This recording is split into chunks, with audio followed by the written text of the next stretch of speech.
But first, I must have my supplements.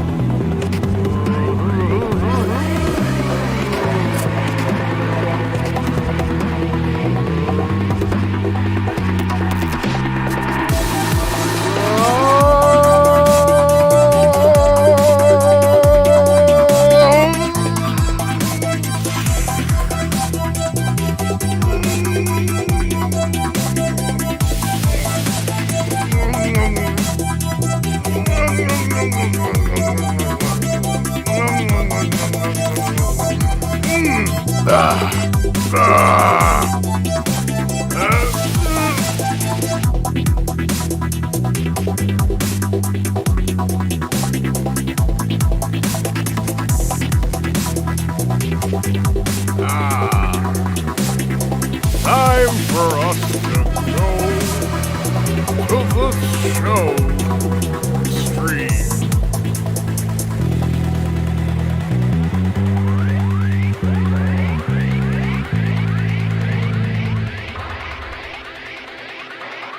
Uh-oh. I gotta stop the music. Stop! Alright, I got it. My first question is whether... Oh, wait. Can you hear me? Am I? Yeah, okay. I'm in here. Good, good, good. I sure hope these other webcams are not actually going to transmit audio signal, because that would be screwed up if they do, but we'll find out. So let me push this gently out. Oh, wait, first I should see if I can slot the chat in. People tend to like to see it. Oh, you know what? I'm going to try this new thing that I saw. We're going to go back here. And then I'm going to go studio mode. And I want the preview to be that. So I'm assuming you can't see my face right now. Oh, wait, no. Hang on, first. I have to add an element here. Damn, I can't do this invisibly. I was hoping I could do this invisibly. Can I? Oh, wait, maybe I can. Hold on. Right.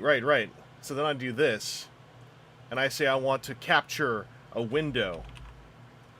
In the palm of my hand. Oh, that's it. And then I drag this down. Oh, I have to drag this all the way down. There we go. Power of the sun. In the palm of my hand. That's from Robot Ninja. It's a good movie. And now if I do this, can you see yourselves? I bet you can. Don't be freaks! The only thing about this is that when the porno robots show up, you're gonna see me moderating them in there. So, you know, deal. But yeah, I did not even notice if anyone answered. Also, whatever the retracted message was. I'm in moderator mode in here. Whatever. Anyway, is the volume okay? How's the volume doing? Is it too loud? Is it too whatever? I think it's okay. I gotta scroll down here again. Cause yeah, it's bumping the red. But I feel like on YouTube people like it when we bump the red, when we pop the ceiling, when we scrape the top. Okay. So I got a setup here, which will be revealed in time. What I will say is, I have a finger cam down here for when I finger the little things. So I'm gonna push the keyboard out of the way now. Now, because this is high-end stuff, I brought out the God hands because we're gonna cut the plastic ties like butter. So the God hands are ready. I'm an enthusiastic person. Gotta bump the thank you, Dice Admiral. By the way, hi everyone. Hi, we're streaming. I didn't do the streamer thing of going like this is from the top down here. What's up? Adam is Prime Midalinsky, Dice Admiral, Transmech 534, General Techno Stardust Magician 24, Ben Salater, Linus Schulholm, Roy Kopp, Lemon Flash, Ryder, V Rider, CH, Lightning Lancer. I hit all the names. Sean T. I hit all the names. You're getting yours tomorrow, Sean T. Guess what? I found out I was getting mine today because someone else in Canada was like, hey, it just showed up. And that made me go check outside my door, and it was sitting there. So much like Unicron, there may be weeks going by where I might be able to just say, like, hey, there's no demonstrable proof you ever sent me Star Saber. Send me another. No, I said it on stream now. They're going to catch me. But yeah, we're doing the fella. This is why we're on this camera first. We're doing the fella. Now, why am I doing this? Let me tell you the story. Yeah, no signature. It was sitting there. It was just chilling. Let me tell you the story of Unicron. So Unicron shows up during the early days of the Pandy Wandy, and I'm thinking, well, surely they're gonna. I'll get a call. I'll get a tracking number, and then because I live in a horrifying depression clutter, I'll be able to clear a landing space for it. Then one day, I'm in the washroom, and I get a call on my phone from FedEx, and I'm like, hello?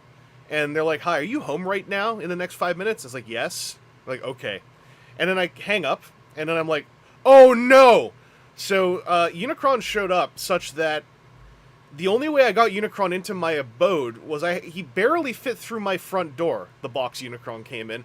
I had to physically lift him up over my head, turn 180 degrees, and put him back down, trapping myself in my front hallway, and then I had to basically shred his box on the spot and carry bits and pieces onto my bed. That's why there was never a Unicron unboxing of any kind. And I held a grudge, so that's why we're here today doing this, with this very tiny box I could carry into my living space most easily. Now, the other... How many pounds was Unicron? Oh, I don't know anymore. He was a lot. I think, isn't he like 18 pounds, or was it 18? It's either 18 pounds or 36 pounds. I forgot which. I hurt my back playing with Unicron the day I got him, because I transformed him like four or five times in a row, because I was enjoying him a lot. And then I actually had shoulder pains the next day, so, you know. The question, right?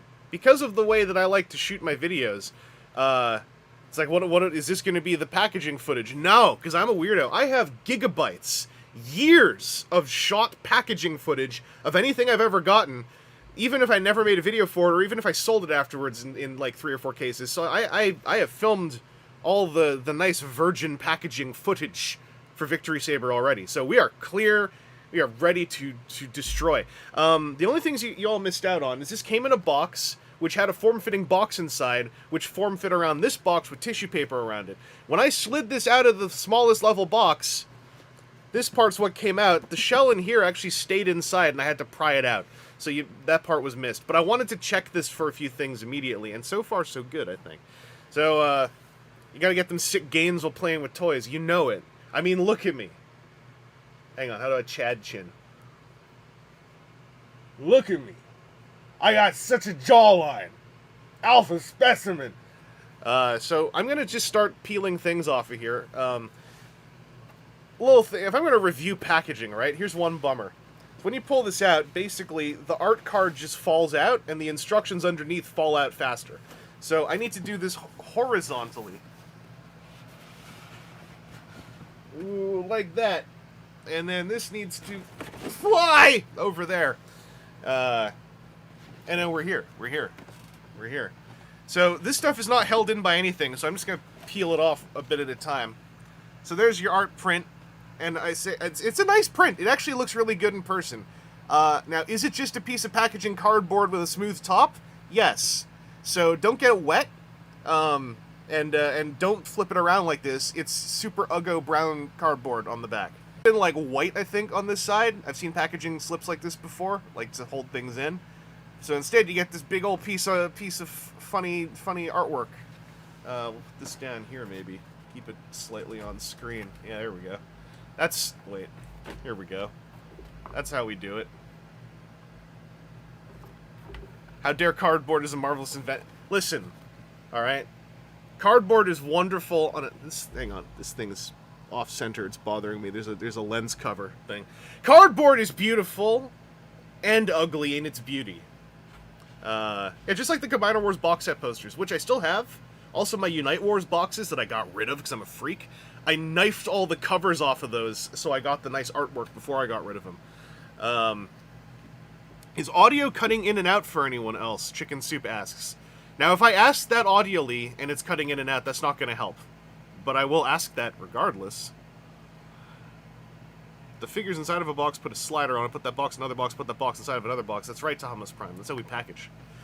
While I'm going here... okay, audio good. Chicken Soup might be worth doing an F5 on the stream, just in case. Sometimes that helps. We got instructions here and other things. We're going to go into that in a sec. And then you get this. Now, this looks really cool. I like this. The grid. It's all pretty and stuff, right? And you get the tray of things. So, lift that out. And then you get the boys upside down. I think this is how they came in mind, because I don't think I flipped things 180 degrees. Pre-packaging? Hang on. My box sleeve fell down. Get up, you little freak! Okay. Like new. Audie Bavington, good morning from Perth, Western Australia. Hi. Hello. How's tomorrow? I hope it's okay. That's how time works. What do I need the nippers for? Plastic ties. Here, I'll show you. Here's how they are in here, right? Now, here's the big bummer. They're plastic tied in, and there's no oversleeve. So once you cut the ties, you can't repackage them, and usually it's like whatever, but they went so all out on the packaging for this. I think it's kind of a bummer. And I was telling someone else this is going off my time with board gaming in the last couple of years. I'm kind of like, could we get a company to make resealable plastic? It's super wasteful, but maybe someone could produce resealable plastic trays for this, so you could display these in this nice, pretty packaging with all the things, and then like maybe another resealable tray to go over top of this, so you can do the whole like make it look pretty again in the box. I only say this because the box sleeve has a feature, so you know it's a thing. But these are just. These are just... Hang on. I gotta do this not vertically. Ugh. These are otherwise just your kind of mainline in-the-box plastic trays. And that's what we need the god hands for, is all them plastic thingamadoos. Rad Crab, I don't know why that hid that, but I mean, you can see it on the stream. I'm gonna click show. I've been okay, up and down, peaks and valleys, sometimes valleys and valleys, as they say. Actually, I may as well just pull these out of the trays for good. So here's this tray with mostly Star Saber in it, but Victory Leo's canon. Right, hello, Bonktacular Productions. And then we got Victory Leo and Fire and Holy and Star Saber's sword over in this other tray. So this, in case this was a theory, in no way, shape, or form are these trays remotely designed to have ever been sold separately. I'm pretty sure that wasn't a theory, but just in case you're wondering, there's like bits. His big gun is with Star Saber. Star Saber's bits and pieces are in here. It's a whole thing. It's a whole thing. Lightning Laser, valleys and valleys with lots of valleys, let me tell you. That's why we're here. That's why we're chilling. I want to bring some good energies in this December, because December can also be hard. But also, I want to freaking stream opening my toy. So I have altruistic motives, but also wholly selfish ones. Is it holy or holly? The katakana is hori. So I believe if you were to Romanize it, it would be more like holy. But technically it's hori. That all means stuff I can't remember. There's like puns involved, I think. Yeah, Nick on Planet Ripple, you get 4 characters. Granted, because, you know, it's Micromasters, but I'm not the biggest fan of the War for Cybertron Micromasters, but that is because they focused on paint apps over engineering. The benefit being that these look really, really nice, and the paint is cool, because those, I'm assuming the patterns already existed and whatnot. Gotta treat yourself. Dice Admiral, yeah, we got our, you know who else? Everyone's been having valleys and valleys, including all of us on the podcast. So there is an episode in the midst of being edited, and another episode we just recorded, and we're probably going to record another one on Friday. So we're going to keep popping along with our evergreen approach. How do I put it? We have topics that are not time sensitive that we're hitting, and those are fun podcasts to make. So that's the way we're dealing with ebbs and flows of energy. So these instructions, there's something else in these instructions.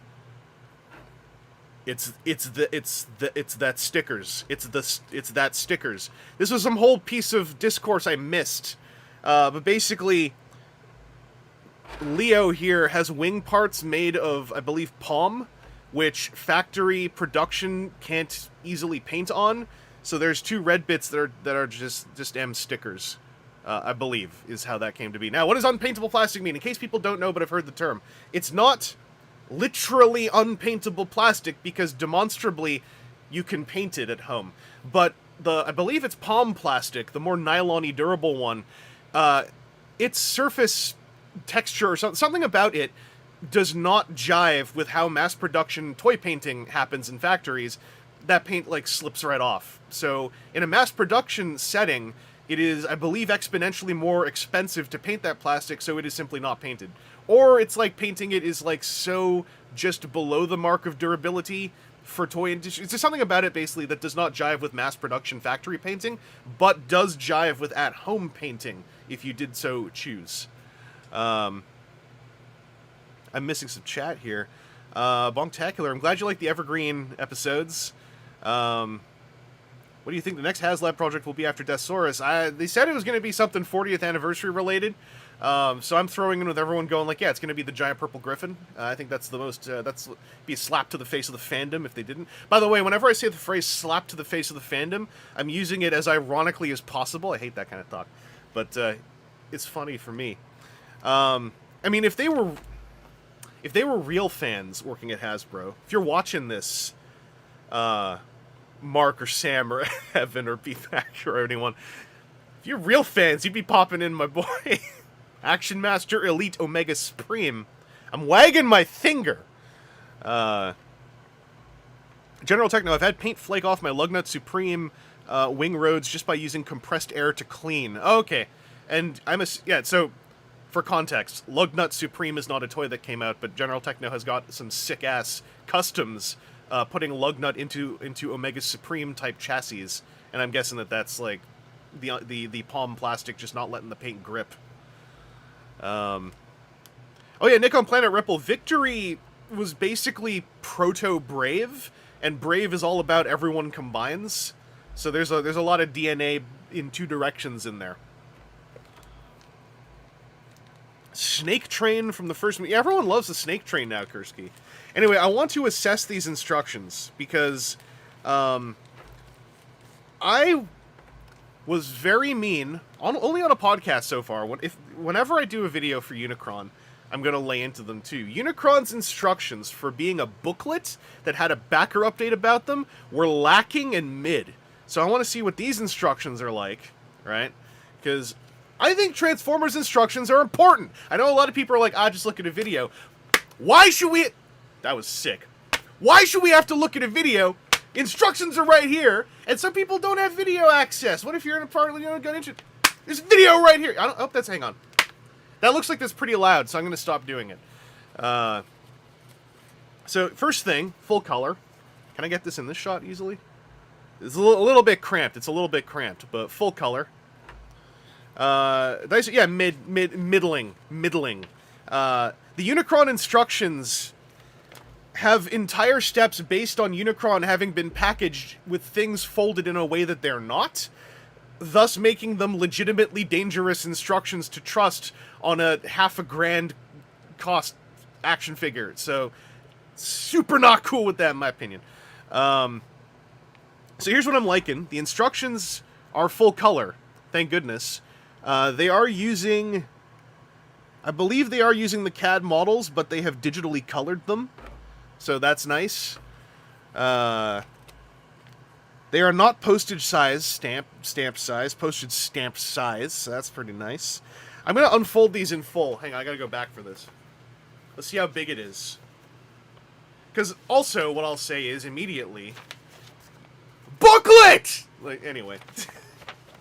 I got that problem with Masterpiece as well. I can't believe Masterpiece does these nonsense fold-out things for the highest-end Transformers on the market. Anyway, this is a nice big instruction sheet. It's very large, pretty high. Hang on. Exhale. Sniff. Oh, this smells fresh! Ugh. Anyway, there's another side to this. There you go. Ridiculous. Alright, what... I found the sticker instructions. They're all the way up here. For now, I'm not going to apply the stickers. I want to just do a wait and see on that.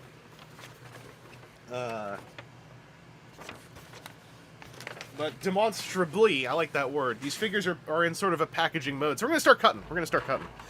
And get into... Can I move this a bit closer? Yeah. We got the God Hands. The instructions say take a left turn at Albuquerque. That's true. And the inaugural piece of Victory Saber. This thing. It's begun. Oh, one reason why I wanted the God Hands out is any clippers would be fine. But I want these plastic bits to just... I want them to vanish. I want them to disintegrate and cease to exist. Especially because there are a couple crisscrossed right over some vac metal chrome, and that stuff's kind of freaky. There we go. Oh, there's another one. There we go. Gun! Alright, let's get Fire out here. Sorry, on the packaging it actually says Autobot Fire. They weren't able to just have a character named Fire. Which I think is quite funny. The crisscrossing, various legalities going on. Alright, Autobot Fire, you're a funny little one. Get you into this... Oh, you're upside down, I gotta remember. Do it this way. There's Autobot Fire. Dulling God Hands on packaging. That's right, Nick. I do what I want with my God Hands. So the colors are pretty. The colors are pretty in person. General Techno using a... I might have been slightly privy to that conversation. Yes, General Techno mentioning using an X-Acto knife near Tampo detailing. That's running on roller coaster rails. Justice for Peepo. All right. Yeah. V-Rider. Yeah, there are 2 other members of the team. Hopefully they can pop in somewhere. Pre-tool for Armada Overload's Headmaster. What? That's a lot for me to parse. I'm cutting out Holy. Here's Holy. This is the Bumblebee of Transformers Victory. if I were to be really, really reductive. I'm going to see if I can adjust this focus slightly. That's why I got this webcam here as the close-up, because it has a manual focus dial I can adjust. So here's your little Hori. I guess Hori, because he's a Porisukar, so he's a Hori, the Porisukar, I'm guessing.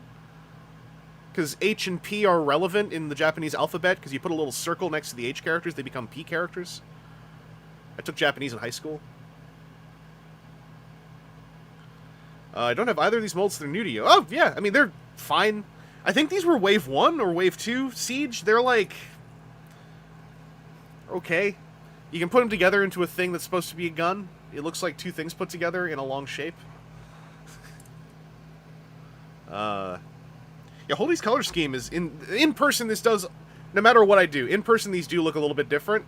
But in the case of these two, it's for the better. Like, the blue is super vibrant in person. It's pleasing. Stardust Magician Wave 2. Okay, okay. Does it make a long, long man? I've never... I don't watch pornography. I don't... Yeah, Wave Sign. That was why when they called them the bonus figures, I was kind of like... sure. But they... It's what they were in Victory, so it's completely accurate, but also it's like... it's a slam dunk for bonus figures, because it's like, we have the Victory Micromasters already in existence, at least these two. That's kind of why it's those two. Red Shot and Stake... Red Shot. Now I'm just messing with everyone. Red Hot and Stakeout. Now, Stakeout's too cool. If I can neg Holy a little bit... I think Stakeout's a little bit too cool to be Holy. So we're going to do the ones over the chrome immediately. So we're just going to cut right in here on the... sorry, you can see this better. We're just going to cut right into the chrome here. We're just going to jam the God Hands right in. And if I can dig all of the chrome out, then we won't notice it's missing. I'm going to not do that. I'm just messing with you. Mooncake, no, I'm not on YouTube. What are you're on Twitch right now. You got to get that checked out. We did it. I'm now safe from scratching. Mouth plate scratch. Oh, was that the... I thought the scratch was on the... well, I mean, the scratches could be everywhere. Griffman, did Paul send a notification? No, I only know these got here because someone else in Canada said that theirs just materialized on their doorstep today, which made me go open my door, and mine was just sitting there. There's no evidence it was ever shipped to me. And, hey, if it stays that way for, like, a year, maybe I can tell them to, like, give me a refund.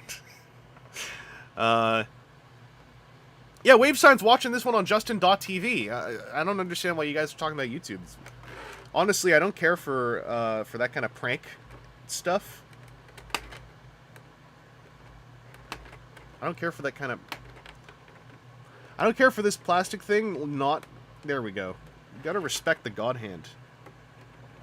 I paid a non-zero amount for these nippers, and you're gonna disintegrate when I tell you to.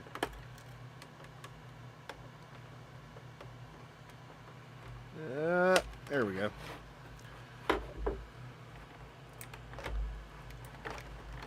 The Jerbear45, welcome to a live stream. This is weird to tell to all of you. These live streams do turn into VODs afterwards, so if you have to take off or anything, or if somehow you're not watching this but can hear me, you can watch this later on the channel. Here's the thing, though. This is a stupid YouTube thing. Live stream VOD things... they don't go into my video listings, apparently. They go into a different tab called Live, which I don't like, but they are there. Because I had someone go like, hey, I can't find the VOD, and I was like, oh yeah, it's... guess what? There's actually tabs on the channel. I don't have any say in that. Alright, so, Star Saber, do you have... I'm going to look really closely. Do you have a scratch in your mouth? I don't really see anything I would call a scratch. There is a line. Okay, I can see what people would call the scratch. I don't really care that much, because I'm only seeing it under certain light. I wonder if I can get this to show up here. Yeah, that's not bad. Hang on, can I...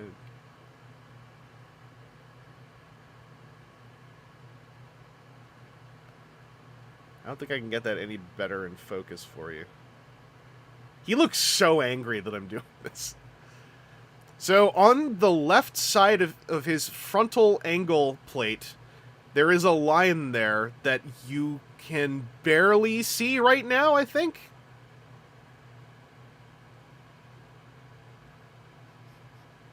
I got a whole bit about this I was going to do. This is a perfect segue, actually. You don't see anything. I saw it on OBS briefly, but I think because I knew it was there. There's a good chance that it just looked like stream glitch. And when he's this far away from me, I can't see it. Unless I tilt him into the light, and I know it's there. Yeah, I don't know. It's not an invalid criticism, it's just, it's not on my radar, really. That's one of the things about my reaction to some toy criticisms, where I always feel a little bit bad. Hang on, I gotta fold his toes out. Oh, he can't stand properly. You gotta get that toe action. This is free. The rest of this is gonna cost you money. That's a joke on the internet. And these things gotta pop up. There we go. Now Star Saber's Star Saber. Let's put him over here. So, the thing about, like, the line there, or, like, the part where Saber has some exposed, you know, gappage on forearms, the Little Saber, various things. What HasLab projects are for Transformers so far, 3 for 3, they're not masterpiece toys, nor are they unique high-end Transformers. HasLab stuff for existing toy lines like this, with very few exceptions, they're basically making a mainline toy that's either too big or too weird for entities up here that are the ones responsible for all the ill in the world. Those entities are like, no, don't make it, it doesn't make sense. So HasLab, this is the whole thing I went on a Discord recently, HasLab is also not really a crowdfunding platform. I don't like that it masquerades as one. It is a customers speaking through pre-order agreements, crowd interest sourcing platform. The fact that they constantly couch it with even using terms like stretch goals, I think is super misleading, and also it doesn't help anyone, because it opens up HasLab to all kinds of questions that there are no good answers for. It's made to order pre-orders that cite interest in something that otherwise higher up entities do not believe need to be made because they're too big or too weird. That's it. And I think those same entities are already doing stress tests of the customer base. Remember the legendary time when 3 HasLab things went live at the same time. I believe only the Rancor was actually expected to be funded, and otherwise it was just to see, do the Hasbro fans love our stuff enough to go in on 3 of these? And it's like, Desaurus having his window closed 2 weeks before the Xmas times. Again, I think that's a stress test. So, on a base level, HasLab is about sourcing crowd interest in making giant guns like these, that otherwise might not get made. That's what the design teams and the front-facing people are all into. The folks who tell them what to do, right above them, are like, alright, well, we'll take it if you hit a certain pre-order threshold, structure it like crowdfunding, and do stretch goals, and we're gonna also sacrifice entire like that G.I. Joe project and the Proton Pack, I think those were meant to be sacrifices at the heels of the Rancor. That's why when the Rancor died and those 2 won, personally, I was like, you screwed with people's plans, general public. General Techno, that's also not incorrect. That's not incorrect. That's also a valid guess that it might have been getting them in before factory costs rise. Also, a lot of stuff that in an actual crowdfunding scenario, those things would be transparently explained. I have too much experience in the span of 3 or 4 years with board game Kickstarters, which are also toys. And there are a lot of lessons that have already been learned in that space that are not acted upon in the HasLab space. That would make a lot of this stuff simpler to talk about. It's not even so much it would change the user-end experience, it would make our community discourse cleaner and less annoying to me.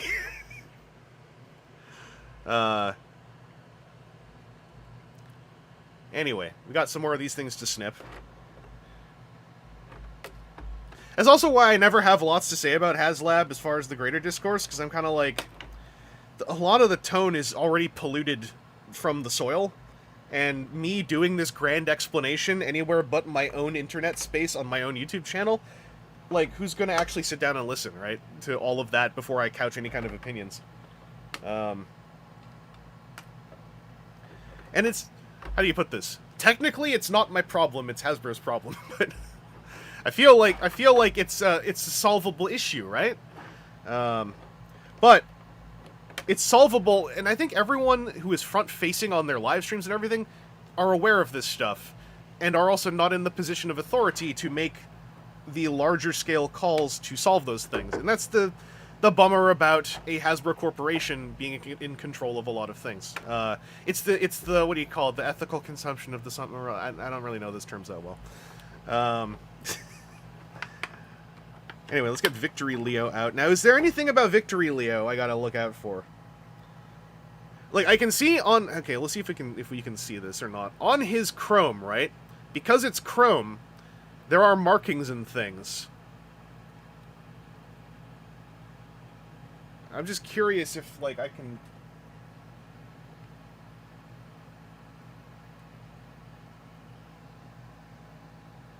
I think I got a bunch of them out. There's a couple still there, but again, I don't think I really care, but it's not invalid to go, like, I don't like that there's, like, marring on the back metal. I don't really care. Are the hip skirts correct? Does he have hip skirts? Or do you mean on Star Saber? Victory Leo doesn't have hip skirts. Those are just parts of his hips. They're built into the joint.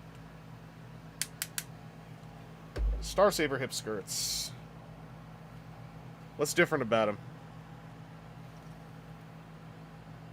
I think the side ones are the same. The Amazing Brave. Back in the day, it was a thing to put clear nail polish over vac metal. I did that on my car robots stuff back when I was, like, a teenager. And as far as I can tell, it was fine. So technically, yes, you could. Just make sure it's a gloss coat, because otherwise you're going to fog up the reflective properties. I think my hip skirts are all fine. There's nothing visually wrong about the front ones.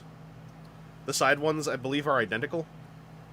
And I looked at this in the, like, when I filmed the packaging stuff. The things on the back of here, what weren't punched out on one or two copies, they're punched out on mine. So it seems like I'm okay so far. I checked the hands; they have left and right hands apiece. I was thinking about a lot of this stuff because of all the threads. So hang on, Star Saber, you gotta calm down for a second and stop making it such a big scene. Just stand there. I need to get this tray out of the way, and then I gotta get all these. I think these things are worse than, like, nail clippings, these things. Look at this. Look at this. Let's focus on them. Look at that. Ich! Ich! Ich! Are there people who do, like, clip their nails on live streams and then show people the clippings? Because if not, then I've just halfways broached new ground. Neat stuff! I haven't, like, actually talked to you as in saying hello audibly to you in, like, 100 years. I just saw you in the chat. Tank Hunter, I have the sword and nowhere on the chrome. Yeah, the chrome is, I mean, there's some, I think I was just talking about it with Victory Leo. There's, like, if you look at it in the light, there's some scuffing, but, like, it's what I see on mainline toy chrome, so I don't really care, but it's not an invalid crit. It's my whole thing I was just going on about, how HasLab toys are mainline toys that are too big or too weird to come out, but in essence, and this is the thing with Unicron, that is actually part of why I like them, is that they are still, at the end of the day, mainline toys in the flavor of how they deliver. Miss anything else here? Relco, you pre-ordered your... Oh, you pre-ordered a Star Saber. Hell yeah. Look at that. Hey, the Chrome Hate Corner. It's all good. We accommodate the Chrome Hate Corner here, along with the I don't like translucent windows corner. And yeah, the sword, what I should explain with the sword, why people have their swords not appearing. I didn't actually pop any of this stuff out. I should grab the tray out of here. So the accessory tray, right? A lot of this stuff is just frictioned in, including the sword. So my understanding is for some people, in shipping, the sword popped out, basically, and was rattling around. The sword is not chrome. Only those gold V things are chrome. So the sword is just painted. So it will survive rattling around. But be aware, if it's not in here, then you gotta go look for it, because you're supposed to have it.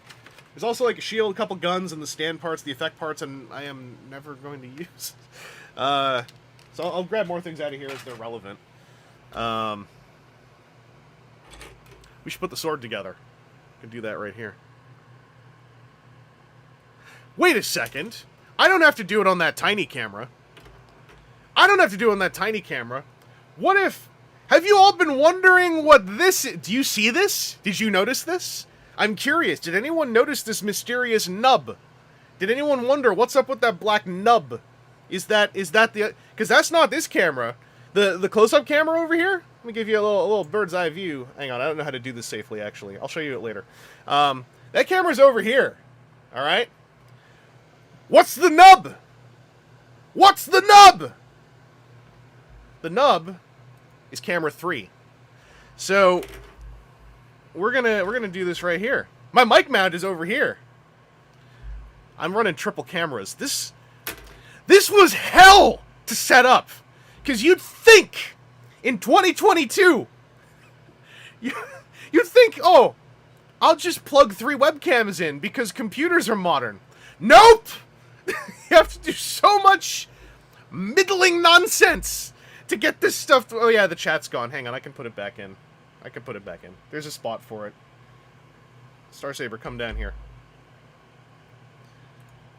We can add an existing window capture.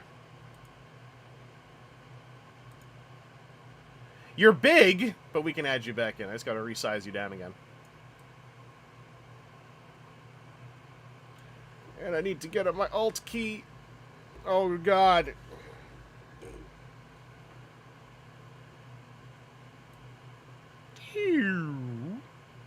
Hey, it's me again. I'll put you up here. Oh, I can take the side off this, too.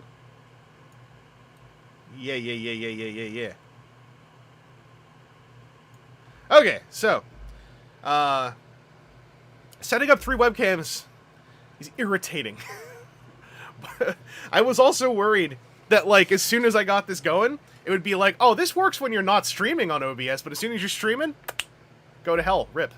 Let's get this up a little bit. You can see the chat up there in the screen, so just ignore that. So, we're going to put the sword together. I'm going to keep the nail clippings right here nice in view on this camera, so that you can enjoy them even as we do this. Oh wait, there's mechanisms. I should read the instructions.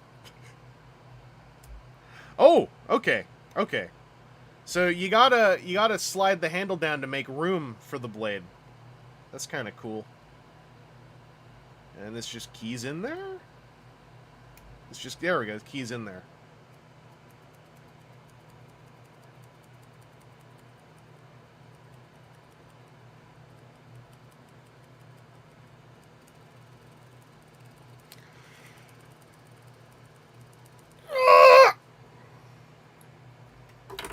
I got a gun for Star Saber over here as well. Where? Where's Among Us? Show me. Oh, yeah, there's also a YouTube chat, like, on the YouTube side of things, but, you know, this is because I just want to be fancy. So I'm gonna erase your faces. Really, I should opacity this down, too. I can do that. In OBS, opacity is a visual filter, which I think is pretty silly. Is it not prop? Yeah, it's a visual filter.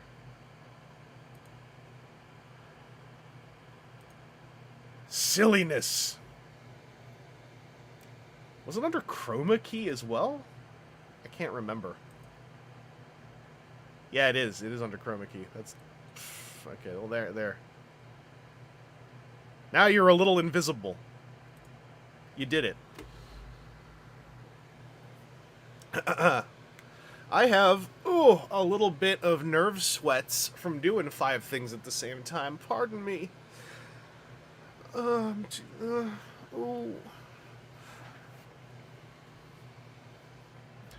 I looked at my boxers the other day and flipped and then said to my GF, hey babe, I'm sus. Because Among Us jokes are old and dead, I now find them very funny. If that makes any sense. So, how's this guy? How's this guy? Hold your sword. Grow up. Hold your sword. So he's got to hold it the G1 way. I think they said the sword blade can actually go in both ways. I swear that was on Evan's stream. I'll figure it out later. So I pop it up a bit, then he can hold it the cut you way. I'm similar to the stop posting about Among Us guy. Who's it? Is that stop posting Among Us Jim? It's a tight fit if the sword is big enough. True. Pull the handle more, it locks in. You're right! I just had that little... Hang on. I want you to hear it. That's my arm. I hope you heard that click. Thank you for that. There's supposed to be an alternate way to attach the sword. Okay, I could have sworn that they said that in one of the streams, yeah.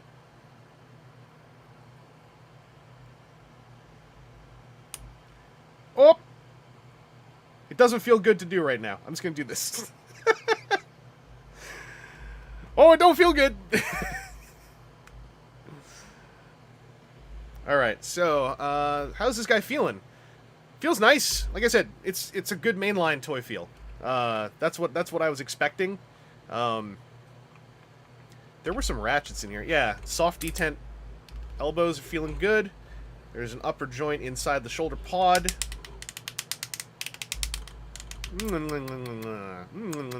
Delicious, delicious. Oh yeah, right. So this can detach entirely as a butterfly joint. I remember this was a thing. This isn't for transformation. This is just so you can butterfly that forward. That's kind of cool. It's on a ratchet ripple, but it can also move off of it to go to its furthest position, I recall from Evan's stream. So that's kind of neat. That's so he can do the I got a sword kind of pose. How's that head? It felt fine to me. Yeah, left, right, up, down. You can see someone's forehead in there if you go too far up. Waist joint. Oh! Oh!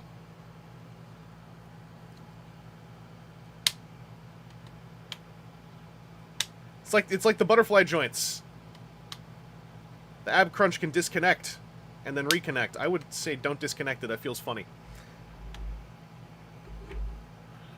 So those skirts, I checked them before. So you got 4 levels of skirt. Nice. I like these kind of thigh swivels when they just feel big and delicious. Kicking. If you're one of the people who likes to wiggle a toy to see if the leg falls back down, if you violently wiggle the toy, which like I feel like answers the question why it falls down sometimes, it doesn't fall down. Stop staring at his secret throat face. Same kind of ratchet on the outward. So these are those like springy kind of whoop. Keep your... Oh, no, I undocked. There we go. Redock. Oh, God. Okay, it's supposed to have that. Okay.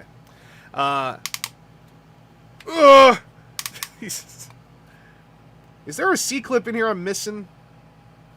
No, okay, so when you're doing the outward thing, that ratchet's so tight, you might want to hold this while you do it. It's harder going forward than backward. That's odd. And then there was a... click here for the foot. And I know there's an ankle tilt. The ankle tilt doesn't feel natural, though. It's weird. Because, like, it's like this. And it clicks when it goes back. And it fights when it goes that way.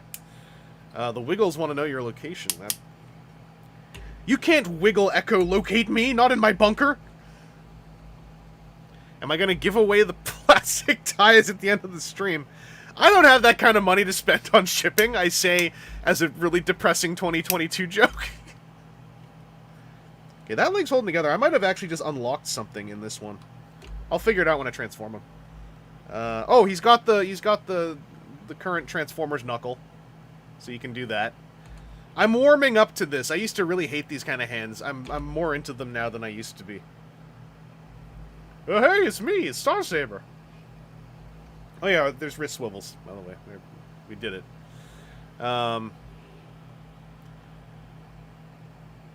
Robot Lorekeeper. It's a Vangelis stream. Where's guns? It's here. Sorry. There's a gun. I gave him his gun. Let's look at Victory Leo. I want to look at Victory Leo a little bit. I gotta get his guns out of the tray. There's also a shield in here that, like, it's fine. I'm not in a rush to take the stand and the shield. I'm not in, like, a rush to bust them out. Because, like, I wasn't as hung up on the shield as many, I think. Gun given, crisis averted. Thank you. Whoop! Keep that together. I should check his instructions on how I'm supposed to put the guns in. I have to do it stock, or they're gonna fire me! Okay, so those go on his back. As one might have thought. There are a lot of holes. Just realizing. So they did equip these dudes for, you can see here, even on the bottom, these are equipped for weaponization and fossilization and etc. So that's kind of fun. And there's like all these ports on the bottom of Victory Leo's cannons. Again, that's what I mean. These are still mainline toys, which I think is a little bit more interesting actually. That it makes the decision space of the designs more fascinating to me, because they are like operating under what I would call unlimited limitation, where there are the limitations of a mainline produced toy with a raised budget ceiling. Dress them in red. I don't got a red cog. Red cog is too expensive in Canada. He's a Toys R Us, and that's sadness. Oh, okay. I should start at the top. How are your joints? You can look. That's cool. You can look up if you do that. I don't mind it. No ratchets in them arms, but they are small, so I don't care. I like that bend.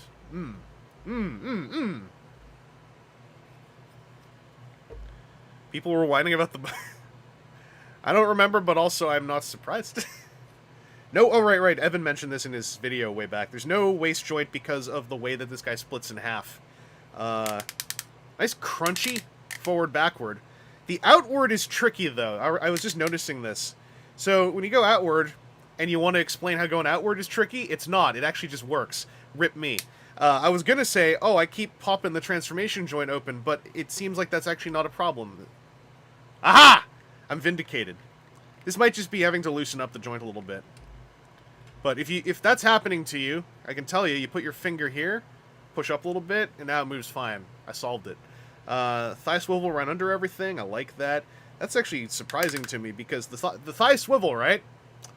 The way that splits, that's a very thin platform for a thigh swivel. That's probably at the thinnest possible plank of plastic you could have there without it being a risk. The knees are not detented, although I believe they probably were going to be at some point, because you can see there's a ripplage in there, but there's nothing catching it. So that probably was changed at the last minute.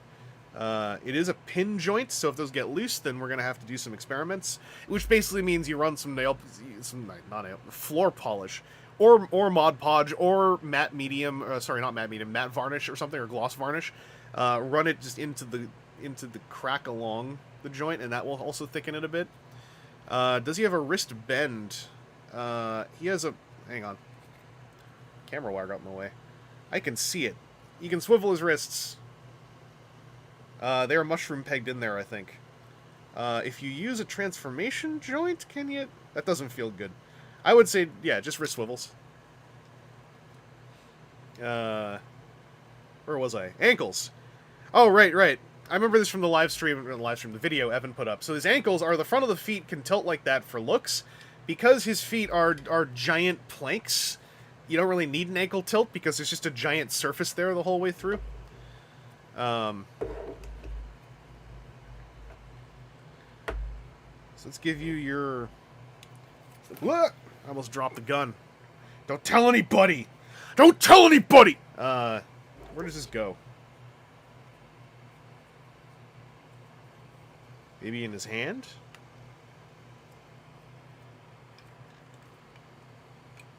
Hang on, we gotta... Oh, can he... Hang on, can he...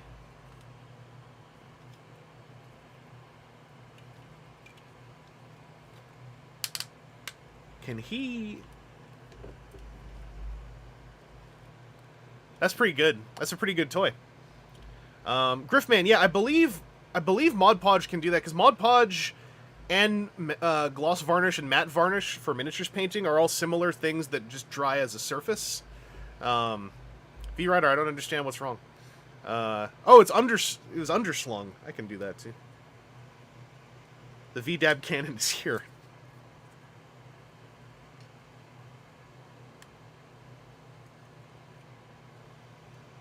Yeah, it still works. It still works. Gun down. Alrighty.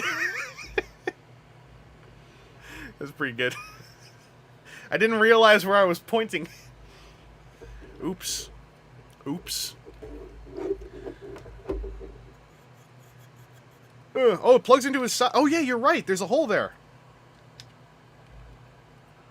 Oh, yeah, he doesn't even need to hold it. He can just concentrate on what's important. That's pretty good. Alright, so, as individual figures, these two are feeling pretty cool so far.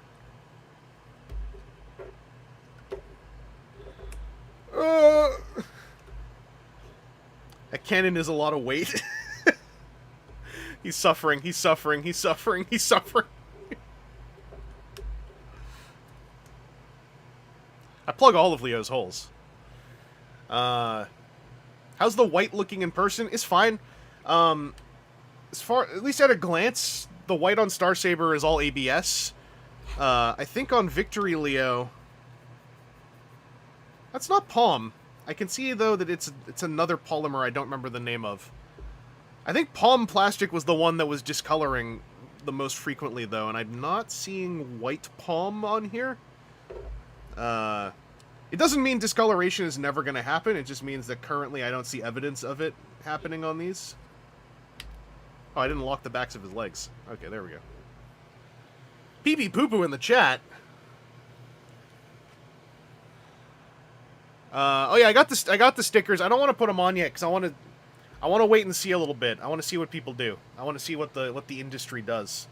Because I don't really want to like pull stickers back off if better stickers come out, as one might say.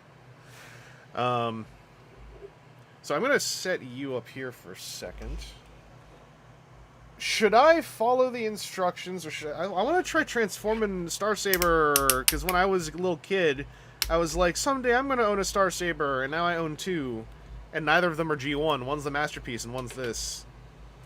I want to get into the nooks and crannies here. I get that... let's get that little instruction sheet out. I just quickly find the steps to...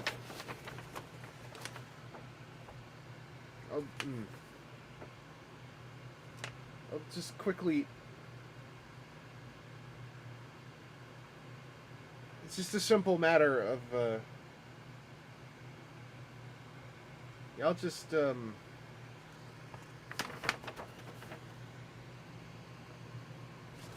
simple matter, really, of,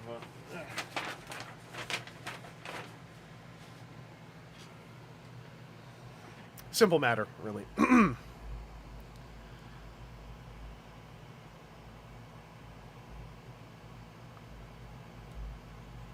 on. I love it when Transformers can do this.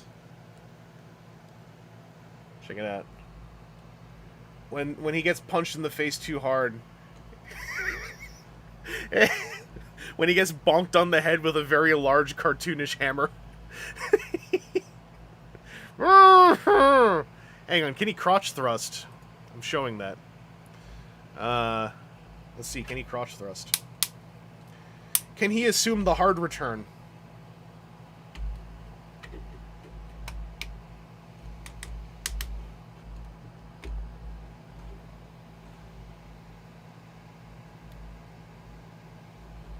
He can a little bit. You can see the S.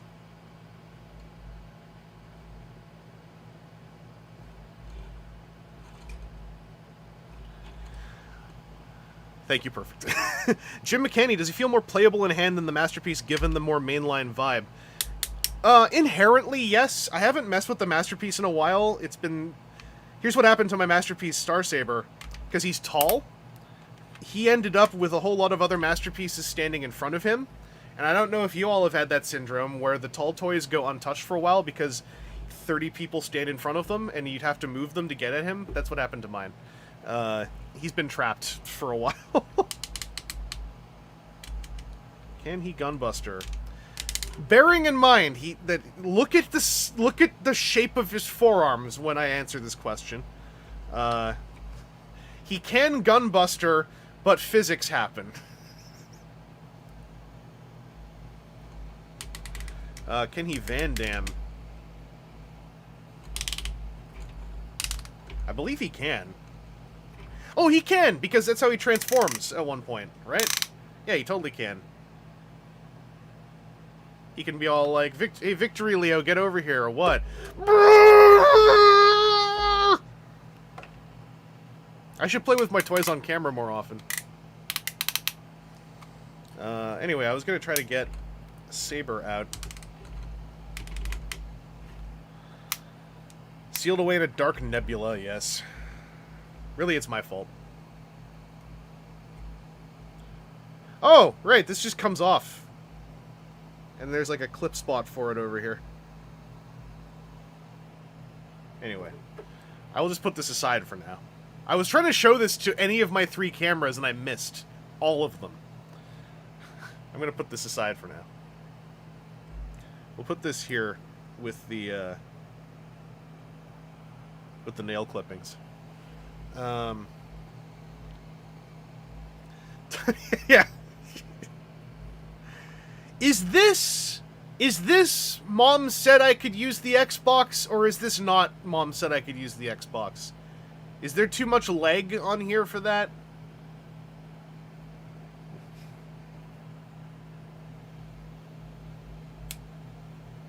Can Saber do the gun ball? I don't think Saber can. I don't remember him having forward shoulders, but I'll give it a try.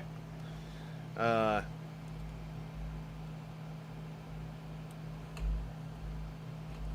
need to, like, actually make sure I dismount this correctly. So there's a button, I know that. There's the button. But do I move those flaps out of the way first?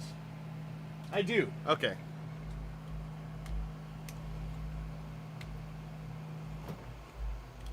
And then we hit the button over here, the release.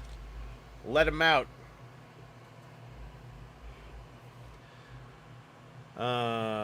Unfold the legs, I guess. Oh, this little dude feels neat. I'm guessing he has a trick, and I can't remember it. Wait. Okay, that's a kneecap. I thought that was his foot for a second. I was like, how the hell does this work? I'm guessing this opens up. I remember vaguely this was... Yeah, there we go. It's aerial bot-ish. And it goes sideways. Do these fold up, or are they just heels? Okay, they're heels.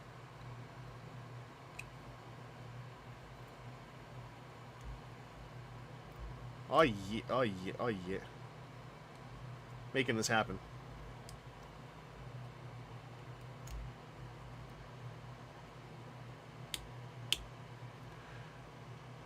TM reviews, I'm around. I have had YouTube scholars argue with me on Twitter about this, but I have had more than one person tell me that they thought I died or something because they hadn't seen a video go up in like 2 to 5 years, And that's because I believe your subscription feed, not your front page feed, your subscription feed, does not actually show you all your subscriptions. So, I've been around, but it might have looked like I wasn't. Alright, this dude can't gunbuster, I don't think. We'll give it a try. He's got up... Well! They're thin enough. Oh, wait. I consider that Transformers mainline toy gunbuster. I don't know if you do. Maybe if I switch them. You gotta pick one to be on top. That's too high. That's too high.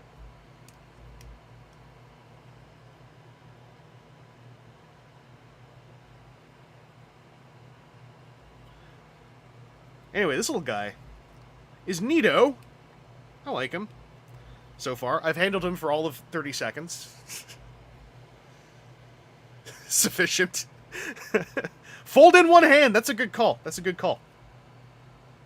Thank you, Griffman. That makes sense.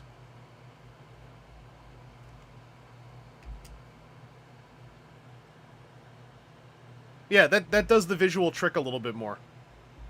If you fold a hand in to be the one that's like under an arm. Maybe you fold this one in. I prefer the front one folded in.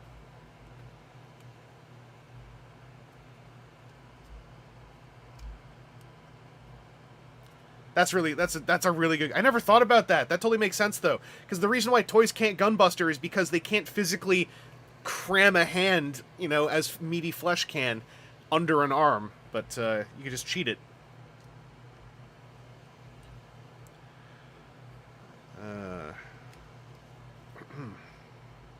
Yes. He can. Oh, pee-pee poo-poo. The gunbuster is when a robot crosses their arms because they're about to destroy your day. Because you crossed them. That was for you, Ransomford. It's called the gunbuster because Gunbuster did it first. So much... much like how we call nasal paper Kleenex, because Kleenex did it first. I don't know if they did it first. So articulation stuff. This guy's head can swivel. I can feel stuff moving inside when I do this. So I think that the little Brain Master is just swiveling around in there when I do this. But you get a left-right swivel on the head. That's pretty cool. There's a transformation joint that gives you more upward stuff. And then there's a ball socket shoulder. Bicep and elbow, it's just a 90-er. The wrists are ball sockets, so they get a swivel to go with their hinging, which is pretty cool on something that is smaller. He's got a waist with an ab? Yeah, he's got an ab crunch as well. So that's some of the HasLab budget, I guess, on these. It's like, hey, what if we cram an ab crunch in here, too? Oh, Minor Edgar, you're right. Gator Robo did it. Yeah, so it's whoever did it the most well-known. I think if you walked up to an anime person and said, I think Gunbuster is the Kleenex of anime, they'd probably fight you with fist. I wouldn't, but I'm just saying. So yeah, the hips don't have a little skirt. They do the fun smart trick that we do all the time, where the hip is part of the skirt. Outward and swivelies, and he's got super robot syndrome where he's got a knee joint, but his thigh is half the length of his shin, so like you kind of don't notice it. That's not really Star Saber's fault though. That's the universe's fault. I've also just noticed. Hang on, does he have ankles? He's got ankles. They wiggle. Also, if you want, you can have... Oh, hang on. Wait.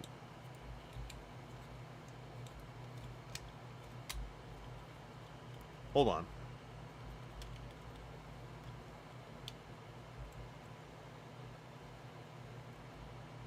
There, you can have Mom Said It's My Turn to Xbox, if you want.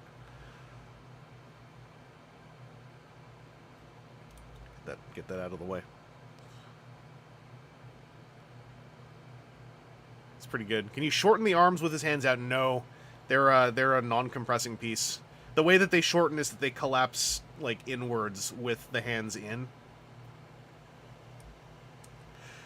I swear, stop hiding things because people say funny words. It's fine, we all have one. Just don't say gamer words.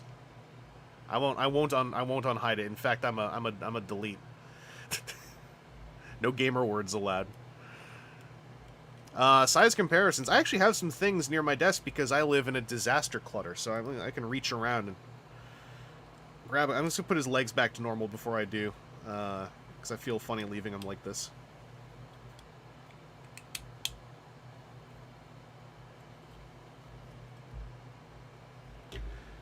Alright, so... Oh, no one said... No, pee-pee poo-poo. No one said any gamer words. I was just putting the warning out there.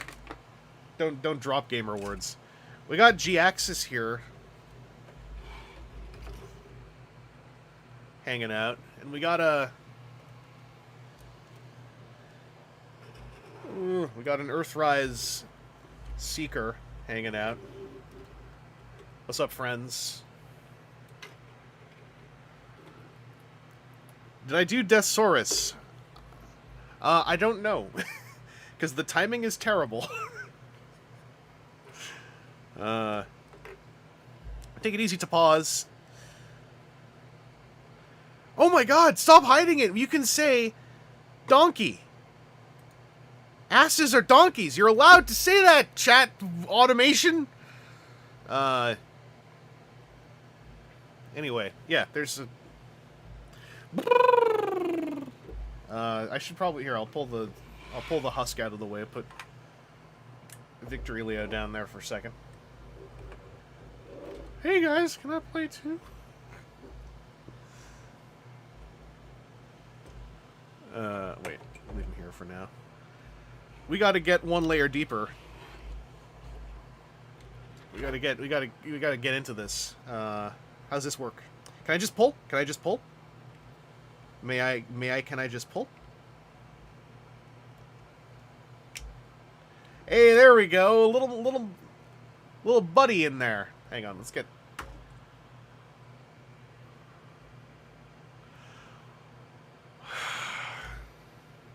It didn't, like, force him.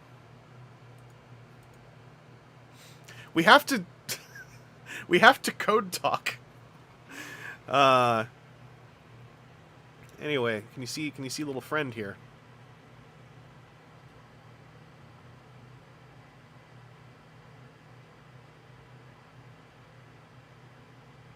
That should be better in focus now. Take it easy, Adam!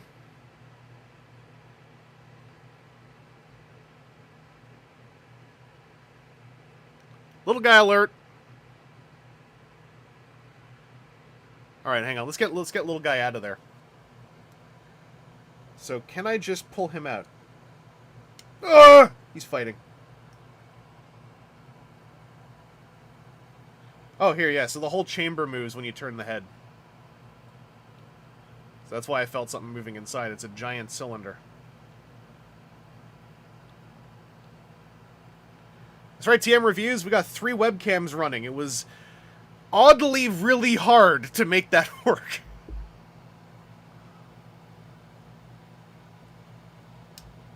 Okay, so you just pull him out. You just pull him out. Should I do this over here? It's a little bit bigger. It's a little bit bigger. I don't know which way this folds. Is this correct? Oh yeah, that's correct. Okay, here. This little head's gonna pop up. Little buddy. Little friend. Little guy.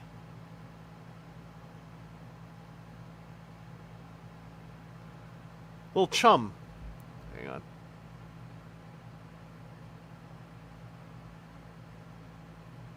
Oh, this is hard to do by myself.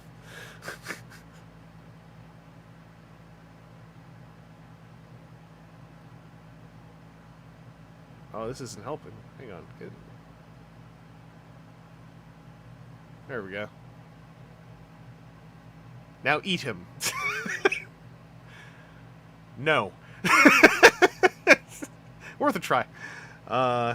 Points of articulation. He's got like little tiny shoulders. I think that they're ball socket. Yeah, they're ball sockets. They don't go outwards very much, but they got some wiggle. He he can ask for a hug. Look at him. He's like, please respect me. Hug. Can he dab? If you use a lot of your imagination, tons of your imagination, he is dabbing right now. Can he? If you use a whole lot of your imagination, he's actually doing all of those poses. Can his legs move? Right, they can! His legs can move because he can sit! That's right, he's got sit power. Oh, G Tony, thank you for the, I think that's called a super chat? I'm real good at this. Thank you. Right, because he can sit in the cockpit.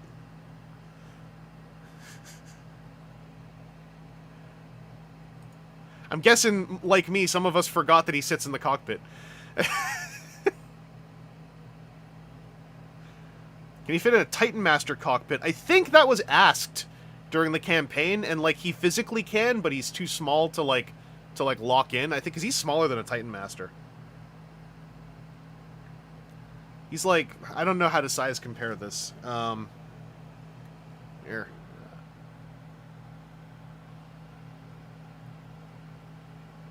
Huh?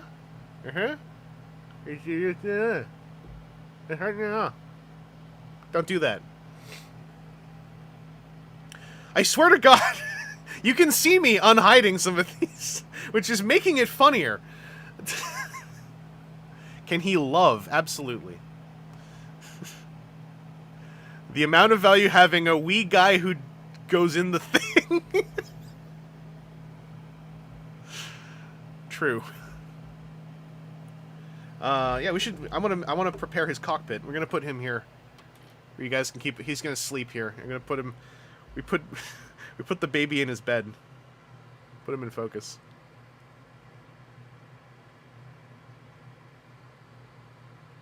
There you go. You guys can keep an eye on him. Chris playing with his little guy on camera. Oh no! I got him. I have made this too cluttered even for me. Here's how I am with clutter. I hate clutter in small micromanaged controlled spaces like a filming zone. Everywhere around me, disaster. But here, I can't deal with 4 figures all cluttering on each other at the same time. It's driving me nuts. Can he fit in the bottom tray area of Kingdom Rodimus's trailer? Pardon me. Check out my cool edgy t-shirt.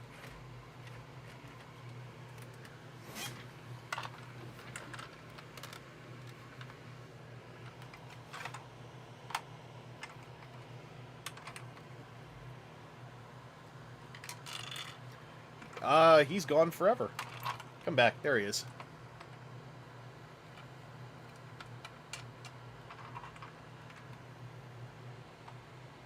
Zero, thank you for the advice in the super chat.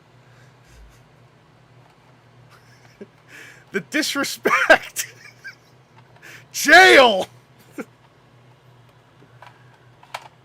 The sheer disrespect. Oh, it's too low res to see my edgy t-shirt? That's fine. It's too edgy anyway. It would probably make some of you leave the stream. It's Megatron, but he's got an orange cap on his gun barrels, and he's saying such safe nonsense. Ooh. Children should be able to be considered to be carrying a gun. Wanted to do this with the Micromasters. Thank you for the live demo. Alright, so I want to turn this... So, number one, I think you probably could leave the Brain of Courage in, because this doesn't seem to go anywhere. So I wouldn't see a reason why you couldn't just leave that like that. Oh, he's got a whole sword, doesn't he? Wait, does he hold this whole sword? Dog. Wait.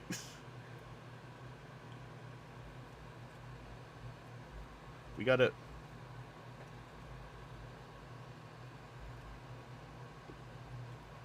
Hold on.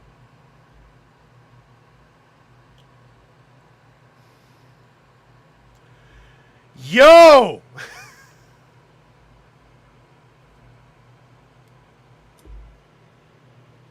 I have to get that angle.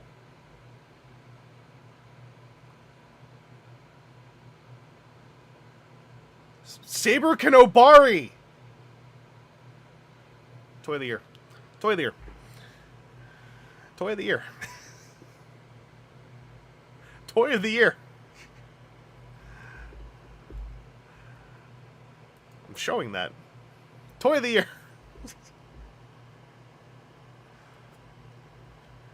Toy of the June. I want to review Unicron as well. Unicron, I'm really hung up on making a little short film. It's a ball socket joint, by the way, before anyone. Oh, go back on. Anyone freaks out, it's fine. It's a ball socket joint. Puppeteer and wait, does this thing nod, or does this fold away? Okay, so you can't leave him in because you got to fold the head in.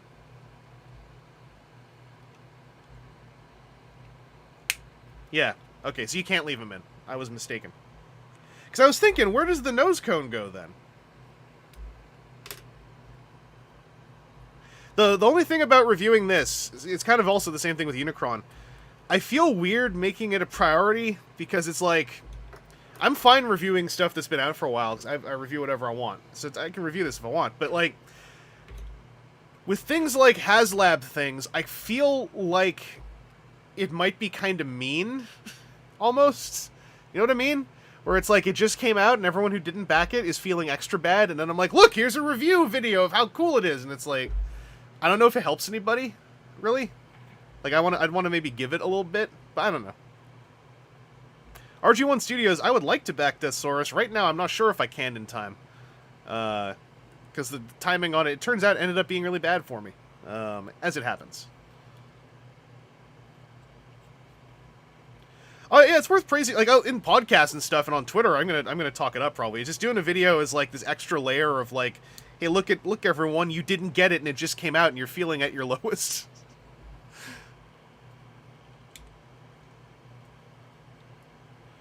Parker, do I enjoy feeling bad about missing things? That's personal goal, actually. I hate FOMO. I hate that I have FOMO about so much stuff. It's an ongoing battle. I unironically call it a battle. Oh yeah, pee pee poo poo. Like, the best is when something is super hype and you look at it and you're like, I actually just don't really like it. Because then you're like, your life has been simplified.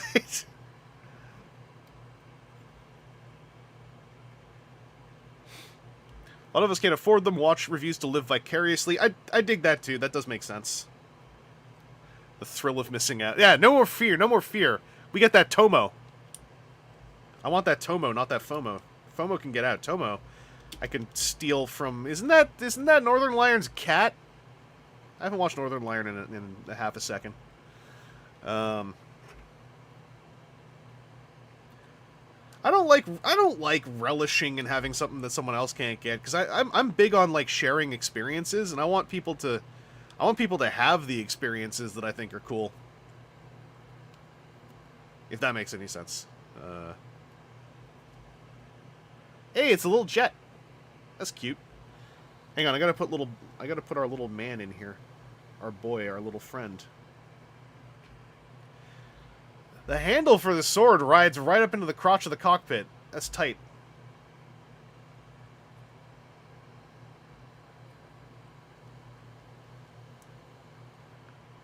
Okay, so does anyone else get massive satisfaction from this the way I do when you get to go like... There's a pilot in there. Yeah, he does go in the cockpit.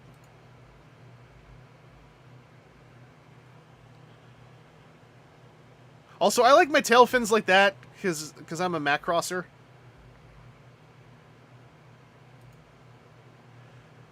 I'm gonna manually click the show every single time. You can't... I'll teach you, robot!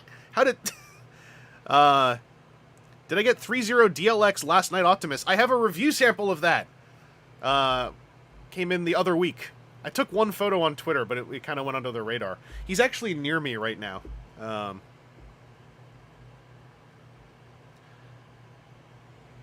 So yeah, little jet. The blade stores in the big body, in a bunch of places, if I recall correctly, depending on how you want it to like display. So we should. I want to make the whole Star Saber. I want to make the whole Star Saber. I might need to check instructions on bits of this. Woo! Woo! I didn't know the wrist did that. There's ratchets on there. Oh, there's hinges and things. Oh my god. Yeah, those do the aerial bot trick.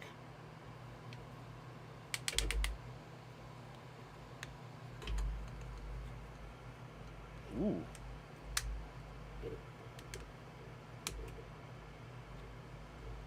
I wonder if I need to have this the other way around. Or is that going to be harder to get it out? Seems the same either way, right? Oh! Oh, I don't like that. It's tricky. Hang on. You gotta go in through the back way, pop it. Oh, you can just pop it back out the back way, though. So it doesn't really matter. Okay. I mean, are these even going to be seen? Am I overthinking this? I think these are not even going to be seen. Whatever. John Thomas Jones, I'd love to mess with bigger figures like this, but don't want to own them. Yeah, I wish that, like in like video games, it were more feasible to like be able to just, like, for lack of a better term, right, rent high-end toys. Obviously, that comes with certain amounts of wear and tear, but that's why I wish that service was offered by the company that makes them in some way. I don't really know. The logistics of it would be a nightmare. But I wish people could... Because in my case, I have experienced this with G1 Overlord. I got to mess with and film a friend's Overlord at a TFCon, and I no longer feel like I need at all G1 Overlord, because I had my time with it. I messed with it once, and I was like, this is really cool. It'd be neat to own it, but I'm like...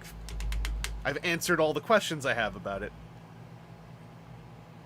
The bummer about friends who buy them is whenever I mess with a friend's high-end toy, I just feel really nervous the whole time. Like, I don't want to transform it if it transforms, because I'm like, well, what if I'm the one who, you know, shreds a piece off? Then I feel like a triple idiot.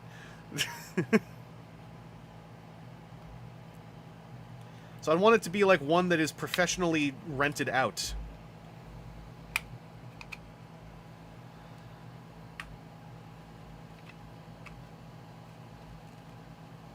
Lots of sideways aerial bot tricks going on here, but also they all work. They all fit right in. HasLab Unicron is something that I think is the definition of a toy everyone should get to experience. Because you don't need to own it, but it is a really fascinating piece. I love how it transforms for the problems it's trying to solve. And it's a bummer that, like... It's basically, it is a very gated off experience. I think these go up. Okay, yeah, these go up. Do these go under, too? I don't think so. No, I think these go like that. Okay. What if it's your enemy's high-end transformer? Well, yeah, then you just want to work every ratchet joint till they're friction joints.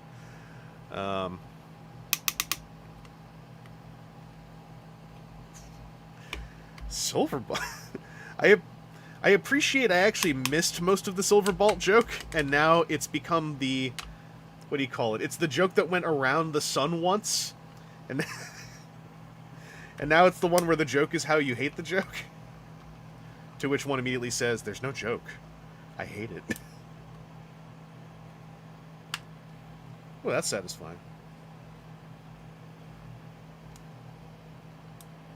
I feel like something's not happening right in here.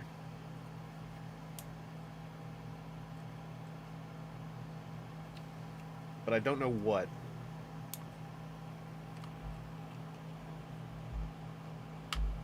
Yeah, we had our brave friend who brought Unicron in a stroller at TFCon Toronto, and yeah, that was for a lot of people like, I got to see Unicron. Seeing Unicron once, for a lot of folks, I think, is not even handling him, just seeing him once and maybe like swiveling his head is going to make a lot of people go like, I've seen enough.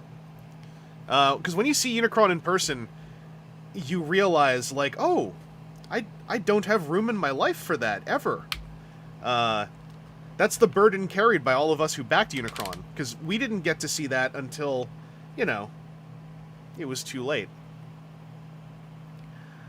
The Silverbolt joke is that every Transformer is actually a remold of Combiner Wars Silverbolt.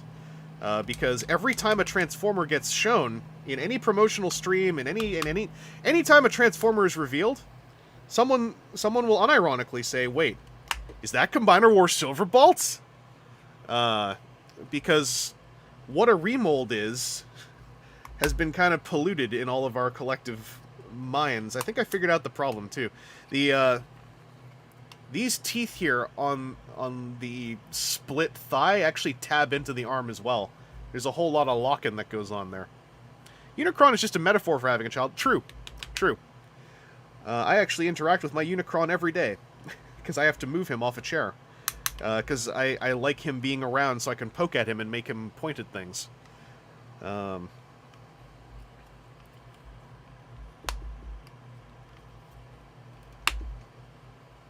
That's satisfying. I'm sure there is a golden arrangement of ratchet joints I'm missing that makes all of this align just perfectly.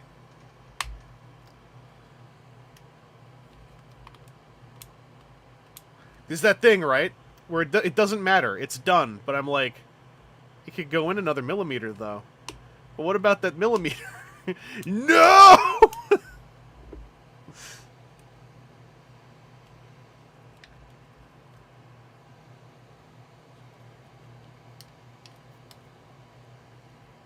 Hey.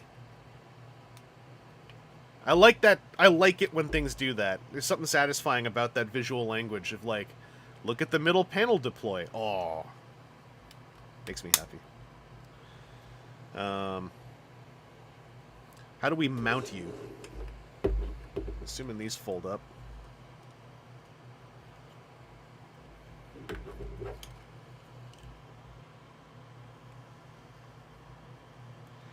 It's the thing, it can go in another millimeter. Why not consult? No, I am consulting with the instructions. They're just not on screen. They're over here. Ah! They're right over here. I'm just, you know, I committed them to memory first. So that this wouldn't be a problem. So it's all good. I know how it all works. I'm an expert. Oh, I missed something.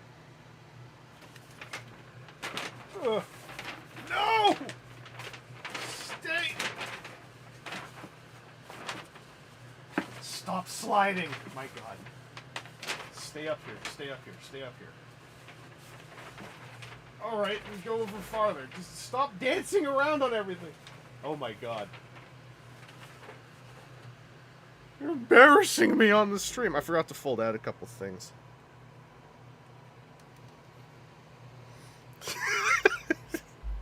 Logos Minor, I like that visual.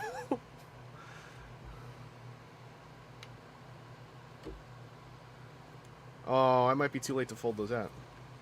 It's never too late to fold those out.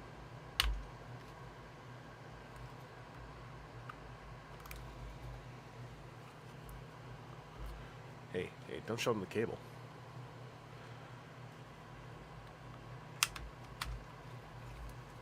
Alright, there's thingamies here. Oh, it's easier if I can get underneath them. Can I do that from here, though? Okay, I didn't need to undo it, but those are Landema gears.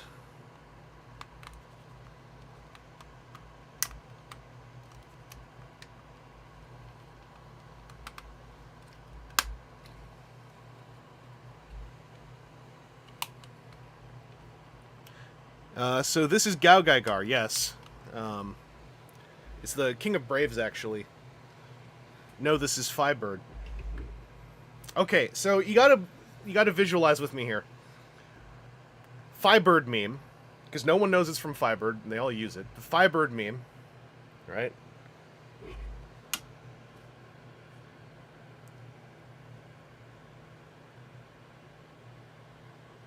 It's this Gao Gaigar. Right, there you go. I put them all together. He is a brain of brave. That's right, Mechanova King. Is Star Saber bigger than Jetfire in jet mode? Well, this one ain't. This we'll find out. We'll find out about the rest in a sec here, I think.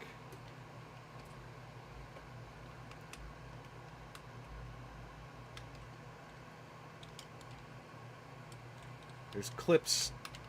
There's clips.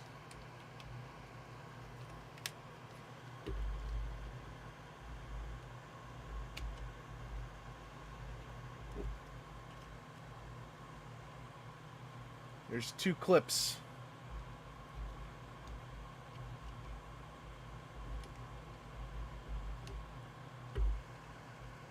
Okay, the red button doesn't have anything to do with it. Just wanted to check that.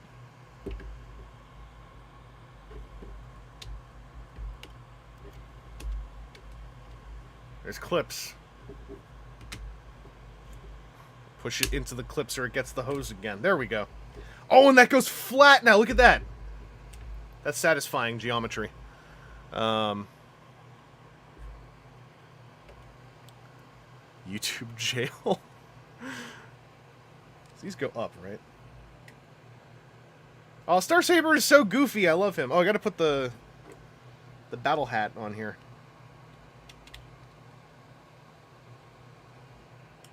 There we go. Where does the blade go? There's a spot it's supposed to go. It's all the way up here.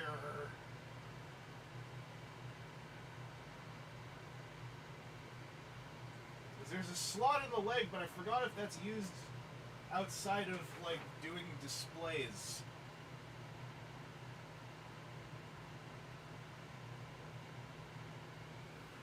I'm just consulting with my roadmap here.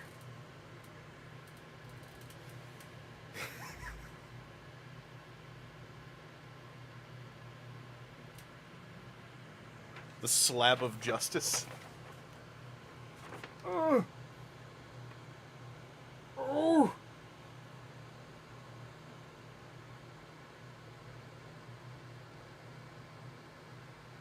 Do I just put it in? I can't. No, because the leg spot needs that for transforming connections. I remember from Evan's video, there's like a place that the blade goes that isn't in the leg, but I forgot where it is. Or was the leg the new place? And the other one I'm thinking of is the backpack.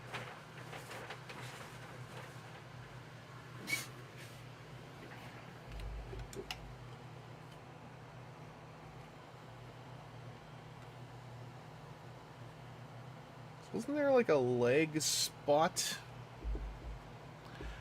Glitcher, what do you fancy for the next TF HasLab? Giant purple griffin. Please. And thank you.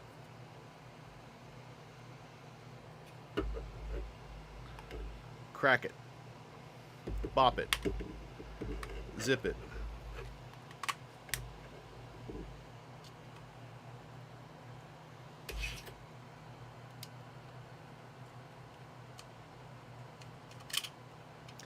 Hey, I found it. That's where it goes.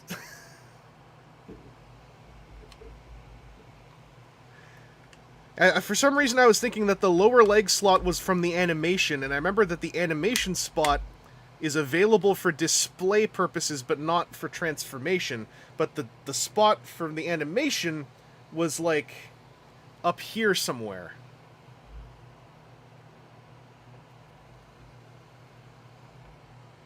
So there we go. And we can stick a gun on there. We can do what police cars do.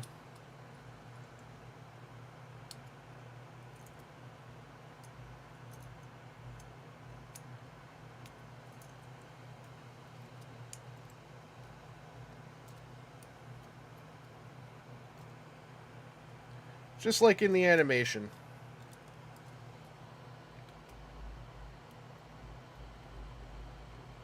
And stick a police car on there. There you go.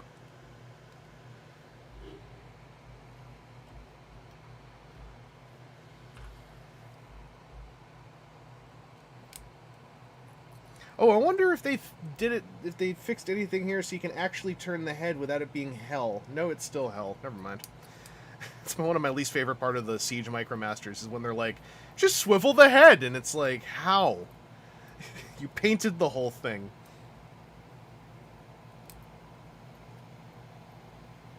Duggar. Yeah, I mean, Star Saber is Grandpappy Brave.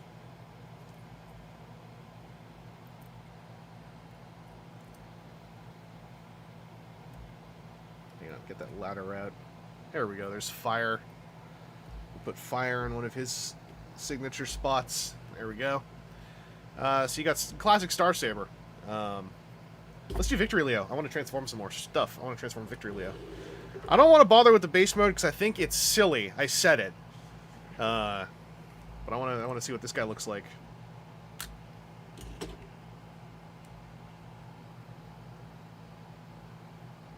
Oh, these things move.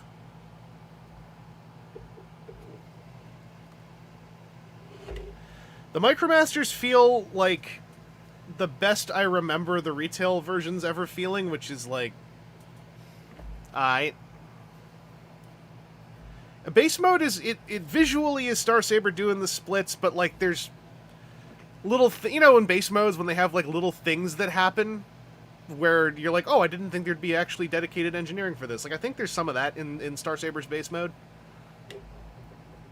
I just don't remember what.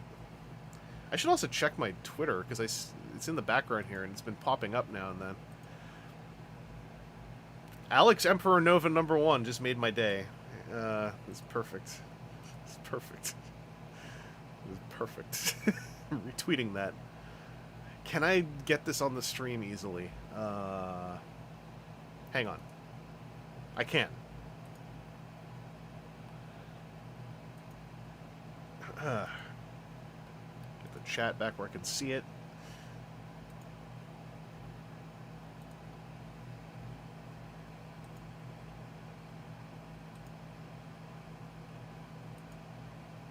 We share good things.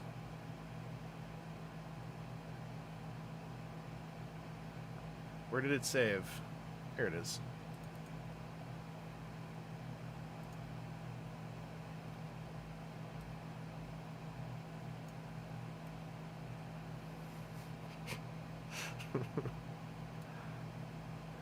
We don't need the close-up cam for the moment, so we'll just put that there in front of a bunch of it.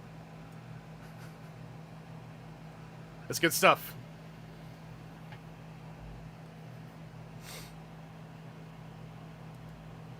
Because, you know, people are going to be like, ahaha, it's the meme.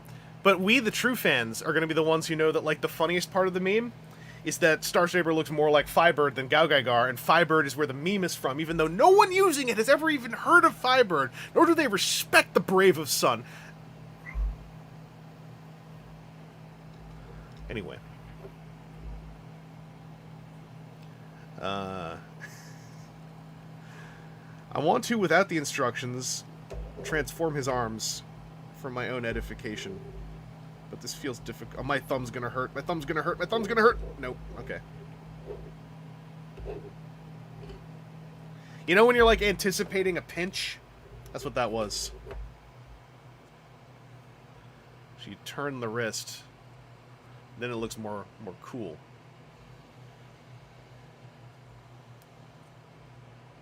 High five.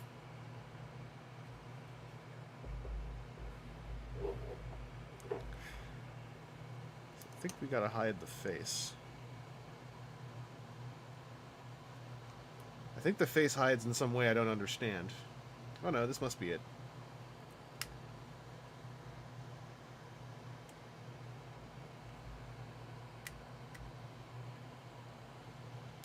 Oh! I understand. I understand? I understand? Question mark? I understand, please? Father? Father? I understand, Father? There we go.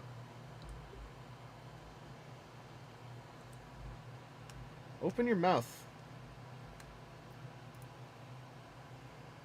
This is difficult. I feel like it's resisting something.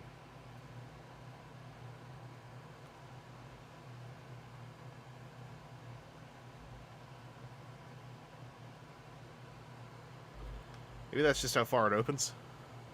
Lunchbox, thank you for the super chat. Keep making your own videos too, hell yeah.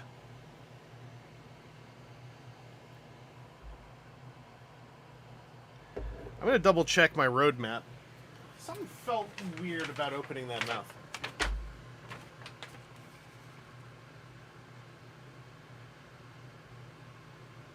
Okay, that's supposed to fold all the way down. Weird, okay.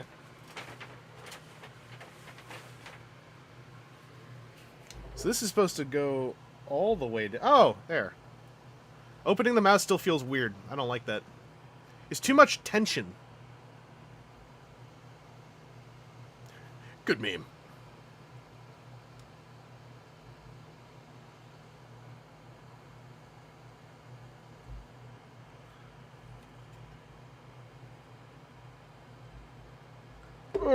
Oh, this is so tight. This is so tight. I don't know why it's so tight. Ugh. There's a friction nub in there, and it's so friggin' tight out of the package. Maybe it loosens up. I'm assuming these open.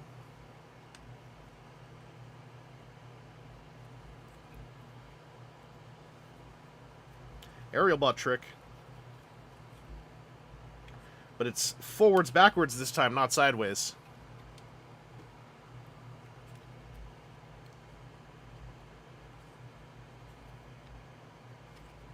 Oh, we talking Brave. We're talking Brave series now. I think Gaogaigar is still the only one that got like a proper Western release. Am I supposed to fold up that back bit?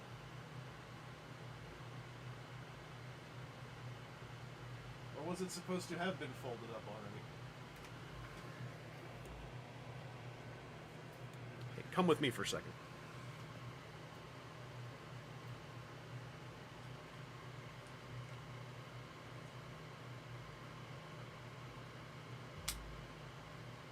Does that match the CAD? It does.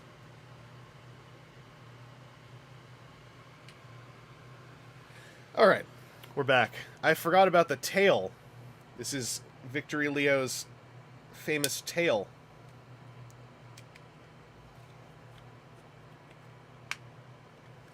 You know, lion tails.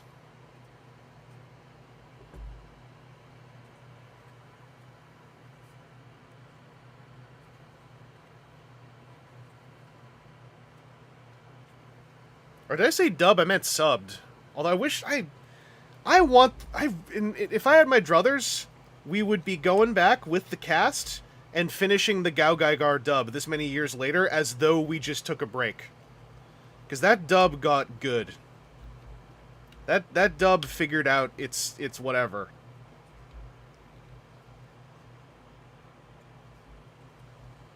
End of the day, I mean, it is still, you know, it has all the foibles of an anime dub, all the lack of monetary support an anime dub tends to have, but they went for it. They really tried.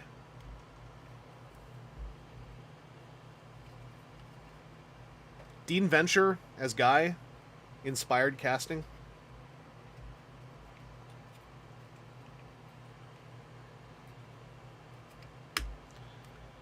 No, they're tails. It's a tail. I don't even know who Star Saber is. Maybe you don't know what cats look like. That's what a tail looks like. Okay, so lion mode, you're still supposed to have these wings folded in. Gotta be animation accurate, or, you know, my reputation.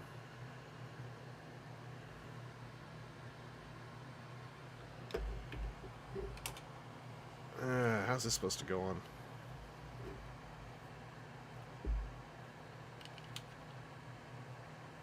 Excuse me? There we go.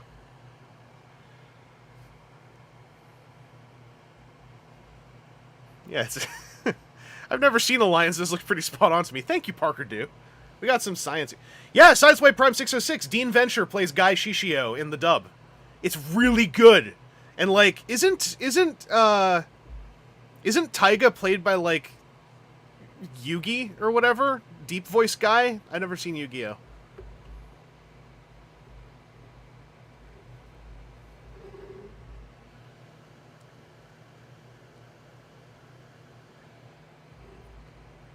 Double check over here, make sure I got everything lined up right. I put the gun on upside down, but there's a spot for it to do that. There's a nub. It tabbed in. You heard a click. How could you betray me like this?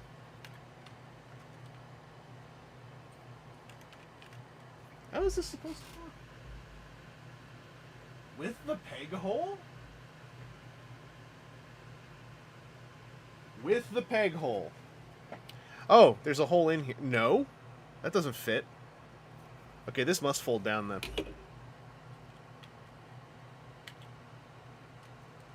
Yeah, Dan Green. Okay.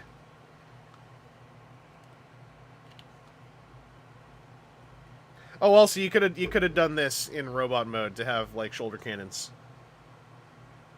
Spoilers. So this has to be down for this to be able to... Oh, that's cool. That's a clip and a peg. Damn. Solid. Robust engineering. Yeah, lion. Biological lion, as you can tell. My chair is sinking because it's one of these. Ah! Where the gas cylinder gave out after 6 months. Y'all know what I'm talking about with computer chairs. When they start going like bip, bip, bip. And you have to like stand up and... Eh. They did make it to Mike Sounders. Like by one episode. So I believe there is a dub Mike Sounders. I believe. I swear there is. But only for like one episode. It's been a long time since I listened to the dub, though, properly. I have the DVDs. I got them when they came out. I tried to support it so hard. These lion mane pieces, dude, they don't stay out very well. They're kind of, yeah. They come out like this, but they don't lock, because if you pull them farther, they just pop out of the hinge. So you have to, like, not bump his mane, or his mane sucks back in. It's missing a disc! No! Not to say that, because you own it, right? You own the discs, so you're allowed to do this. I think on... Isn't the whole dub applied to the Blu-ray rips somewhere? Like on Catsite? I'd swear someone did that with the Blu-ray stuff once it came out. Well, oh wait, you don't know. You don't have to do that. I'm thinking of the part where they just announced that they're gonna do new Blu-rays of the whole thing with the half dub as an option. That's what it was. That's why I was thinking about the dub again. I remember now. Yeah, the Discotheque Blu-ray that's coming out. They got the dub in there. That's why it was on my mind. Scatterbrain. Never even heard of Catsite. I should turn Victory Leo into his canonical spaceship mode now.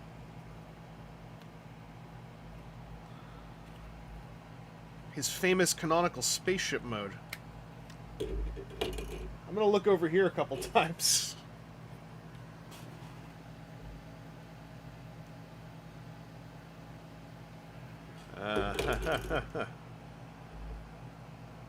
Because the spaceship mode is tricky to suss out because it doesn't look like anything. So I need to see the intended movement of parts.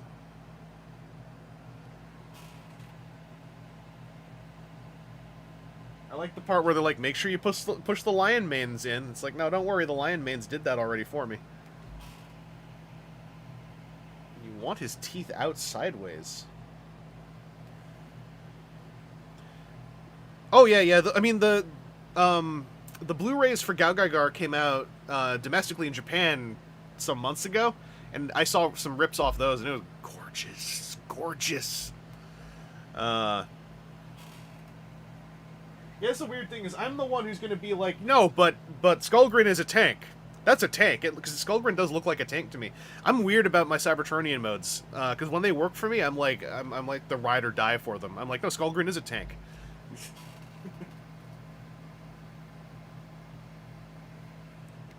Right, this thing folds up here. It's so weird.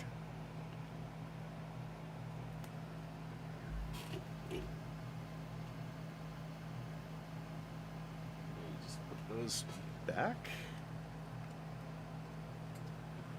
A tank is when a gun on box. Pretty simple. Yeah, thank you, Parker, dude. It is science. It is simple, straightforward science.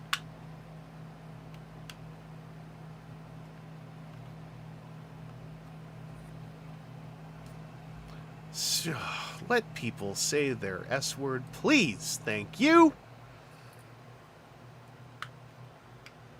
Literally, we're a Transformers stream. We all heard it when we all heard it in the funny movie, and we're like, oh no, he said the fun word.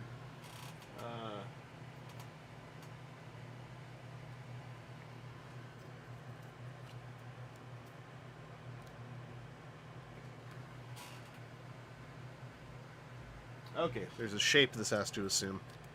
So I remember there's a thing where this like has yes. Okay, I remember this from Evan's video. Because usually when you fold up an arm, right, for a funny like weird spaceship mode, it's just like I guess it's chilling out there and that's it. But for this one, there's actually a tab on here and a slot under the wing, so that there is intention and structural stability, which is what that will win me over on a mode like this. Like if you have a spot where the things tab together, then I'm like, well, yeah, then that's where it goes. Now this mode makes sense to me.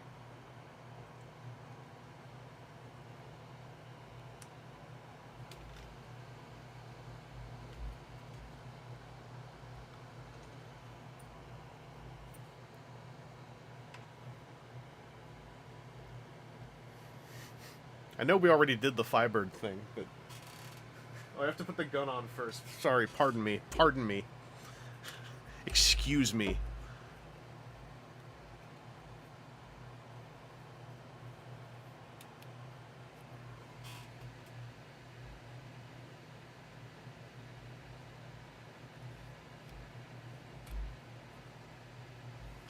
Okay. I had to fold this thing up.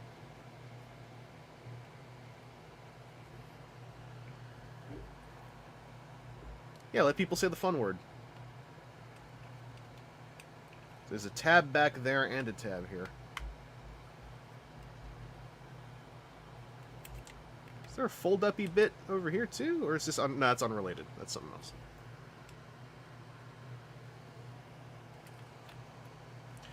This webcam cord is just creeping more and more into my space. Stop it!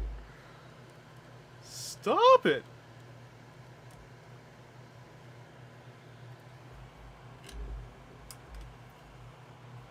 Skipping all TF HasLabs out of self-respect cry emoji.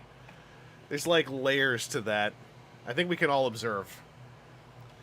But yeah, we have our canonical spaceship now. As we all remember from Transformers The Victory. It's crooked. Yeah, things tab in here and here, things tab there. That's what I want when a thing turns into a shape from outer space. That's an alien.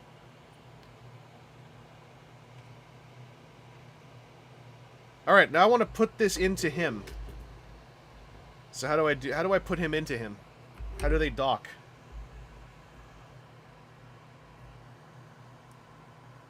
I wonder where this yellow nub came from. I'll just put it over here. That looks like a plastic shaving. But yeah, let me just remove the canonical tiny vehicles that are riding all over that thing. If you say 0080 or 0083 aren't good, I'm legally allowed to take away your gunpla. Well, this ain't gunpla, so I think I'm safe. Why are we... I missed... Excuse me, there's a hair on my nose? Anyway, I missed an entire Gundam tangent in the chat, so I was very confused.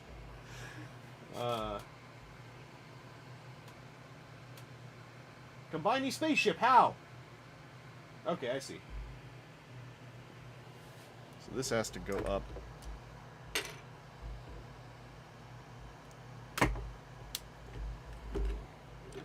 Gun comes off.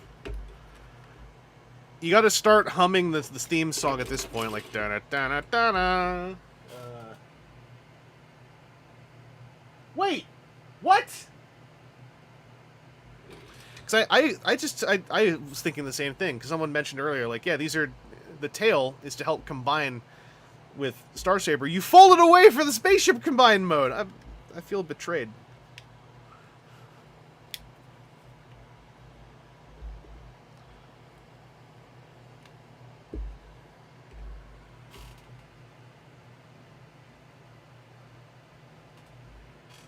Okay, that's when you're supposed to put the white panel down. I already did that because I'm cool.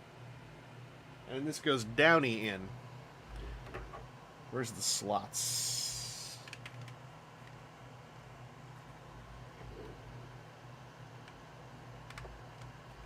Do those line up with the slots? They do! Okay. The slots start at the top up here. It's those yellow tabs, so you push them all the way down.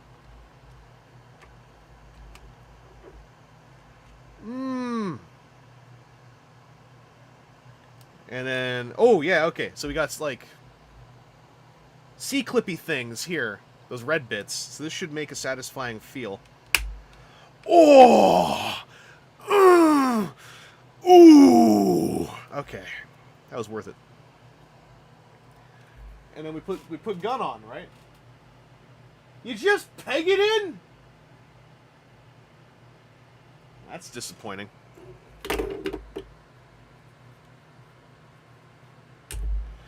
So yeah, the gun mount is just just do this. Maybe there's a better spot for it. That part feels a bit limp. Favorite genre of combined alt mode: vehicle, but slightly more. Yeah, I mean, it looks. I like it. It looks goofballs cool.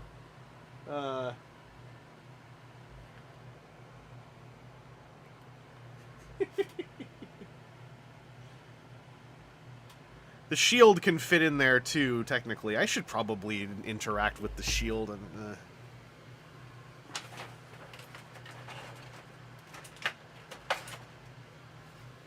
Ooh. Oh, without this stretch goal, I'll... Hang on. Hang on. Without this stretch goal, I don't know if I'd even want to fund this toy if he doesn't have his iconic plank. Was that mean? Yes, that was mean. I own up to it. That was me being mean. I'm not good at being mean, but when I do it, I try my best.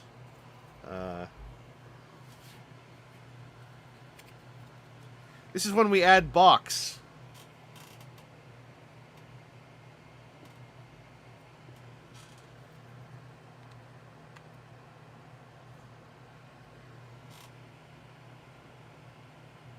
Oh, so we take box off of here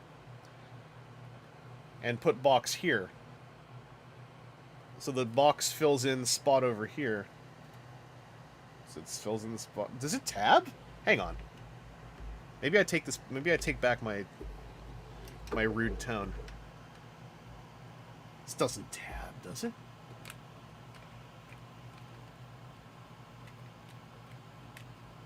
No, no, it doesn't. Wait, does it? No, it. What?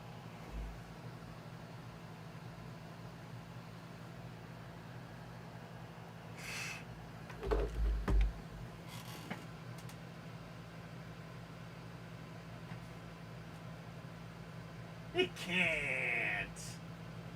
There's no room for it. There's no room for it. It can't.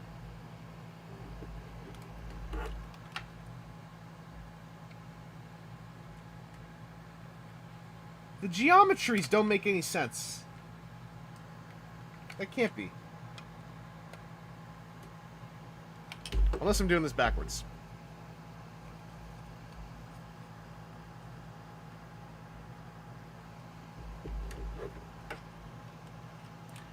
Hey, I might have been doing it backwards.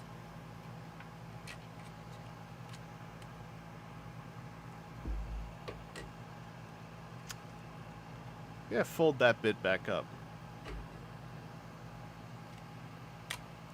It does tab. You fold that bit back up. The instructions lied to me?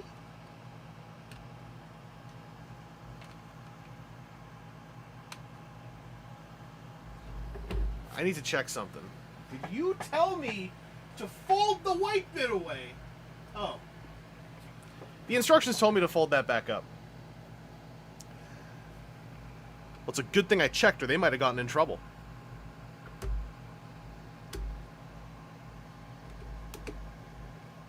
Honestly, they would have been The internet would have talked! Maybe remove some weapons. Ludicrous!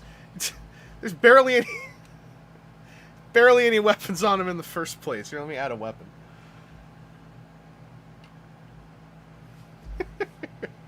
Hang on, we gotta...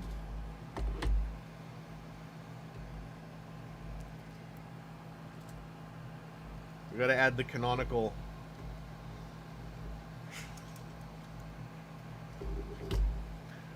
And then the famous...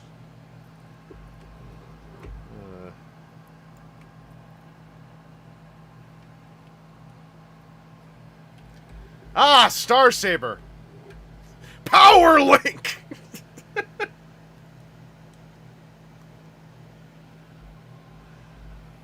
Yeah, there you go. I'm helping.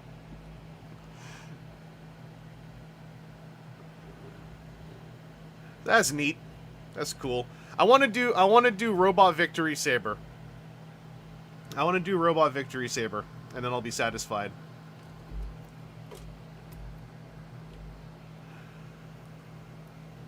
Not doing too bad. Oh, only been streaming for 2 hours.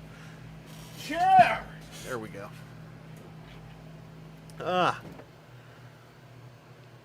I've been letting my hair grow a bit because I got the sides trimmed up ages ago, and then it started growing, and then I was like, what if I just let it keep growing and see how it looks like at the end of the month? So it's getting to the part where it's starting to... It went past the part where it was jabbing me in the eyes, so I like crossed that Rubicon, but now it's just covering my eyes half the time, so I think that I'm still going to get a trim at the end of the month, but it's fun seeing what my hair does. It's one of those things I picked up in the last 2 years of like, what if I just let it happen? What if we let it happen and just play, have fun?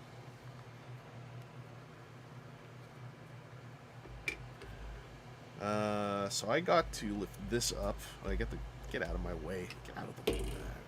All right, lift this up. Kid.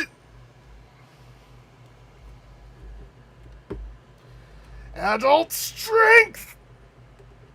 Oh my god. Leverage. Leverage. What? Gonna tell my kids this is white base. Ugh! Okay. That's not child friendly. That's why it's HasLab. That's why this stream isn't for kids.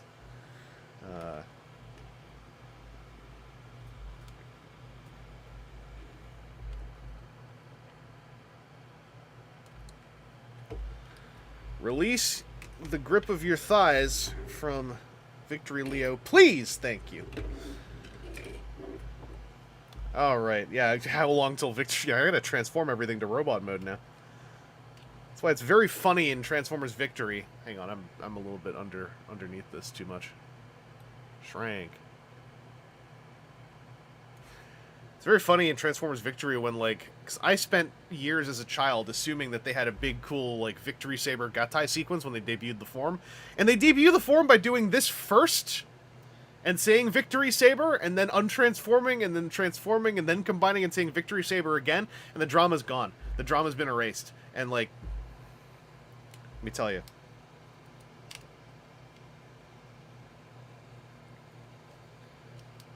Okay, so...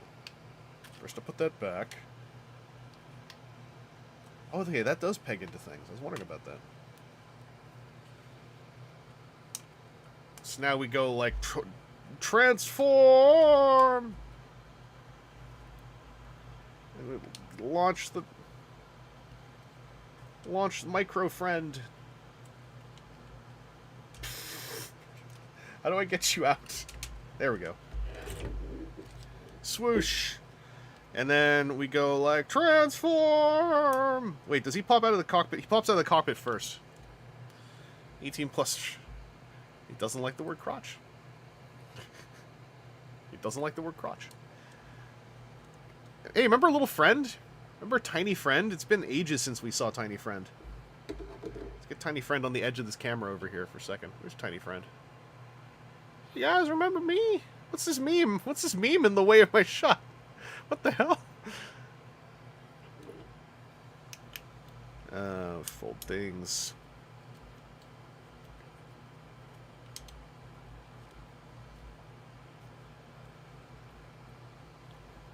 So I mean, so far I'm digging this thing. It's fun. As I was hoping, it is fun, slightly budget agnostic mainline fun. It's fun. I just for a second there went like, hey, where did I put Tiny Friend? And I looked down and I was like, I can't see him. I guess I ate him. He was hiding under the Battle Up helmet.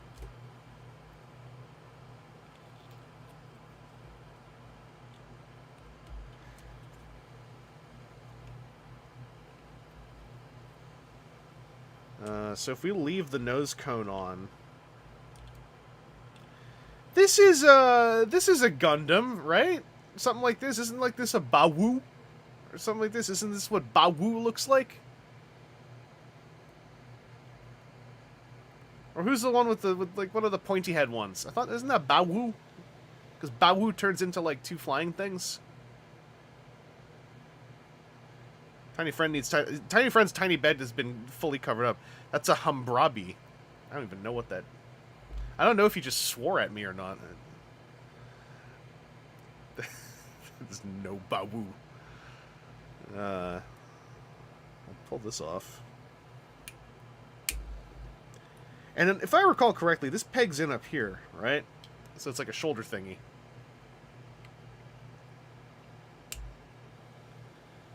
And then we pull that out, and then we don't get to do the auto thing, but we do something that's similarly cool, because the little head folds away, which I like.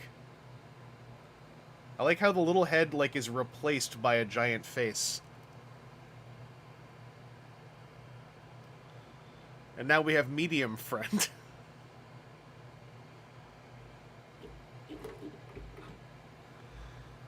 And let's say it all together. Brain... Brain...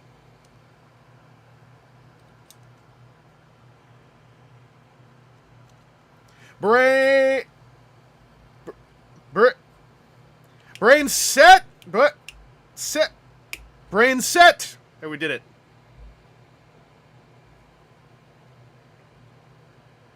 Yeah, that works. That works. We did it. Alright. And then much like in the TV show, he does all of this and poses and goes like, now transform some more! Brain maximize. That's not the correct era.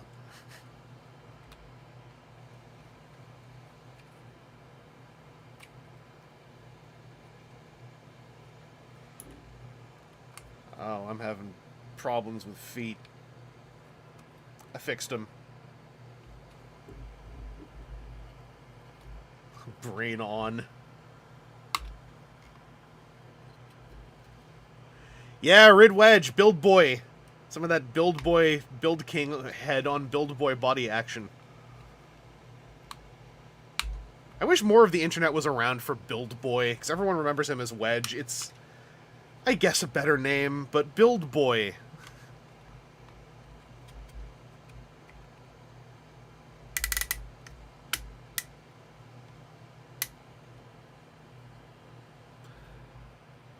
The stream is like watching the Unicron trilogy.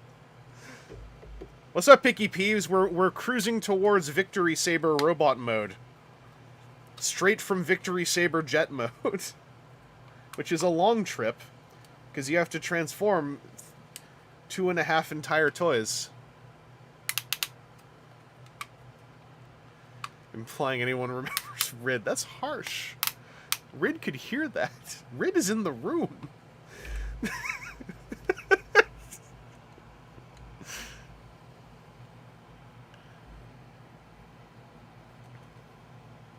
Small man gets inserted into big man to make even bigger man is easily the best possible play pattern. It is among the best.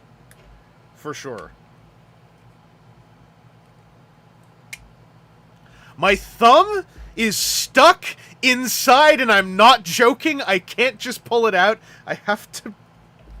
Oh my god. I just got finger trapped.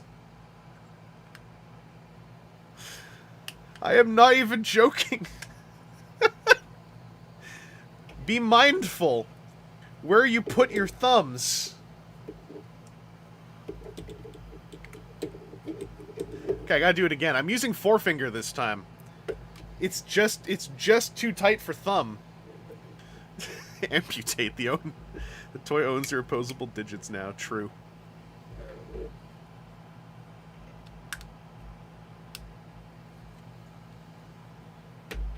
Alright, alright, alright.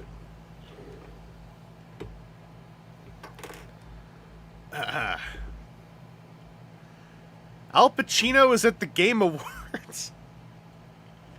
Yeah, I realized, by the way, when I started the stream, I was like, oh, I'm going to compete with the Game Awards. And I was like, I won, in my opinion.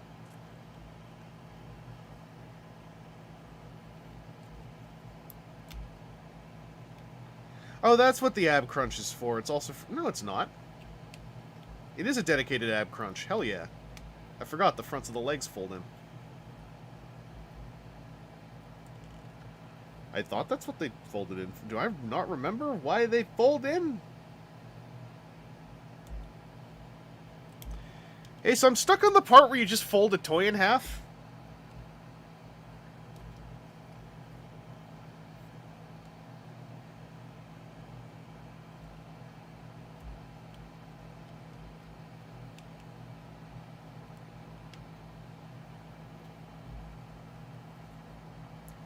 So I'm stuck at the part where... I should have looked at what was happening before I unfolded this guy. Oh, no. Oh, do I have to retract the legs in first? I bet I have to do that. Okay. I had to retract the legs in first.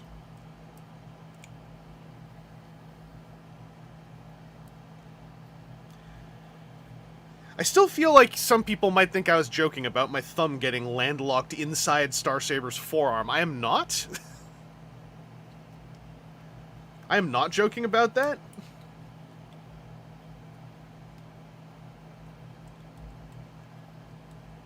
So you gotta fold these up before you put them back together. But then you do use that as a transformation joint. Okay, so it's not just dedicated ab crunch. Do these just hang out on the sides?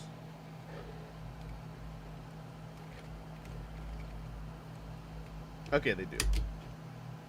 Ooh, he just sucked in.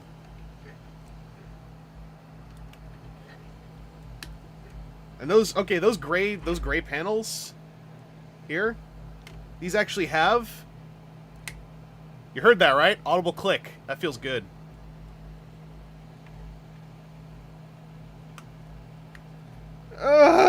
Stay in place. Thank you.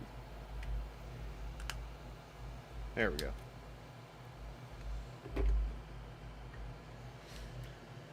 Bun Yeast, thoughts on the Rise of the Beast trailer? It looks fine. The main thing about it is it looks like the robots are cinematographically treated as characters rather than props, which is like the main thing a Transformers live action film has to do, is frame the robots as characters, and I felt that was happening in that trailer. So that was good to see. Alright. Battle up. Battle up.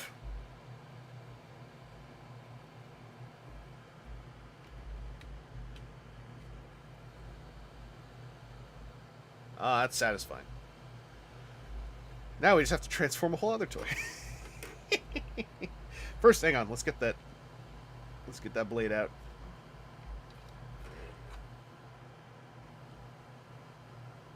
Oh, I gotta fold the backpack up too. Pardon me. And I looked in the instructions, and it looked like in the instructions they actually put the blade in the right way, so I want to see if I can suss out how one does that safely.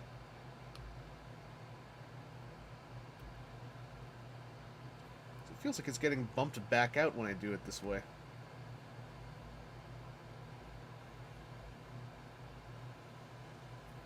Oh, it used to push down once. Okay. Okay. Okay. What's up? I'm Star Saber. Welcome to my YouTube channel.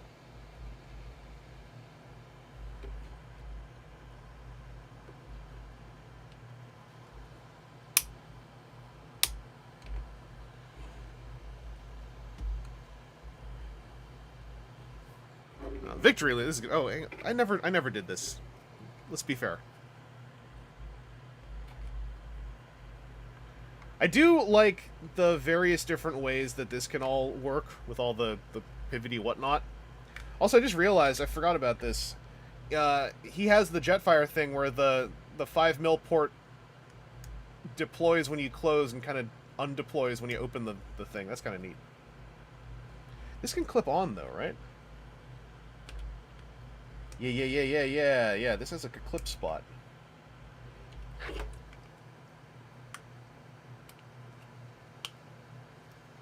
There we go. There we go.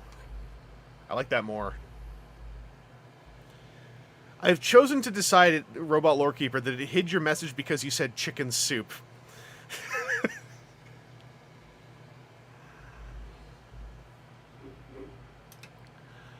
You would subscribe to Star Saber's YouTube channel. I would need to watch it first, not to be judgy. I think I'd need to see what Star Saber was doing on the platform before I would commit.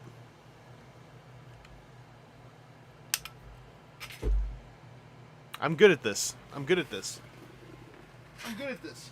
I'm good at this. Listen. Some people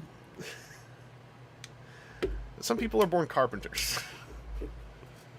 Me? How's it going, everyone?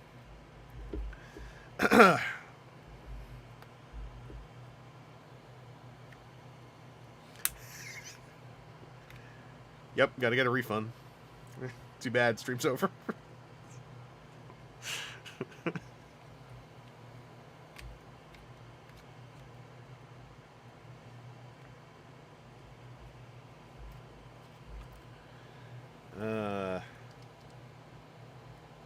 Yeah, everyone's watching Deathsaurus to see if Deathsaurus gets a chair. I think burgeoning companies are watching that too to see if they get to produce and sell a chair of their own.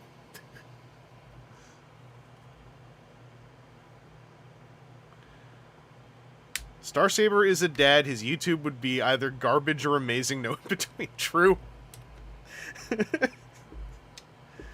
Oh God, Star Saber gamer moments. Oh, did they pass the chair goal? These stuff, we got no more chair watch. It sounds like they already did it. Not liking our chair chances. We gotta find out the chair. What happened with the chair?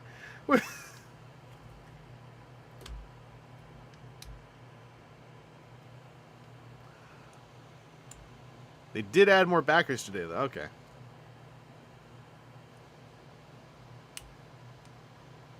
Ah! There we go. Reveal to me your face.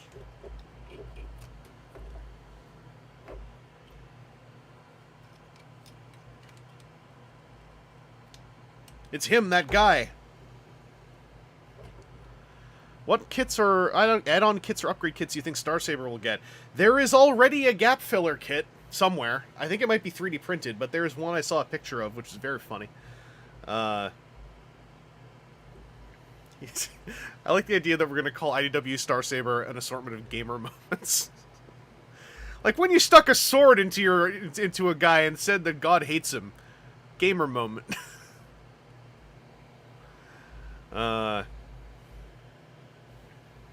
But yeah, otherwise for upgrade kits, like I don't know, like I gotta see how Victory Saber feels in a second here. I'm not really sure. Like maybe someone wants to just go for it for their own, leaving their own mark in the world, and they want to do like, I'm gonna make a fully posable Brain of Courage that's still that size, and has the spring-loaded feature, and also fits in. It'll be made of like resin and crumbs, I guess.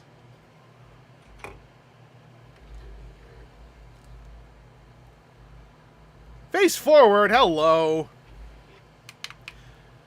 The knees being lower, I think I mentioned it before with Saber, is its anime proportions going on. Like, there's solo Chigokins with stuff like this, too. Where, like, visually, the joints are all there, but, like, the design has a tiny thigh and a gigantic shin and calf. Aren't we all made of resin and crumbs? Spoiler alert. Tiny Jan! Yeah, Tiny Jan. The other two members of the patrol could be a thing, because then they could redeco them as the normal Micromasters. It's hiding religious nuts. That's... My chat is better than that. They're allowed. They're responsible. You're responsible. I just went to bat for you. I hope you know. And yeah, when he had the lion boots, his lower legs get even bigger. Yes. Owen Garrett, I was just talking about this in the Transformers TCG Discord. Not just Micromasters, but also I was like, if a company just produced every Armada and Energon Minicon as a core class size toy, and just called the toy line Cool Sick Little Robots, I would literally bully people physically to purchase and support that line. I need to check the instructions for the grand combination. Mostly because I want to know how to tear Victory Leo apart. Okay. Can I fold this? No, it folds in all the wrong ways. Oh, man. Oh, no, I can.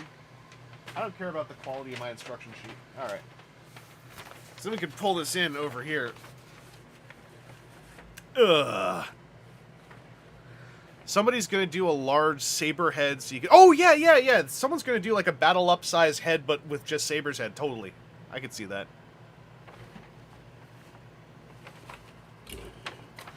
But the reason I specifically would say Armada Minicons, but as core class, is so that they'd all get to be just a pinch bigger. Because I have a knockoff set of the Skyboom shield and some other Minicon team that was cross-packed with them. That is that, like, slightly inflated core class size, and I love them. Like, they feel like garbage, but the in-hand feel of Dirt Boss or whatever, but as a slightly plumper meatball of a toy, that's so cool. I would love that for them to be like, instead of a Minicon size being like, you know, core class size, which Minicon size is like that, so just that 1.5 up for the in-hand palm feel. That would be great. I'm going to execute this operation while we're talking here. I'll have to cover his face again.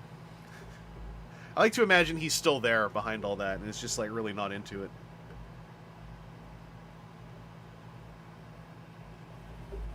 Alright, so we're going to separate pieces now. How's this work? That was simple. That felt pretty good.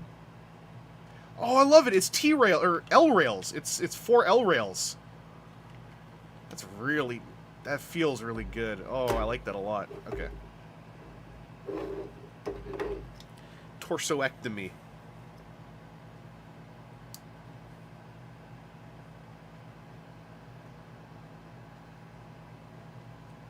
Does this actually click in, though?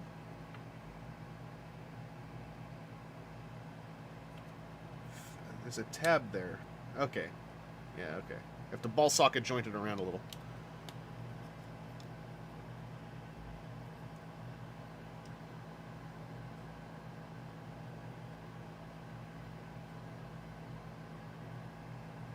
Oh, the instructions even say to do the fist. I was just doing it by myself. Of my own volition.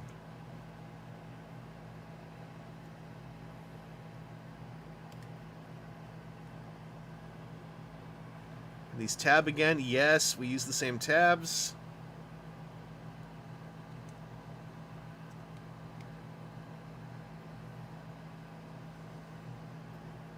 Like, remake all of Armada everything, yes, but also I'm like, here's the thing. Another reason why it would just be called Sick Cool Little Robots.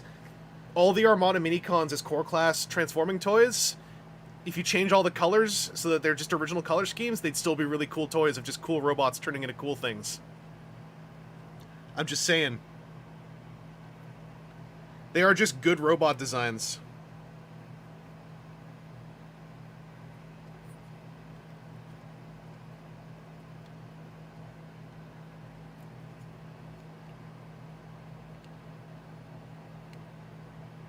Okay. Backpack. Now we gotta do the fun bit. Huh! Oh, that's nice. It's a fold-away C-clip. I like it. I like it.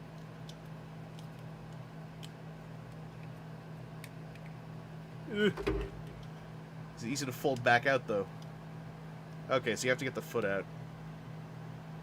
Oh, everything's in the way. Okay, so you gotta fold that away. Where'd I put it? Before you fold the other thing out. Or after you fold the other thing out. I bet they said that in the instructions. They did say that in the instructions, specifically to fold the foot out first. That's on me.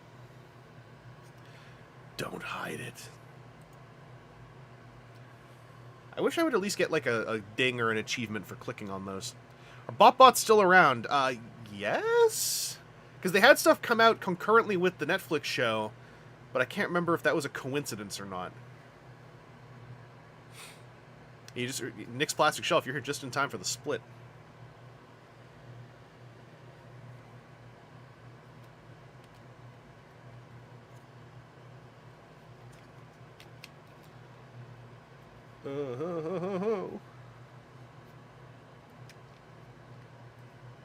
And then I think... Yeah, we get to do the fun part. Hip! Oh, that's satisfying.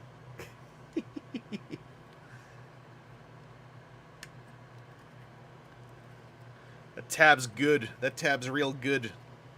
Fold half of the tail out. Alright, there's a shoe. Let's do the other shoe.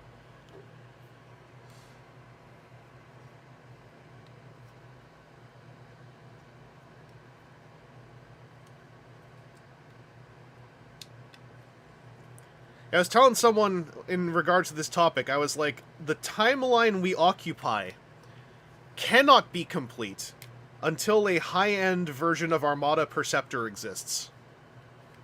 Until then, we literally are in limbo. Entropy cannot take hold on this universe until we get high-end Armada Perceptor. Okay, I don't think I need the instructions anymore. Oh no, hang on. There's steps.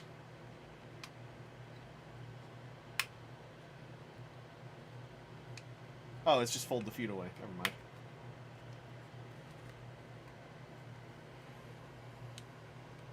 So they always are like, do the backpack first. And I'm like, that's not dramatically accurate, though. We got to get this stuff in here first. Oh, that felt good! Okay, I'm going to do that slower. I would... Energon Perceptor, I would... Energon Perceptor is the one I actually want. I just don't think anyone cares. So that's why I go to Armada first. So this thing clips in here first, right? And that's all cool. This part actually clips in up here, and it's... Oh! It's that Masterpiece Ironhide hand feel, where it just, it goes... It just sucks right in.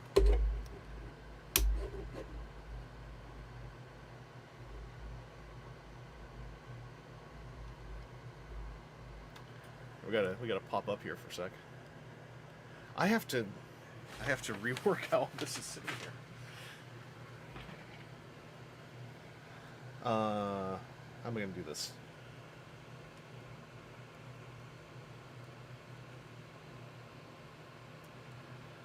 That's no good if you can see the infinite mirror screen up there, though. I didn't flip in the clip on the bottom of the foot? Oh.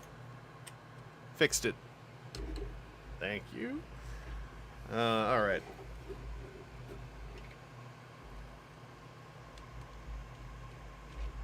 Yeah. Go. He dropped his sword blade. Don't tell him. I'll just get it for him. I'm gonna put it in the toy-way again. It just sits in there better like that. Oh, look at him. He made it. Oligarchy? Yeah, the Thundercracker was a size comparison specimen earlier.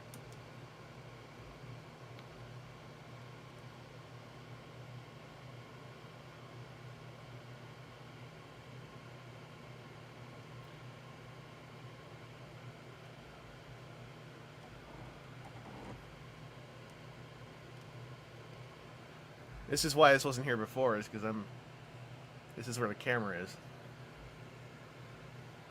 His sword fell, and I heard the sound of a defensor falling apart and a mirage horrifically screaming. Too soon. Alright, so how does this feel? The boot connection is dead-ass solid, and it connects at the top of the ankle tilt. And then there is a sculpted, sort of animated slant to all of this.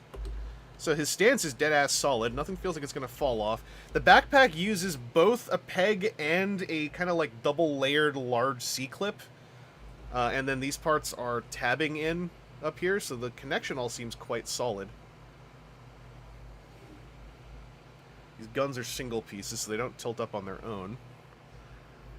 Did you see G-axis?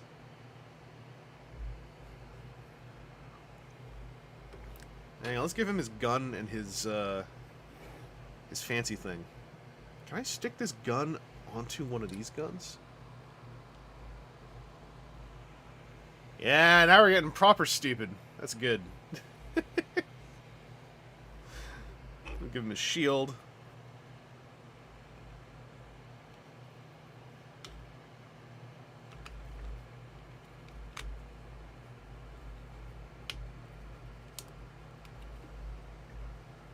And let's, oh, wait. The V-lock cannon. I almost forgot. How does this mount on him?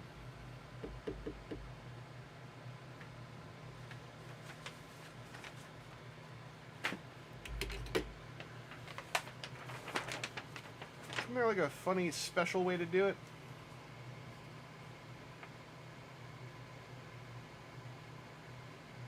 Oh, it just slings on his back. Okay.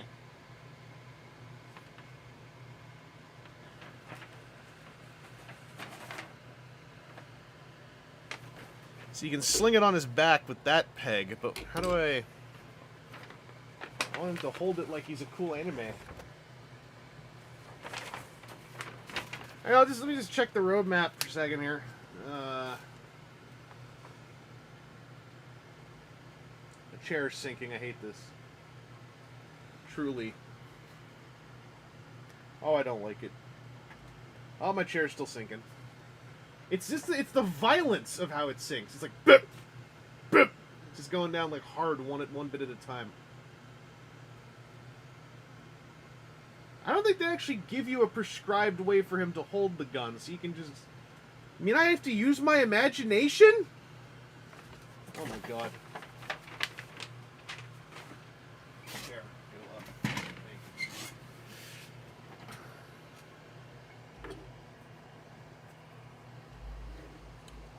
I've never used my imagination before. It's weird, I feel like they never really talked about what this is for, then. I think I saw a spot where that would go, but...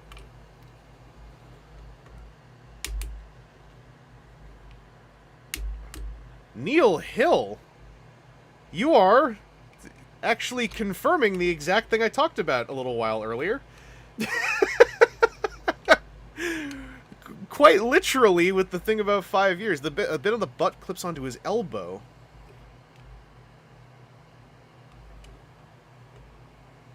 His elbow? Oh, I see. This isn't in the oh, it does! That was not in the instructions. Okay, so that clips on there.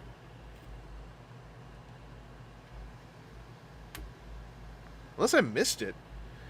That has to be in the instructions. How could you possibly leave that out?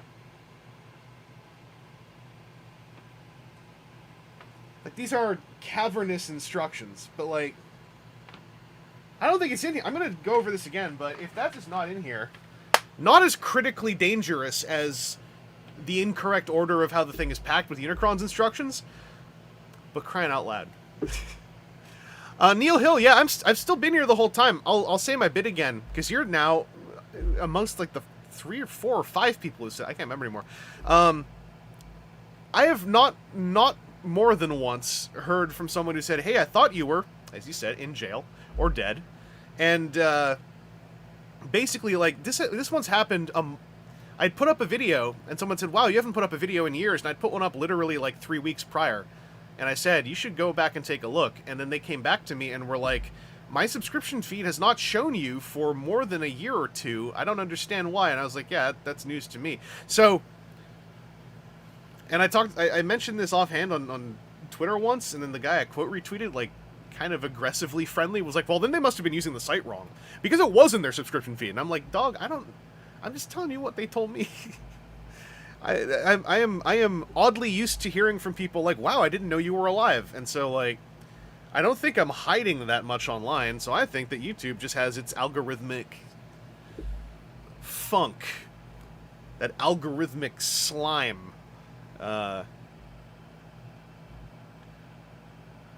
Okay, Picky Peas. Evan might have made a big... I might have missed Evan making a big deal about it, because I did watch that video.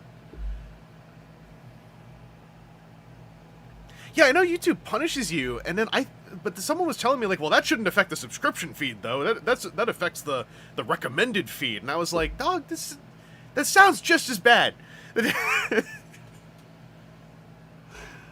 Yeah, unfortunately, following me on Twitter, at least was, the best way to keep up with me. Now, I'm still on Twitter, because it still exists at this moment, but I am also posting on Instagram, Evangelist Central, and also on Tumblr at Vangelist Central, and technically on Mastodon, but Mastodon still feels like it's mostly for coders and computer people.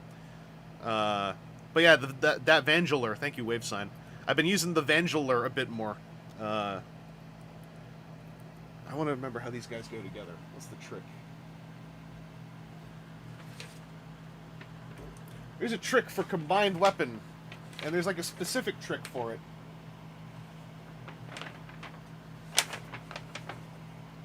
Going through this entire instruction sheet again. Did they not show how to combine weapon holy and fire as they left it off? That's fair. That's fair.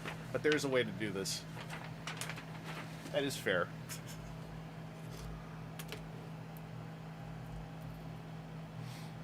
John Thomas Jones, thank you. Thank you for checking out my paints. Painting has been very good for my brain.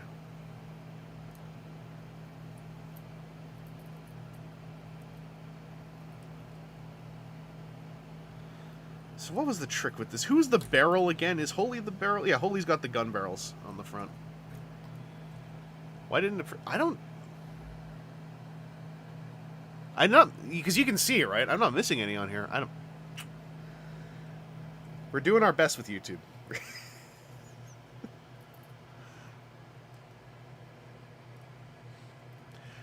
Oh, Face, I think you have to take them out of the package because I think they might be slightly in the way of Victory Leo. Actually, no, maybe they weren't. I don't know. You can check in the VOD. I can't remember how to stick the stupid two things together. This is so embarrassing. Don't tell anyone. Do not tell anyone that I was sitting here struggling with this. They're gonna think I'm not cool. I'll know if you told someone.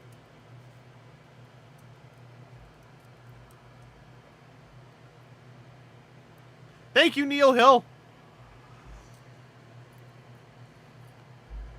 Oh my god, Kuga Gaming, did you do 2 times speed for an hour and a half? Or slightly less? Collector K and I am doing it totally wrong. Damn it!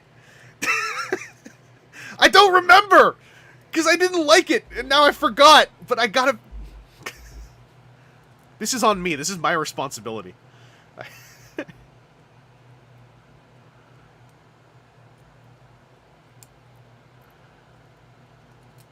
This is my responsibility. No, don't pop your legs off.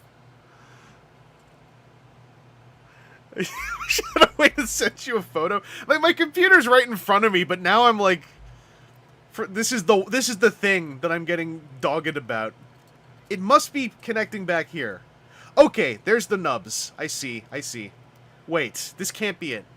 I'm missing something, but I have to be on the road. Nope, that's his legs popping out again. Hori. Oh my.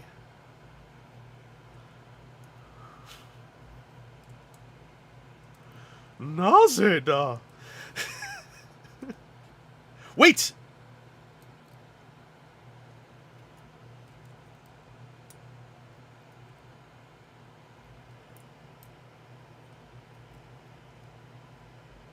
did it. Are you all impressed? I'll fold his head around so you don't see him looking up. There. I would do that for fire, but those of you who have this mold certainly know why I can't. Unless, does anyone have a secret for this? Because I've done it before, but rotating that head around... Wait, they fold around? Oh! Oh, hang on. Get out, get out. Hold the phone. Hold the phone. That's what the 180 was for.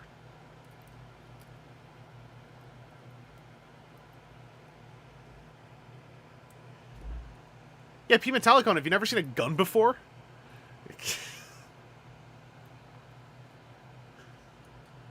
This is the true V-Lock cannon. I feel like I messed something up, because I feel like those white things are supposed to catch something.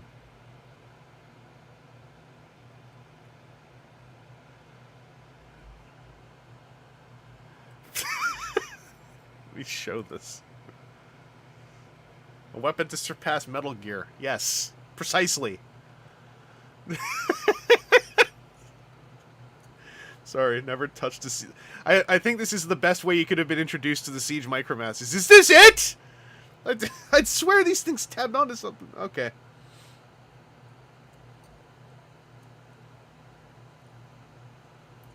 Alright. So,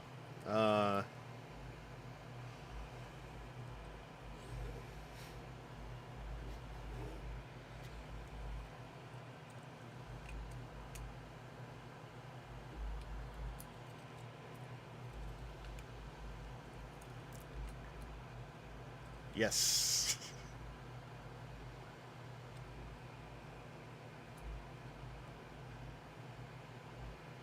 Oh, okay. Well, this looks cooler. This looks cooler. All right, there we go.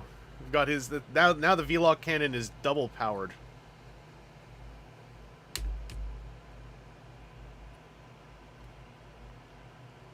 You look down the barrel of this, you die.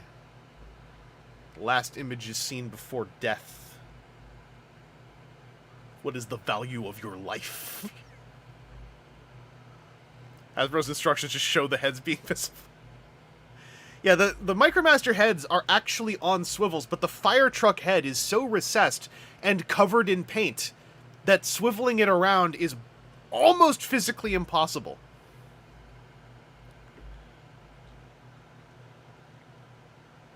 Oh, the stock's tabbed on Big Shot and Flak. Okay. That makes sense. Do I have those around here? I got some Micromasters. Oh, here, yeah. I got Powertrain. It's not Big Shot and Flak, but here's another... For those of you who didn't see the Siege play pattern, here's another gun. Demonstrable gun. The handle's up here. It's this little tiny nub up here.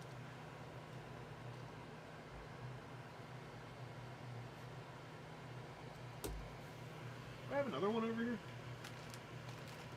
I think I do. Yeah, I had one more over here. Don't ask me why these are over here. Another demonstrable gun. It's a 4-barrel gun, you see? It's 4 barrels there. Also, literally riding face with crotch. I think I adamantly wanted to figure these out because I get mad if I don't understand how to do a mode on a thing I own, no matter what the mode is. So I did these, and I felt very satisfied, and I put them in a tray that's next to me, and they've been sitting there for like a year and a half.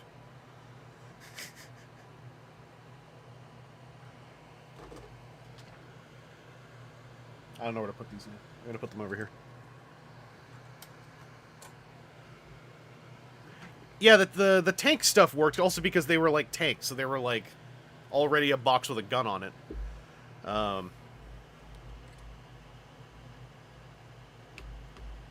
Hyperdrive, the loser's clipper. Wow.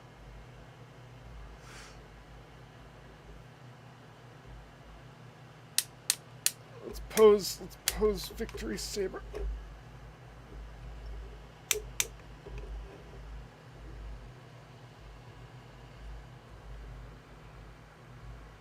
I move these back at... Oh no, they're locked in. Okay. So it's actually hard to get Victory Saber's shoulders all the way up because there's wings in the way. So you can untab them. Wait, does that... No, that doesn't feel good. I would say, yeah, don't. Don't. You should just tab them in.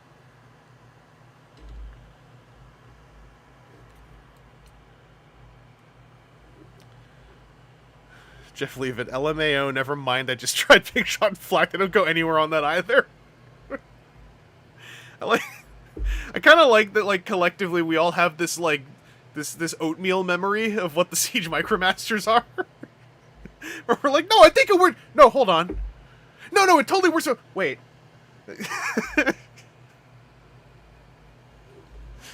I enjoy that stuff.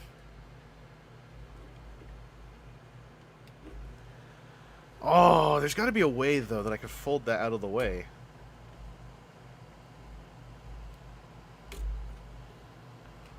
This doesn't... Oh, the geometries just don't line up quite right.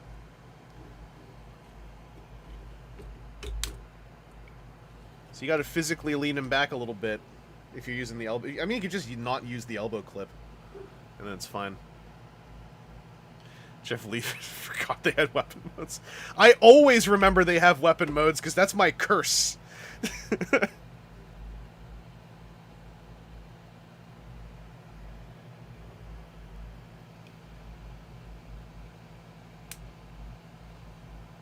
I think part of the reason I always remember they have weapon modes is because the entire patrols, including the ones that didn't get toys, they're all in the Transformers TCG, and I was salty for like 2 seconds that they didn't have the combine into a weapon gimmick. It's for the better, because that means they actually have team identities as Micromaster teams in the game, and it would have really muddied things if they could Battlemaster as well, with how Battlemasters work in the game, but that's why it's on my mind all the time, too. Alright, so we did it. That's Victory Saber. Almost every mode. We breezed past the base mode, didn't really do it. But I'm enjoying it. I'm enjoying it.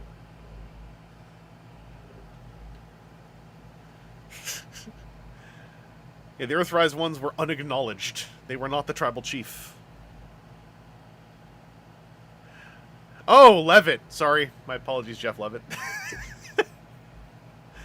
That's my very literal way of reading words happening again. I'm sorry! The blast effects! You're right, I have to still clip them out. So that they can then live in a plastic bag. Yeah, here, let me... I think the meme's had its day, right? We'll put the meme down here for a second. How could I? And I guess I could show the stand, too. I just wasn't that interested in the stand. Oh, this chair! It's whenever I swivel 90 degrees, then 90 degrees. Like the gas chamber in that cylinder goes... And my chair starts sinking. Let's get the God Hands back out again. Got some God Hand action here. Yeah, Kuga Gaming, I mentioned like way earlier, the thing about the Micromasters that they did that I just didn't jive with, but it's fine, is they focused on the paint apps on them inexplicably more than the functionality. So they look nice, and that translates over to these ones having, like, I'm guessing the paint mapping kind of ready to go. But it just means that I found them really uninteresting in person. 2 of these blast effects are not twist-tied in place. Wait, are these just the same... It's just these ones again. Didn't even need to cut the ties on these. These are the same ones, aren't they? The 3-stage, weren't these with... Don't I already own these in a different color?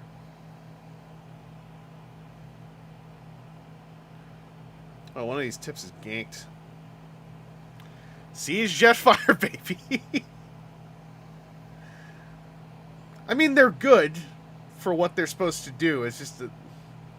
Whenever they're like, hey, we hit the stretch goal of doing blast effects, I'm kind of like... They were up... Yeah, I'm pretty sure they were up front. I just forgot. I forgot. It's fine. They're good. Let's stick them on things. Normal PSA, by the way, don't leave these stuck in, because the plasticizer in them, maybe it's different now, but for the WFC era, the plasticizer in these blast effects was very good at seeping into ABS plastic and fracturing it if you left them plugged in for, like, months or years at a time. So I just keep them in a plastic bag so they don't touch things.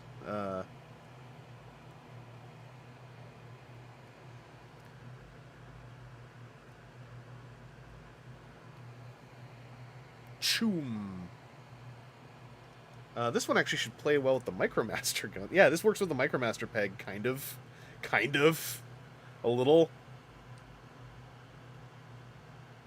Yeah, there you see? They got...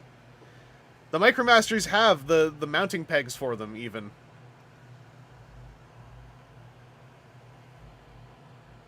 Blap, blap, blap, blap, blap, blap, blap, blap, blap, blap, blap. Hang on. This meme is too big. Blap. Thoom. Chafang.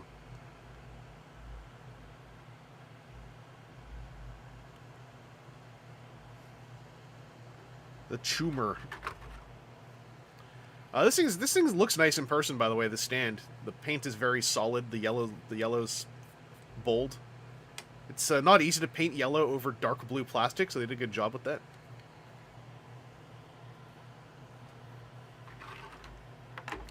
Schlumpel. That might be a German cuss. I can't remember.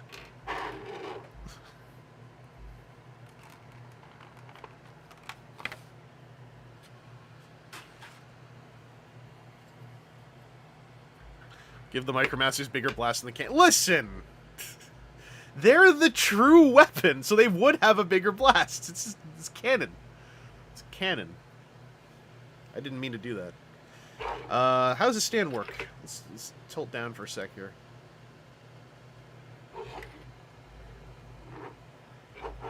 So there's two spots for it to slot in. I'm guessing this is vehicle mode spot where it would slot in like this. So that's for vehicle modes. This must be for Robot mode. So what's this for? There's a whole stand section in these instructions. That is on the other side of... Nope, here it is. Okay, so that cuppy grip is for the jet mode. And it's for the robot mode. I think. Oh no, it just stores in the back for robot mode. Oh, that's neat. Okay. Oh, we stick it in the other way for robot mode. And then this... It said this... Oh yeah, here. Can I do the other way around? No, it's gotta be this way. Alright. So we do that. Oh, you couldn't see that. Oops.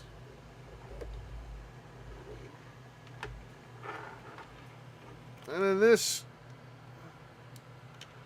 enters the rearward hole. Right there. I lost a blast effect. Oh, there. Now he's on a stand. Get out of here, blast effects. Stop it. Just stop it. Stop it. So he's floating. I can confirm he's floating.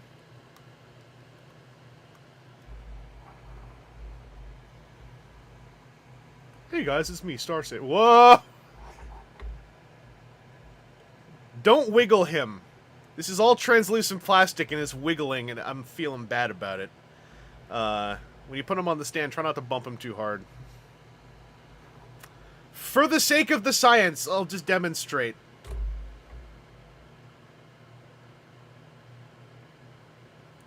Don't like that much torsion on a clear plastic bit. Feels bad. I'm sure this is like really dense feeling plastic. I'm sure it's fine. It just feels really bad to look at when it's going jiggly jiggly. Now I can't stop it though. He's doing it all the time. Woo! Space! I'm in space. Cosmos! Victor, let's say go! Say go! I hit my webcam cable there. Alright, God Hands over here. I think we hit all the little bits. The base... Hang on. The base mode will be an exclusive for the eventual YouTube review. Forgot to have my Coke. Hang on. I'll be right back.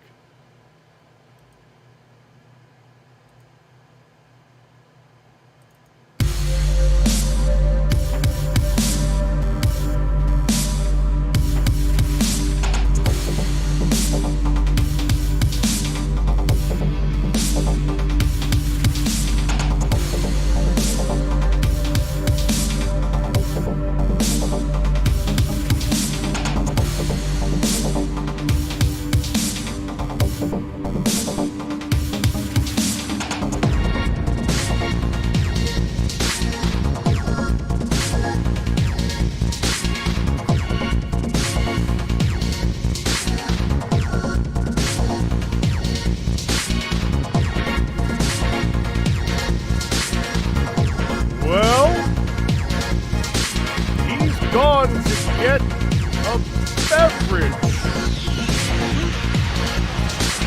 But in the meantime, I'd better have another supplement.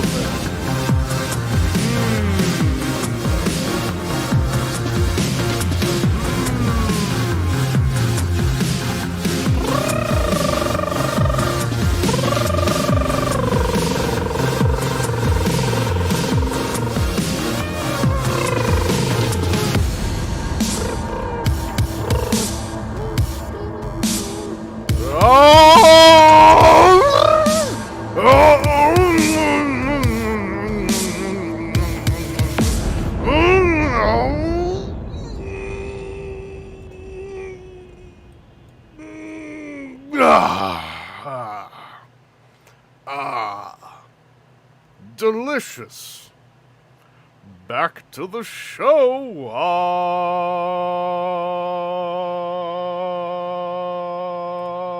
Hi there. I had a Coke next to me unopened for the 3+ hours I've been sitting here, and it was lukewarm. So I wanted to get a nice new one so that we could properly end this feature the real way. Crack one open. And enjoy your Transformers time the best way, with a little bit of bubbly acidic caramel, 0 sugar. But yeah, I've got this graveyard over here of toenail clippings equivalent from toys. Coke milk. I've talked about this before on stream. When I was a kid at Boston Pizza, because Boston's famous for their pizza, they briefly on the kids' menu had a drink called the Volcano, which was milk and cola. And I remember I got it once because I thought that would be the best thing in the world. And it was not. You should try mixing Coca-Cola and milk. You should try mixing Coca-Cola and milk. Don't do it. But you should try mixing Coca-Cola and milk. Ugh. Does the toy collector version of Howard Hughes store clipped twist ties in jars? I'm gonna say, I feel like someone might actually be doing that. No Cindy Crawford white jumper. Oh no. I don't remember television from then. Anyway, this is I also want to show off some more just so I can switch these camera shots. I'm so happy that these worked. I even have, technically, I even have this shot up here. It's just, you know, what's it doing here, right? Nothing. Go back to prison. I neither like Coke nor milk, so that sounds miserable. Yeah. True. The Boston cooler. That sounds terrible. Anyway, let me switch back one more time. Oh, I love being able to... I feel like I'm in the future when I do this kind of stuff. Like, I know that nowadays people have arrived on the planet in time to just grow into streaming like this with the avatars and multicams, but I'm just behind that enough to still find it all really wondrous. The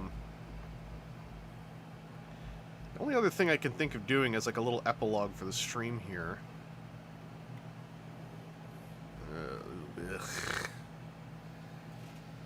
It just looks like toenail clippings to me. Like out of the corner of your eye. It's disgusting. I want to try, while you're all here, I want to try setting this up too.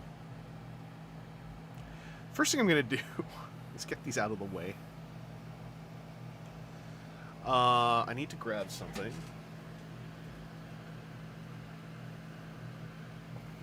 By the way, I hope that was in some way entertaining or informative as to the HasLab Victory Saber.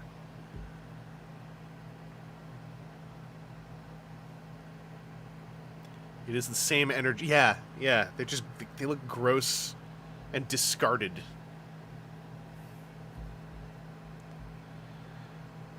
Code Turtle, I don't know how to make a VTuber avatar, like the 2-frame one that goes bop bop bop when I talk.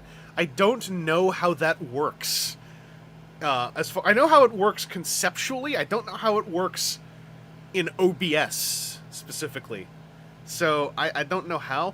But I'm also getting more comfortable just sitting here and talking. I mean, I've got male streamer on the internet syndrome where I don't have any makeup. And I actually wanted to do facial cleanser today, but I'm out, I discovered. Like, I got face soap, but I wanted facial moisturizer to look nice. But oh, the pre-stream thing! No, that thing, I'm manually operating the mouth. I can only do so much with that. I need an entire hand to operate that thing's mouth. That's a puppet. That's not an avatar.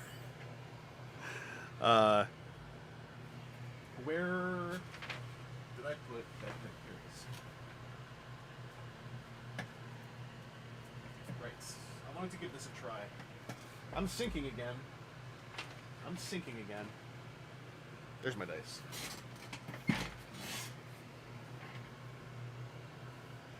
I am also a puppet, by the way. My entire body's being operated by one mouse clicking buttons. It's really impressive.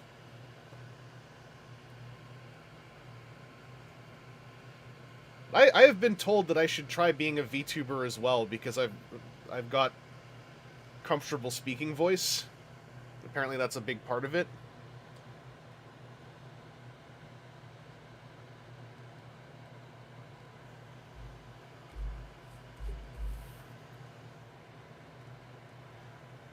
Just lining up this shot here. I don't want to Mignona this and drop my crotch on all of you. Is that too soon? Was that too soon?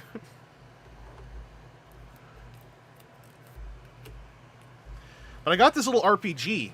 It's a solo RPG. I really wanted to play it, and I was playing it a bit, then I was like, this feels like something I would like to do for my first time on a stream. So I could tell a story to someone other than myself. And then it'll make me more comfortable to solo RPG and just tell stories to myself. But this is Advanced Quest. You can get this on PNP Arcade. This meme, I do not want to delete it. You're always in the way. So this is if you go on PNP Arcade, it's a print-and-play gaming site where they sell lots and lots of PDFs that you can print off and play games with, usually for like $1 or $2. Some of them are free. Tons of free stuff in there. It's really fun. I have nicely printed copies of this because I'm in Button Shy Games' Patreon, where they send out games every month or so. So mine looks really nice, but you can just get a PDF to print all this stuff off. And this is a solo RPG, basically. I'm going to keep these rules nearby in case I have to check them for things. But your character sheet in this, you can just do on a scrap of paper. They have a sheet, though, like a 9-card sheet you can print off. So I've printed off a character for this. It's my first Advanced Quest character. It's Prototype Johnson. And the way a character in this game works is you have a d12, 2 d10s, 2 d8s, and 3 d6s. Those are your skill rolls, and you just make up what each one means. So, like, you know, your most powerful thing down to your least powerful. So, Prototype Johnson, his most powerful thing is his absolute training. Because I meant to write the word training, and it was 4 in the morning, and I wrote IN, and so I said, oh, IN, I better put the G. But I wrote Trang. So I put a little apostrophe there, so that wherever Prototype Johnson is from, it's just a dialect. When they say training, they go like, train. So he's got absolute training. His next 2 most powerful abilities are the Eliminator Stick and the Stupendous Boots. His D8 abilities are his Utility Fingers and Disarming Candor. And then his 3 tools are his Notable Coins, his Durable Bread, and his Engaging String. And I put these in sleeves so I could use a dry erase marker with them. P. Metallicon, that's right. Thank you for... I'm not in jail. Hopefully that clip doesn't age badly. I need some dice. Hang on a sec. I need some D6s. And I need my dice.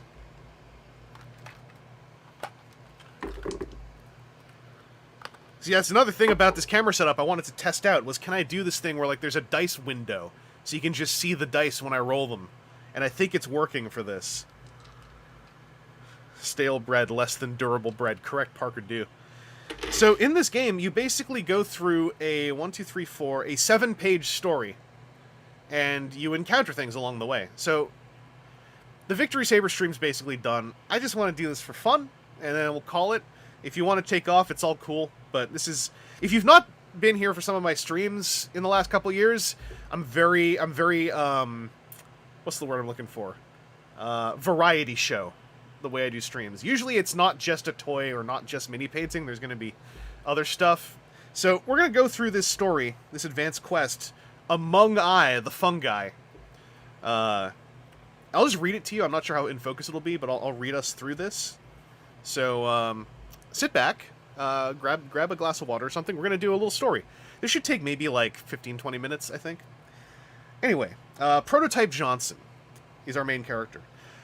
Hoofbeats thunder through the forest, growing ever nearer. You're not exactly sure what faux pas you committed before the Satyr Elder, but whatever it was, they're enraged and out for blood. You've got to escape, or they'll have you roasting over a fire for sure. Satyrs eat everything.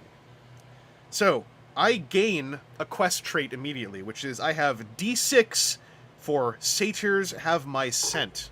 So I'll add that to my quest list here. D6 Satyrs. And then what you do next in this game is you roll a D6. And then there are some lines here. So you roll a die and you go down that many lines. Once you hit a lock, then you stop and pause. So first I will just roll a D6 to start off. That's a 2. You can see that, right? That's a 2. So we go down 2 spots. So now I have D6 tumbling down a rocky slope. So this is going badly. Tumbling. Good writing. So now what you do is you take 2d6. Basically, you take what the quest wants, which in this case is 2d6. I'm going to use these dice here from Andy Rue's Gaming Gang, which is the Extra Life team I'm a part of that my friend Aaron runs. So these are going to be the quest. And then I'm going to roll 2 of my own dice. So this is a solo RPG. So they encourage you in the rules, don't just roll your best dice, roll what fits the scenario. So Satyrs have my scent, and I'm tumbling down a rocky slope. So I think that for the slope, I will be using a D10 for the Stupendous Boots. So we grab my D10. Which one is it? This one.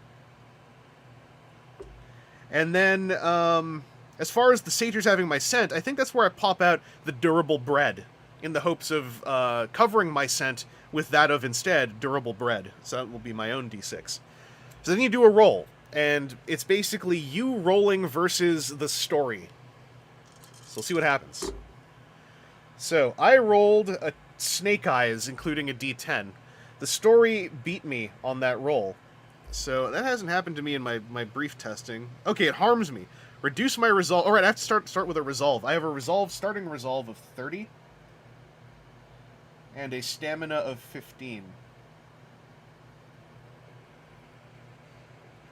So this reduces my resolve by the difference between the highest quest die and the highest character die. So they rolled a 4.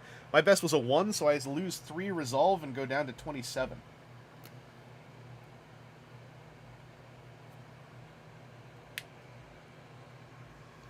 Alright, and then after the roll, discard one of the quest dice and you roll for a new one. So I tumbled down a rocky slope. I think that's been solved, but the satyrs still have my scent. So there's still problems. And now we roll the d6 to see what the next quest die will be. I rolled 4, so I was at 2. So that will take me down to 6, which is splashing along a stream. I should mark 6, so I remember where I am. That's d6 splashing. So satyrs still have Prototype Johnson's scent, and now Prototype Johnson is splashing along a stream. So I think we're going to keep the durable bread out to continue trying to drop a breadcrumb trail of a different smell that they don't think is Prototype Johnson. But Prototype Johnson is also dealing with splashing along a stream. Now my question is, do you all think that the utility fingers or the disarming string, or the engaging string, or the utility fingers, which of those do you think would help with the stream? I'm thinking the utility fingers, because those would help him paddle through the stream. Maybe catch some of the water, splash less. Does anyone have a case to make for the engaging string, though? Because I feel like the string, perhaps I could use to fashion a way to create a pulley system to get me through this part of the stream. I just think that the utility fingers are maybe yeah, the utility fingers. Grab some rocks. Good call, Parker Dew.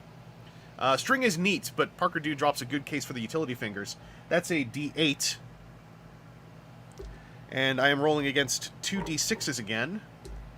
So let's see what happens. So I rolled a 16 versus 11. So I beat them. I beat the world. So the outcome favors me. That did not have a treasure symbol on it, as one of these things here you can see has both a fight and treasure symbol. That means that would be an actual fight with a thing, which is a whole little micro mechanic. So in this case, I get to choose which of these things are gone. I'm going to say that the breadcrumbs of... The breadcrumbs, would they have worked? No, I think that I think that Prototype Johnson is on the wrong train, actually, with this bread thing. So I'm going to say that the utility fingers, I grabbed some rocks, and I was able to grapple my way through that piece of the stream. So now we'll roll another d6. If I roll a 3 or higher, then we advance to the next part of the story. I rolled a 1, so we're still struggling through this, so up to 7 here. D6, dense foliage and vines. Foliage. So dense foliage and vines. So the satyrs, once again, I'm going to say we're still using the durable bread. I got some dry erase on my thumb. Ew. For the foliage and vines... So there's 2 d6s here. Foliage and vines, I'm going to say... I'm going to grab one more d6 of these types. The foliage and vines, I think the string does come... Because I can use the string to tie up the foliage and vines. So we'll do a d6 off here. So I got a 4, and they got a 12. So I will lose 2 resolve. Go down to 25, because that's 4 versus 6. And we'll say Prototype Johnson, despite kind of failing to make his way through dense foliage and vines with an engaging piece of string, he's through the foliage and vines. It just didn't go very well. So now anything but a 1, and we advance to the next part of the story. That's a 2. We make it out of that part of the story. All right, so... Have we escaped the satyrs or not? Roots snag at your ankles and you find yourself careening down a long slope. The world spins wildly, and with a whap to your head, you land against a large, twisted log sprouting with mushrooms. Your vision swims, and you struggle to stand. On the rise above, the satyrs glare down at you, so the bread didn't work. But oddly, they shake their heads and canter away. On to page 2. Turning, you look into the realm they dared not enter, the great Myconic Kingdom. Fungal growths are everywhere, of every shape and size. Great towering stalks as high as trees cast deep shadows over a chaos of colorful clusters and odd shapes. The air is thick with twirling, floating spores that twinkle in the angled shafts of light. So for the whole Victory Saber thing, the porn bots hid. But now they're back. It's like they heard the role playing and they were like, we can spin that. Role playing, porn, yes. Anyway, we got a new rule, regrowth. If I fail a roll with the spore icon, instead of rolling for the next trait, I move backwards to the first available combat quest trait. Okay. So, I gotta roll now to see how far down I go along this new set of story bits. It's a 5. So, 1, 2, 3, 4, 5, 13.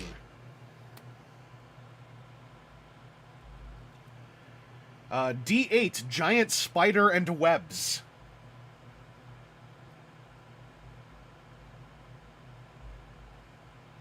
And a web.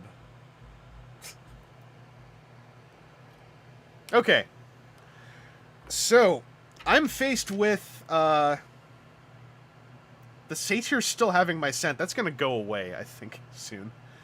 So with this giant spider, I feel this is where, you know, as much as it is using my biggest die, this is where the absolute training comes in. Actually, no, not the absolute training.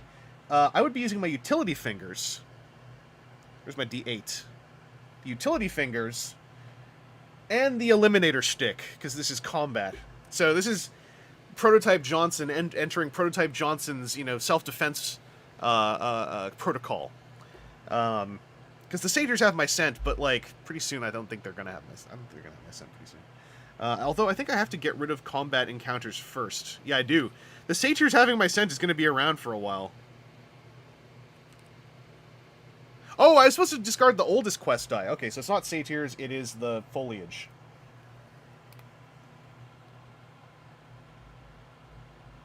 I missed that part of the rules. We misplayed that. Don't tell anybody. Still gonna roll this way because utility fingers, they can also fight off the foliage that is clearly helping this giant spider mess with Prototype Johnson's business. The spider is also a D8, so we gotta get out some more dice here. Luckily, I have plenty on hand. So the red die, we're gonna do the red dice are the foliage and the spider, and the not red dice are Prototype Johnson. There's also a combat thing here. Actually, I should double check what that means. If I roll higher, remove threat from... Okay, so it has a threat level. Hang on. Of 6. So I have to also reduce the threat down to from 6.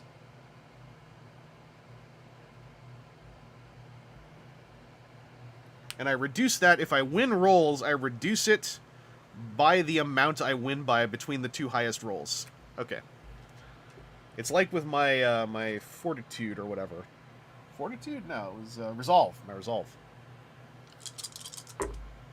Alright, so the quest rolled 6 and I rolled 9. So there's a difference of 3 between the highest dice, so the threat goes down to 6, or down to 3, sorry.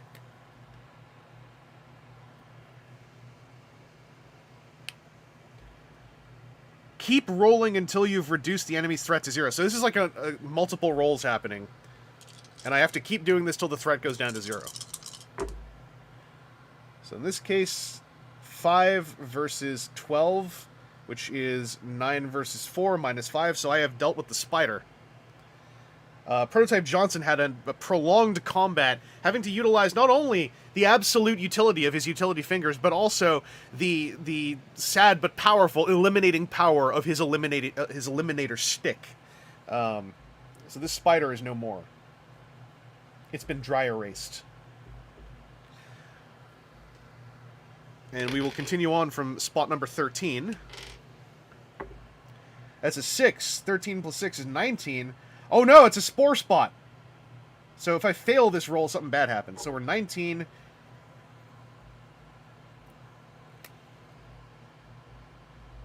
D6. Spore spawners.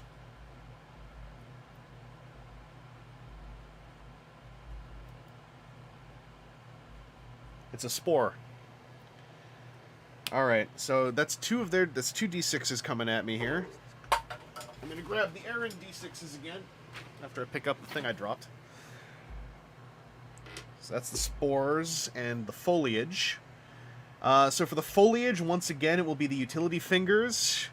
For the spores, I don't want to use a big die, but I feel like this is where absolute training comes in. Get spored got covered. Get spored got hidden by chat? Are you kidding me? Spore spawn. Shoot it with missiles when the mouth opens. Correct. That's a good call. For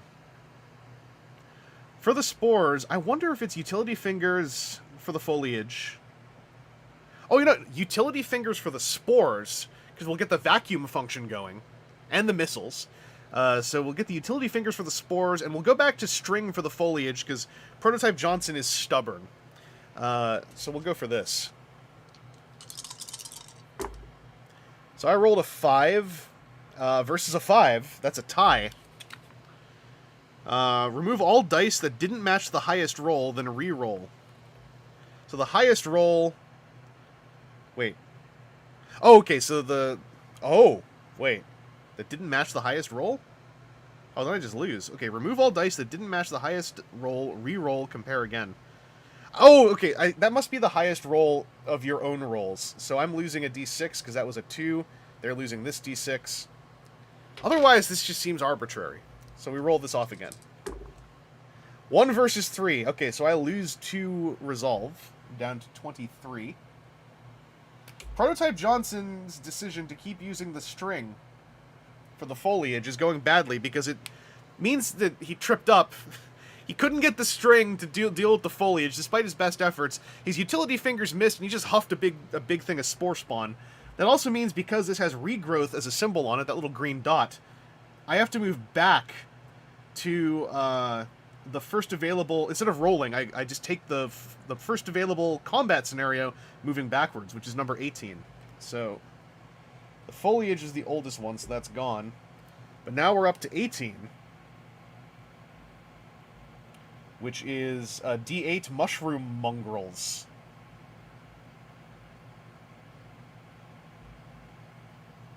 See that little mushroom dude there? I'll give him a... And so that's 2 different mushroom mongrels, each with a 4. So I have to deal with 2 separate combat enemies here, which is potentially going to take a second. So they have a D8. Get the red one out here. And a D6 for the spores. Once again, the eliminator stick will come into play. And for the spores, I think utility fingers again. Neat stuff. Only a true master can wield that string. That's Prototype Johnson is still a prototype, so he's pretty sure he knows how to use the engaging string, but it's not quite working. You know what? No, not the eliminator stick.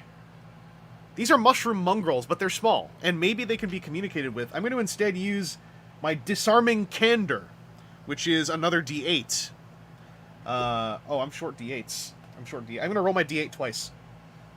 Or can I grab another one from nearby? No, it's buried. Okay, so I gotta roll a D8 and a D8.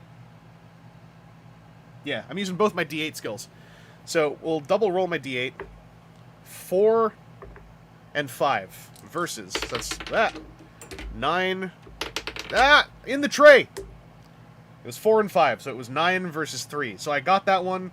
4 and 5, 5 and 2. I do 3, quote unquote, damage. I knocked something over here. So that takes one of the mushroom mongrels down to 1. I gotta get a d8 because I have to do this roll. I have to keep rolling until they're both dealt with. So I am gonna grab my extra life d8 from the fancy box. Here it is.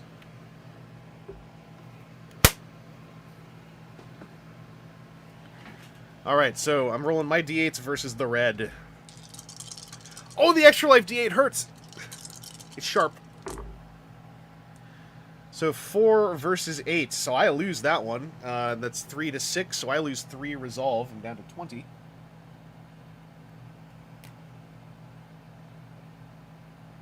Prolonged combat with the mushroom mongrels. The disarming candor is not working quite as well. They're not listening! So I've got 5 and 3, which is 8 to 5. So I win that one. They take 2.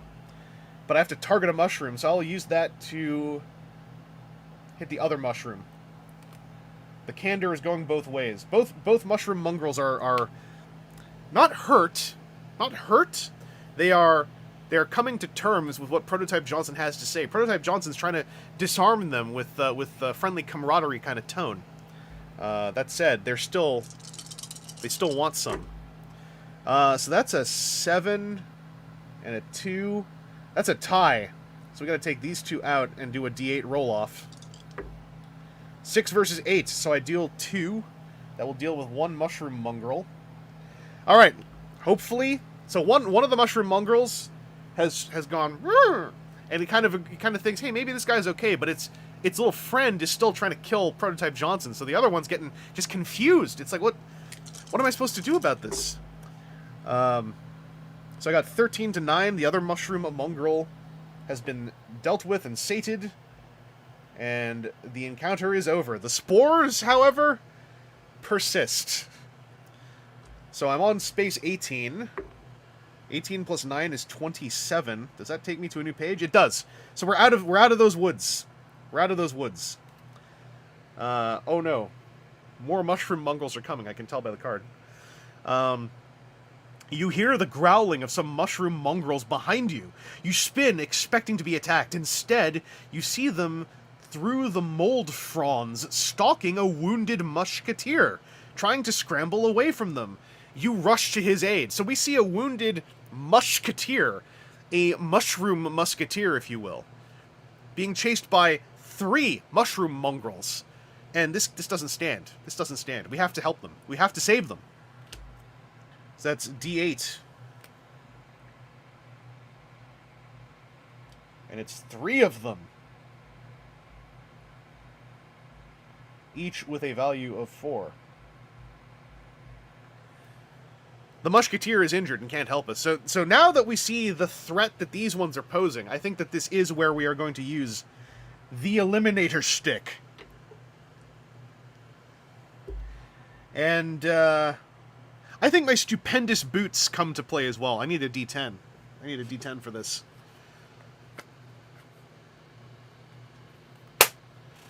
Yeah, we're going double D10. We gotta save this musketeer. It's now or never, really. And we're dealing with a D6 and a D8. That's a D10. I can't give them that. Here we go. The battle is joined. 11 to 3. That's 7 to 2. That's 5. We came swinging in. Prototype Johnson just marched in with his stupendous boots. So loud, the mushrooms were like, huh? And just Eliminator Stick, eliminated. I think those 5 have to go on 1 target, so we overkilled 1 mushroom mongrel on the spot. The Eliminator Stick just split it in half. Fungal growth and meat everywhere. And the other mushroom mongrels clearly are not going to be down for any kind of peace talks. This is 9 to 6. That is 6 to 5. That is 1 off of another one of them. They are quick to action. Prototype Johnson went for another Eliminator Stick elimination, but the mushroom mongrel just carved the top off of its cap. This could be a long haul. That's 7 to 10. That means that they win. So I lose a resolve. They are truly fighting for their lives, the mushroom mongrels. Down to 19 resolve. I genuinely don't know what stamina is used for in this game. It has not come up yet. Oh, I can spend points of stamina to re-roll one of the dice for each point spent. Okay, so I could have spent stamina to re-roll. But who would do that?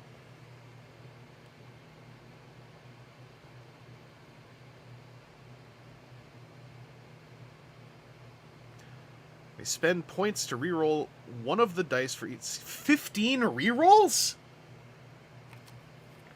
Like, that's a lot. I don't need them. The battle is joined. Oh, Wilmer-sama. The spores are just messing with me. I think that's probably how the mongrels were able to not only avoid a critical hit, but then fight back. So Prototype Johnson immediately took a huff. Because Prototype Johnson is just using the Stupendous Boots and the Eliminator Stick. Those are not doing anything for the spores. Prototype Johnson just wants to weather the spores. And speaking of that, we got a 13 to 7. So that's 6 to 8. That's 2. So that's another half blow to a mushroom mongrel. And that's a 10. That's a 13 to 10. So that is 10 to 6. That is 4. That will just wipe out that middle mongrel. And we're down. It's a 1v1. The mushroom mongrels are... You know what, though? It's a 1v1. So at this point, the Stupendous Boots get set aside. Because these spores are... The spores have filled Prototype Johnson's throat with noxious, thick, wet gas. So Prototype Johnson is going to deal out a mouthful of durable bread into his own mouth to try to get those spores out of his throat, down into his digestive system, where his advanced digestive system can simply absorb and assimilate them. So we've got an 11 versus 6. So that is 4 to 2, or 4 to 10, so that's 6. Alright, so the encounter is won. The final mushroom mongrel, taking that bite of durable bread, gave Prototype Johnson the moment of oomph he needed to take down the final mushroom mongrel. And we have made it through that encounter. So what of the Musketeer? The Musketeer thanks you and introduces himself as Porto. Dusting himself off, he tells you he is on a quest to stop the Blight Tyrant, a dangerous mushroom leader in the center of the realm. He's mad with power and covets the Satyr lands to the west. There will be war if he's not stopped. That's Porto the Musketeer, by the way. You ask him why he cares about the satyrs, the traditional enemies of the mushrooms, and he scowls. War threatens both our kingdoms. There will be much suffering on both sides if the tyrant is not stopped. You agree to help him, if only to have a companion in these dangerous lands. You begin your trek through the fungal wilderness towards the Tower Cap Citadel. If we can catch him unawares, we may defeat him, Porto says. On to page 4. New rule, Porto. Porto is an accomplished fighter and guide. While he assists you, roll an extra d8 Porto at your side die in challenges. So Porto is now the extra life die, so that's Porto. And we still have the Spore Spawn trailing us here. So we gotta roll a d6 and see how far down this track we go. 3. To 24.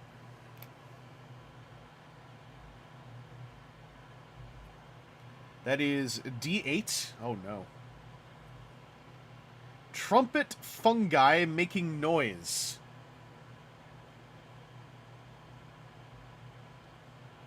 So that's a trumpet fungi making noise.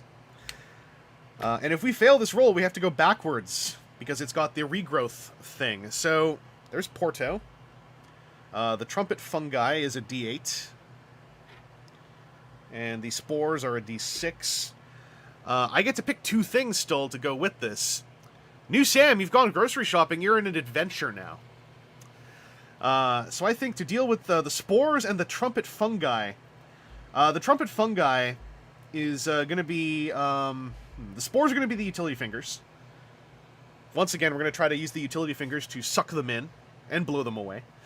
For a Trumpet Fungi, do we use the notable coins? Because we could throw the coins at the Trumpet Fungi and maybe its busking will end. It'll be satisfied. So we'll go with a D6. See if we can... Because I'm assuming that the Trumpet Fungi is a busker. So hopefully that will make it, calm down. Stop making so much noise. So we've got 13 for the quest. And that's bad. 12. So they won by 1. Oh no. So, how does this when you lose? It is the difference of your highest dice. So we actually both rolled a 7. So I don't lose any resolve. But the spores finally end either way. Mostly because Prototype Johnson's been inhaling them.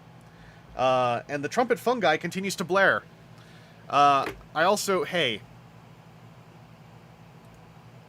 It's only when I start playing the role-playing game.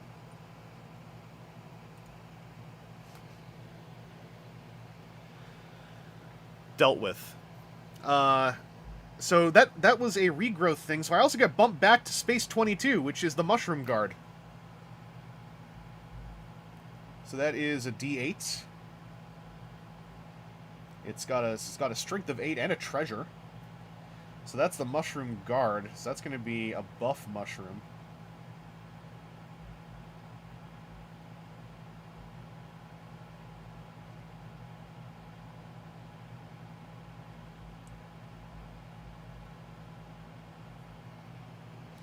And that is strength of 8, and it has a treasure. Alright, so we gotta take the fight to this thing. So, that is a D8, D8. Oh god, double D8 roll. I can actually grab one more red one.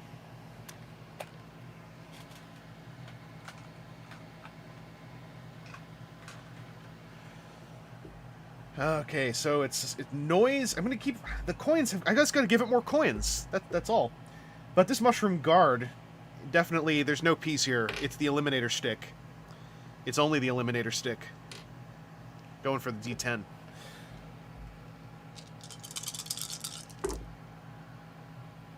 So I got a 6, 13, 18 to 10. So I won that one with a difference. Oh, but no difference! We both rolled 7s. So we just keep rolling. The battle continues. Oh, so we didn't get waylaid by the trumpet, but we weren't able to stop it either. So that's a 9 to a 13. Is the difference... Is it any difference?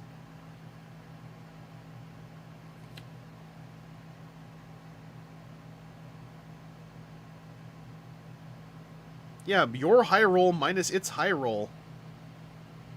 That's 6 minus 8, so I still don't touch the Mushroom Guard. The Mushroom Guard... So we're winning the fight, but our weapons are just bouncing off of the Mushroom Guard because he's too swole. He's too full of that... He's too full of that shiitake. That's 12 versus my 8. So 8 and 4. I lose 4 resolve. I'm down to 15. It's getting dangerous. I might have to start using my stamina. That noisy trumpeter must just be screwing with both of us. Porto's rolling high. Porto's rolling 6s. So this is 11, 18 to 9. Alright, so 5 to 7. I finally deal 2 to the Mushroom Guard. Taking it down to 6.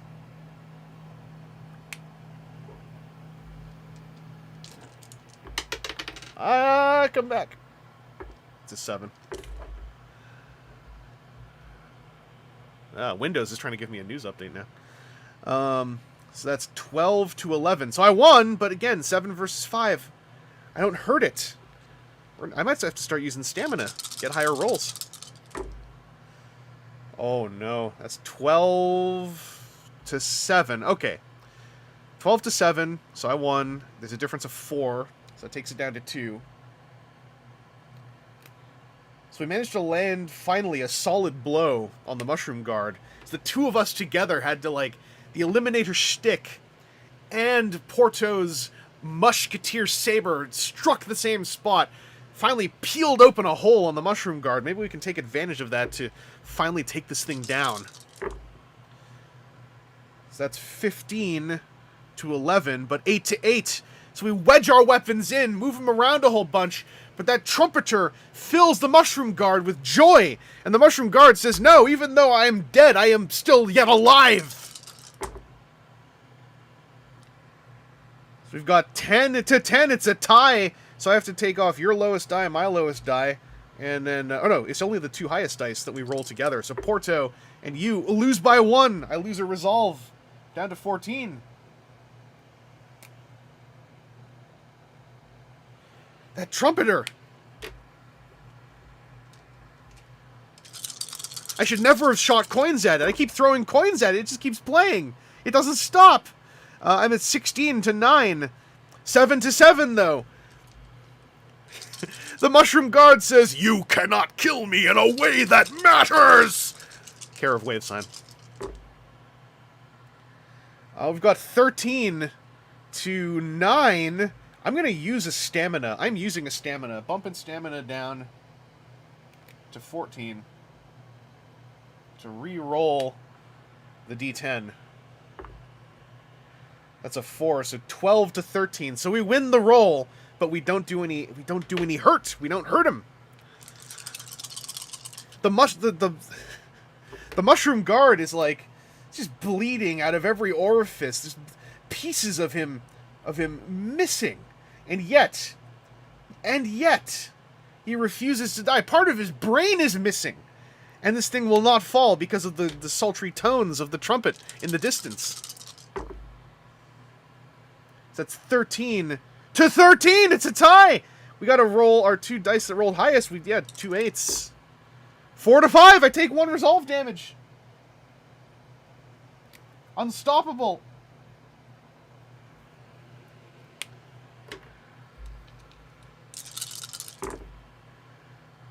Alright, so that's 8. 8 to my 15. I do 1 to the Mushroom Guard with the 8 and the 7. I need only land 1 more hit, and this encounter finally, mercifully, might come to a close.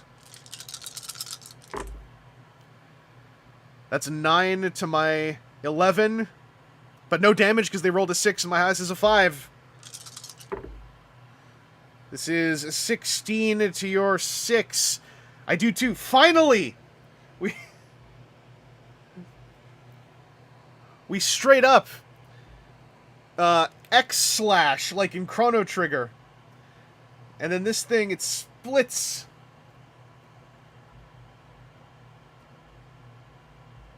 It's gore and mushroom blood spraying everywhere. And it finally expires with a horrible squelching noise. And I get a treasure. And the trumpet is still playing! So that was number 22. Gotta roll a d6, see how far we go down the story track here. That's a 5. So up to 27. I have to succeed at this one. This is a d10! Razor sharp caps at ankle level. So, ankle knives. This is where the absolute training comes in. This is where Prototype Johnson's absolute training, and obviously their ankle level, it's stupendous boots. It's the D10. Along with, where's Porto? Porto's the D8. So we're gonna use absolute training, and we are going to stop these razor sharp mushrooms, because we're dealing not only with a D10 of razor sharp mushrooms, but that friggin' trumpet is still playing, messing with our rhythm. So that's a 7. 7 to my 19. Thank goodness. We stomped and smashed our way through some of the razor-sharp ankle mushrooms. But most importantly, we toe-punted that trumpeter out of the forest, never to be seen again. We still gotta make it through some more of these ankle knife mushrooms. But so that is 27, so we're going to roll a d6. How much farther down the story track? 27, so we go up to 31, and we're not out of it yet. It's another mushroom guard. It's a d8. Another big buff mushroom guard. This one's lankier, but he's still really tall and wily. He's got 8 and a treasure.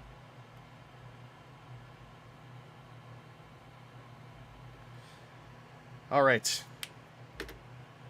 This is no joke. The absolute training continues. We're in it. We're dealing with these ankle knife things and still stomping with the stupendous boots through those mushrooms. It's just now we're trying to also launch a rider kick at this thing while Porto begins to fight off the mushroom guard. So I'm dealing with a D10 and a D8.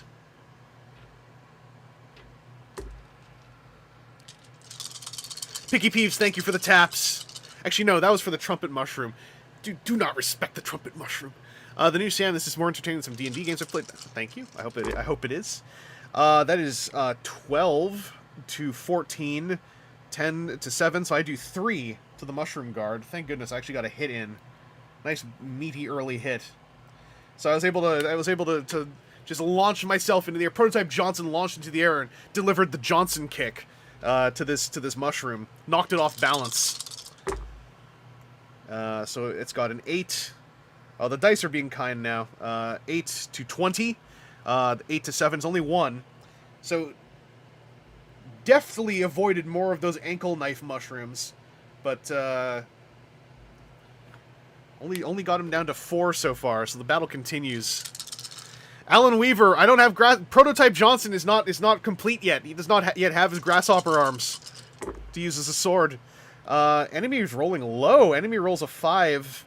5 to 17. That's 8 to 3. So that's 5 damage. We did it. The mushroom guard. This mushroom guard thought it was going to be our first major opponent, but instead, we just kicked a hole straight through it, and got another treasure, bringing me up to 2 treasure. That mushroom guards, the mushroom guards, I guess, are just carrying rare Pog slammers, and Prototype Johnson is like, oh, hot damn, I love Pogs. These slammers are going to be worth a whole lot when I get back to the training academy. Still got those ankle knife mushrooms, though, because when you remove encounters, it's always the oldest encounter, but if there's a combat, then you remove the combat encounter first. So you can never have 2 combat encounters at the same time, I think. So we're on 31. We roll a d6 to continue down the story track. 5. Okay, so we're out of it. We still have got those ankle knives on us, but we're out of that story block. As dusk falls, you and Porto arrive at the edge of the clearing around the tower-capped citadel. The massive, bulbous tower bells and the fibrous walls rise above the surrounding canopy of huge mushrooms. "How are we going to get in?" you whisper. Porto grins. "Easy!" You follow him to a place where the mushroom thickets grow close to the wall. Porto pulls out a sharp knife and begins cutting a hole in the wall. It flakes away in large white chunks. It is, after all, just mushroom flesh. Soon, you're both inside. So what happens to us next? 4. That takes us to 38. And that is D6, barracks, and storerooms. So there are mushrooms asleep here, but there's also stuff, because this has regrowth and a treasure. So I don't want to fail this, and I do want to pass this. So sneaking through here, I'm thinking engaging string, so I can get some treasure. And if we're sneaking through the barracks and wanting to steal gear, I feel like I arm myself with disarming candor to deal with whoever the night watch is, whatever guards are awake right now. And Porto is still with us, so we still have the Porto D8. And then this is there's still some lingering razor mushrooms at ankle level, and then the barracks are just a D6. Alright, alright, alright.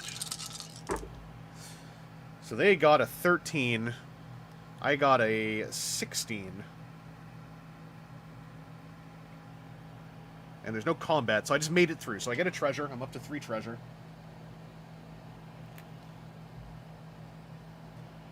And then that deals... We're now fully... All the remaining undergrowth of razor-sharp ankle mushrooms are dealt with, but we're still making our way through the barracks and storerooms.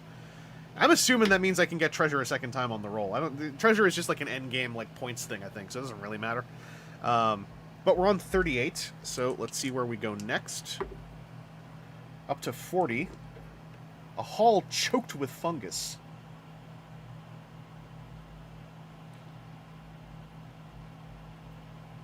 Choked. There's tons of little mushrooms just everywhere. Oh, and that's 40, that's a D8.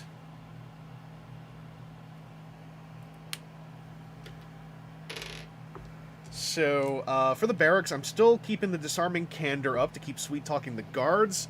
A hall choked with mushrooms. Prototype Johnson, if anything, is stubborn. Prototype Johnson sees a hall choked with mushrooms, and Prototype Johnson sees foliage again. It's the engaging string. It's gonna work this time. Robot Lorekeeper. Porto's wearing some of that light musketeer armor and just rattling with every step and waking everyone. Yeah, and then Prototype Johnson's just like, no, it's cool, though. No, it's alright. Hey, bud. Hey, pal. No, it's cool. We're just walking through. No, don't worry about it. So we'll see if that continues to work. So they rolled Snake Eyes, so that worked. I get another treasure.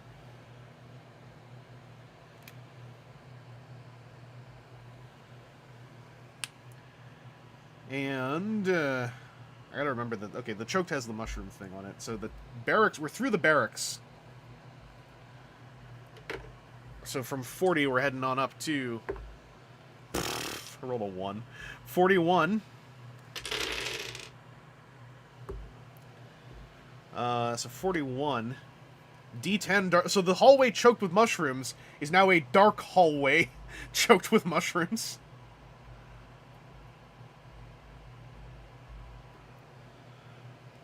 So in this case, what was I using? The string. He's still adamantly using the string, but he can't really see very well. So I'm gonna use the notable coins, I think. Hang on, what is this? Yeah, D8 to D10. Let me get those out. Is it the utility fingers? It's the utility fingers, because that's where my flashlight is. So we're using the utility fingers to illuminate the dark hall while we use the string to deal with the fungus therein. That's an 8 to 12, so we make it through there. We're out of the choked hall, but we still are in the dark hall. So off 41. That's a 5, so we're up to 46. Uh-oh, it's a fight.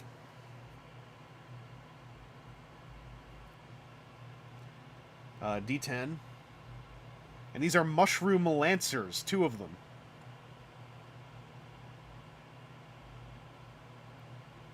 So this mushroom has a lance. And this mushroom also has a lance. And their combat values are 8 each. And they each have a treasure.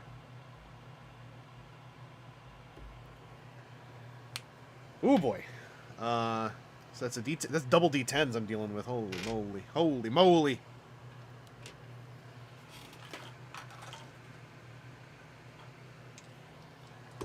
So there's them baddies. I don't have a disarming condor. I only have disarming candor. I don't think that's gonna work on these mushroom guards. So we're in a dark hallway, and then 2 mushrooms with big-ass lances came at us. So, utility fingers, I still want to illuminate the dark hallway. There's Porto. And, it's a fight. It's lances. It's the eliminator stick. 100% the eliminator stick. This mushroom has a lance. The other mushroom's just named the lance. If I... Okay, imagine I drew a name tag on one of them, and he's got like a cone on a stick instead. So So that's 4 to my 7. 4 and 3. I do 1 damage. 8 down to 7.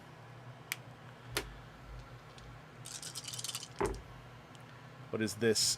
12 to 4. Oh, this is choice though. 12 to 4. So I win, and 8 to 2 is 6. That takes this. So we're heading right in on the angry one. This is the one that came at us with a literal lance. Me and Porto are just like, no lances. That's 11 to 18. Highest rolls were 7, so nothing. We were about to deliver the killing blow, and then Lance, the Mushroom Lancer, parried it at the last second. This is 21 to 7, 10 to 5, so dealing 5.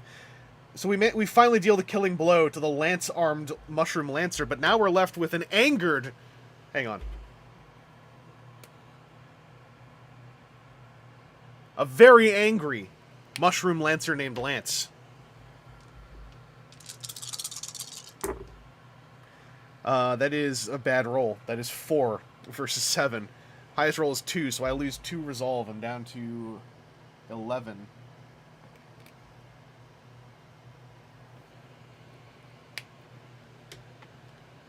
Wow. Oh, man. It continues. That is 7 to 15. 4 to 5. I do 1 damage.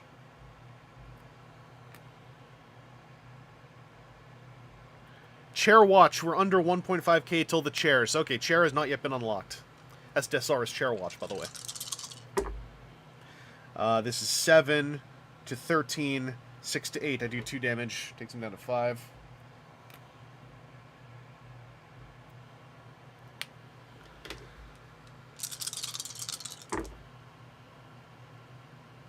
I thought those were all my ones for a second.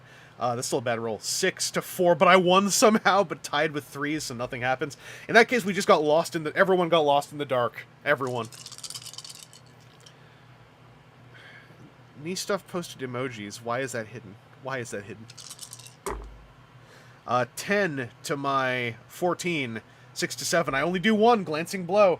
Lance the Mushroom Lancer is super angry. Oh, what was that? That's down to 6. Right. It was at 7.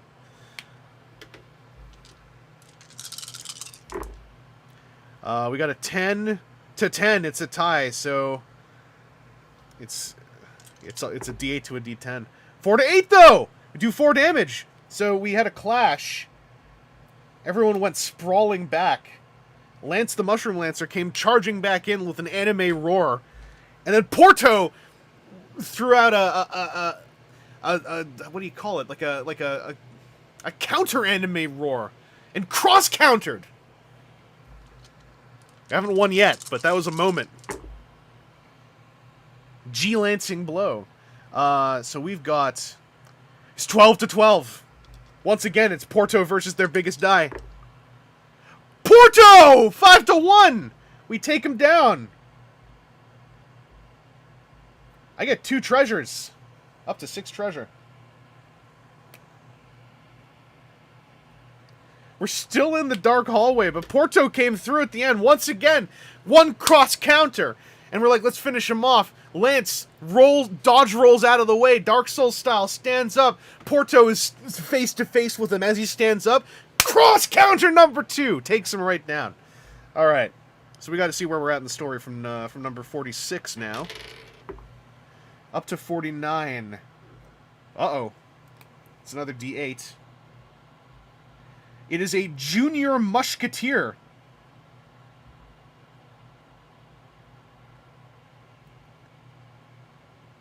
So that is, oh, he's got everything. Oh, geez. So this is a little musketeer. But he's very tall. And he's got a big mustache, because he's a musketeer. Wielding a rapier. And then, what is this? D8. He's got spores and a diamond. Or not spores, but if I fail this, I get bumped back, basically. Oh, wait a second. That means I have to win every encounter on this guy. And he's got 8 health. I have to use my stamina on this one, because that green rule... If I fail a roll, then after this I move backwards. Okay, so I'm going to start using stamina for this. You say I'm going to fire draw a mushroom named Lance? Probably. Okay, so we've got D8 and D10 is what we're facing. Feels like I'm always facing that. This is a duel, so it's utility fingers because we're still in the dark hallway, and it's eliminator stick because this is a straight up duel. Like we're in such a combat scenario, I can't imagine using anything else here. Maybe instead of the eliminator stick, I try to disarm. It's disarming candor. I need one more D8. I'm fighting all my D8s already. I have to do separate rolls. Oh, okay. Okay. I'm doing 3 D8s. I will just use this D8. I gotta roll separately. So I'm not using the eliminator stick, because this is a junior musketeer. It's just a kid. I'm gonna try to disarm this kid with candor. So they got a 10. I got a 10. So we gotta pull these two out and do a roll off with these. 5 to 8. I'm using a stamina.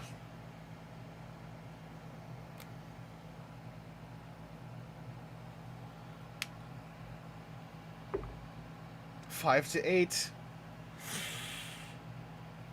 How far back do I go? Oh, man. One more stamina.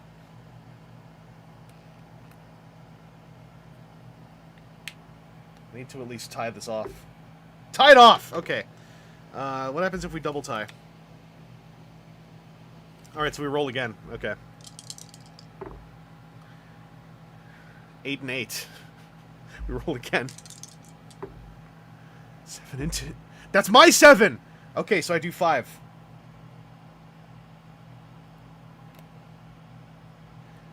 That was me, like, artfully dodging left and right, using all my stamina as this little junior musketeer trying to take down Prototype Johnson. And Prototype Johnson's like, hey, my guy! Hey, dude! Hey, yo! Let's calm down! Whoa! And then just, like, grabbed him by the shoulders.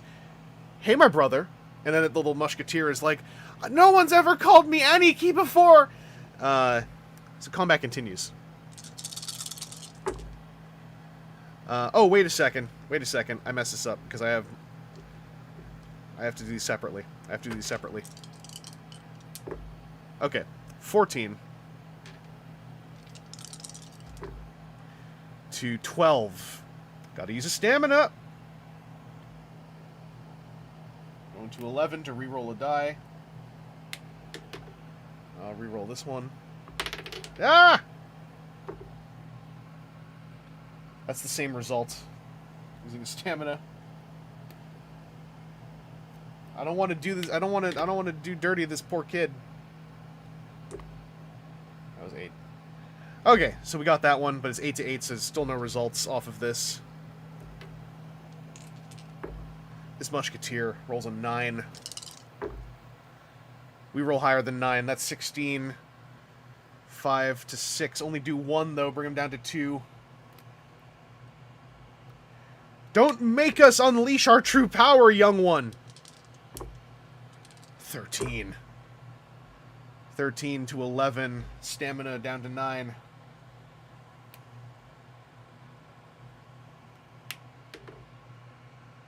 These are all D8s. 13 to 13. It's a tie. These ones come out. 6 to 5. Porto once again with the cross counter. 1 hit. Didn't kill the kid. Maybe put some sense into this kid. Gave the kid a mighty Porto cross counter. We can only hope. We can only hope. Alright, so that's 8. 8 to 20. Do 4. We talked the junior musketeer down and said, go learn some skills other than those of warfare. We get a treasure.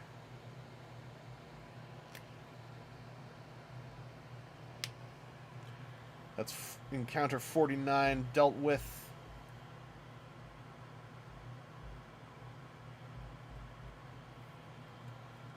Ugh.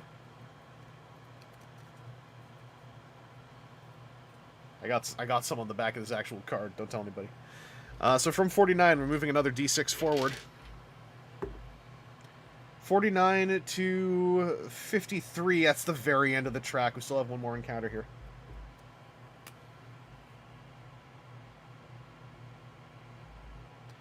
D10. Patrolling Musketeer. Oh no. This is an older Musketeer. This is a fully grown one wearing shades. This is on patrol.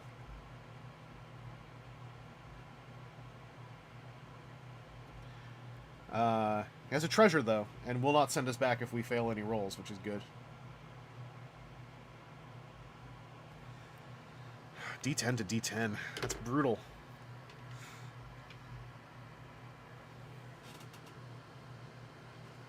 Where'd the other D10 go? Here it is. Still in the dark, so I still got to use the utility fingers to see where we're going. But at this point, the Eliminator Stick comes into play.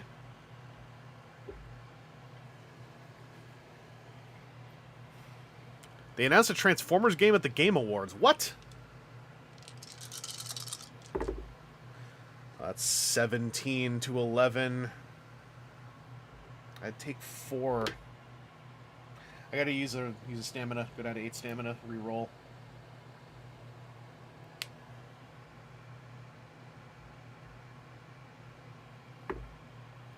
There we go. 17 to 17. Oh, I still take 2. That's fine. That's better than before. Go down to 9 resolve.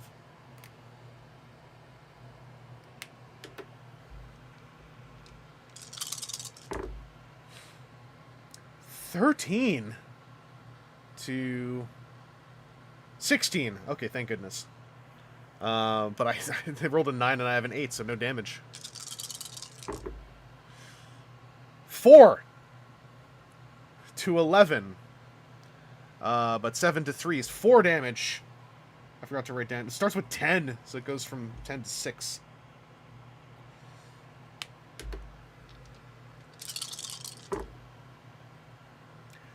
$14. Stop rolling 9s and 10s, please. To 8. I gotta use a stamina. Wait, that's my treasures. Those are at 7. But now my stamina is also at 7.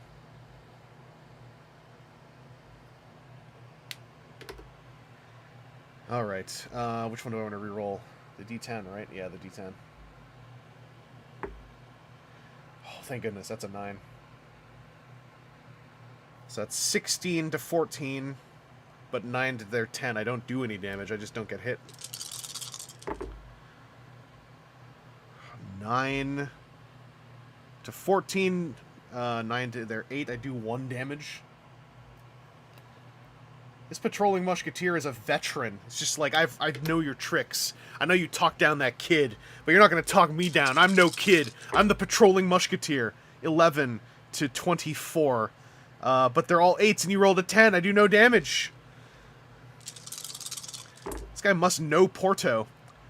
6 to 16, 10 to 4, 6. Okay, I got him, though. It's a 10 to a 4 difference. Took him down. Got a treasure up to 8.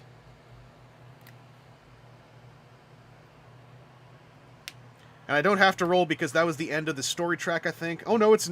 No, it is. It is the end. That's the side we did before. So... we've dealt with that. We're still in a dark hallway amidst all of this.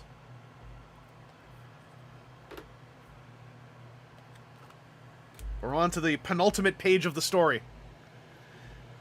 Porto gestures for you to halt. You both melt into the shadows between 2 large mushrooms as a long line of musketeers marches by. He whispers, "That's the elite guard! The blight tyrant's spores bent them to his will. Here, take this." He hands you a bandana and ties one around his face. "It'll protect you from his mind-controlling spores!" As you tie the bandana around your face... That was whispering, by the way. As you tie the bandana around your face, you and Porto sneak into the throne chamber. On a great die carved from mushroom stalks sits a gigantic wide-capped mushroom, flanked by several of his mushroom lancer guards. Ah, the disloyal Porto! The tyrant guffaws. You shall not stop me from enslaving the satyr kingdom, like I enslaved this one! I won't let you start a war, shouts Porto, and he charges. You follow quickly after. The impudence, shouts the tyrant, and he belches out a massive cloud of growing spores. Immediately his lancer guard and a squad of musketeers, eyes glazed and under his sway, rush to defend their master. Oh boy, this is a penultimate fight. So we'd... I think in this case we're out of the dark. Yeah, we're already rolling 2 dice. We're just into the fight now. Because this is D10 elite lancers. So we got the lancers here. And they're just mad. They're just mad.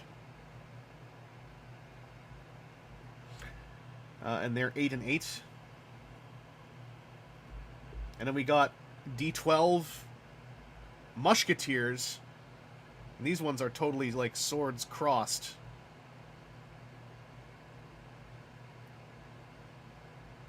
This might not go well. I don't know if we can make it through this one. I haven't got much left. The junior musketeer really messed me up. These are 6 and 6. That's 4 targets. That's a D10 and a D12.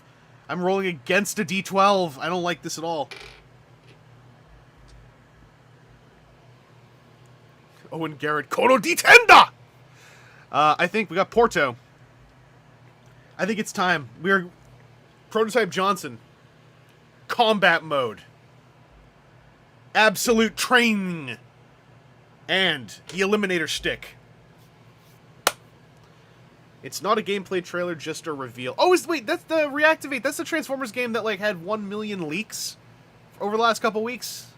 Isn't it? I don't know. I gotta fight these mushrooms. That's not good. That's an 11. So that's 19 to 20. I still won by 1. But they rolled an 11, so nothing happens. Stop rolling 10. So that's 18 to 21. 18 to 21.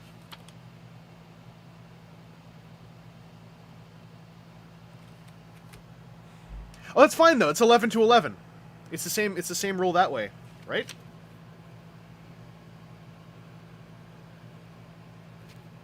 Yeah. Okay. Goes both ways. We parried that one. That's 15 to 24. But no damage. They rolled an 11. Stop rolling 11. That is 12 to 17. 10 to 7. I finally do 3 damage to something. I gotta start on these musketeers first. Get the D12 out of here. Oh, boy. That is 9 to 18, 10 to 6. That's 4. That deals with 1 musketeer.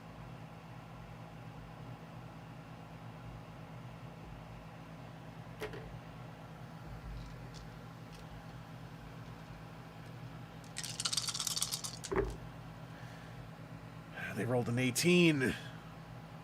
And I got 20. 12 to 10. I do 2. Alright, the other musketeer. Let's check something here.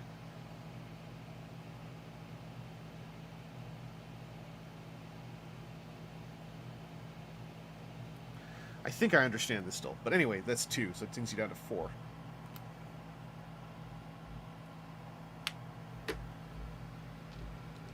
Alright. That is 8 to 15 and 9. 24. But that's a 6 to a 9. That deals 3. This musketeer is down to 1.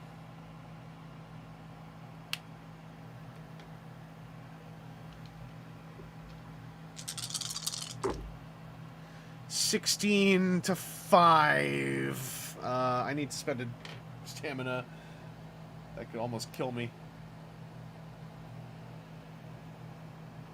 Reroll my d12. That's better. 16. Still bad, but 16 to 14. But I have an 11 to an 8, so I don't take any damage on that one. 14 to 11. And a difference of 5. Spending the stamina. And a 5 stamina. Rerolling the d12 again. 4. 14 to 13. That still doesn't help. That still means 5 fortitude. I gotta spend another one of these. Down to 4 stamina.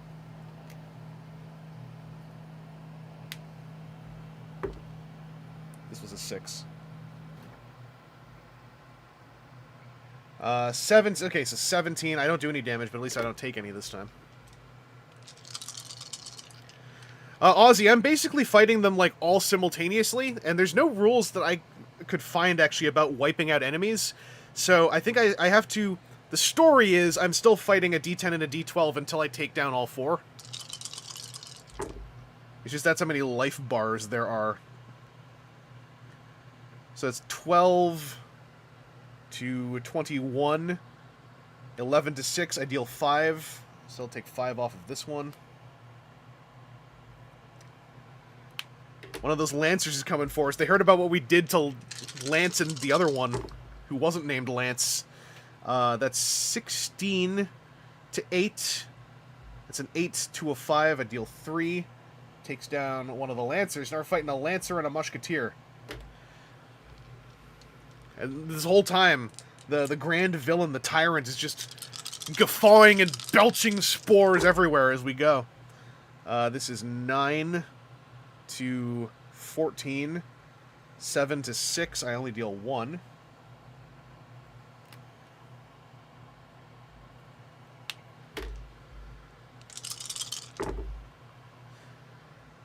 Seven to 23. 8 to 5. I deal 3.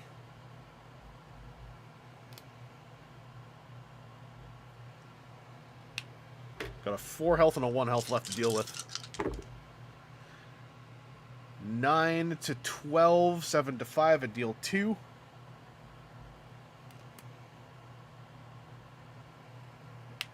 We're just ducking and dodging around the Musketeer as we whittle down Lance Jr., who came to avenge Lance, but will fall to our blades! 5 plus 1 is 6 to 10. That's bad. Gotta spend a stamina.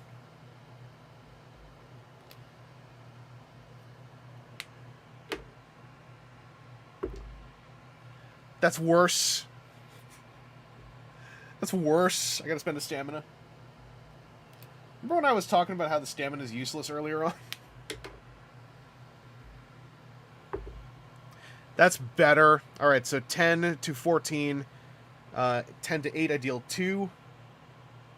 So that wipes that one out, but it's in its dying throes, still trying to take us down as we wish to deal just 1 more damage.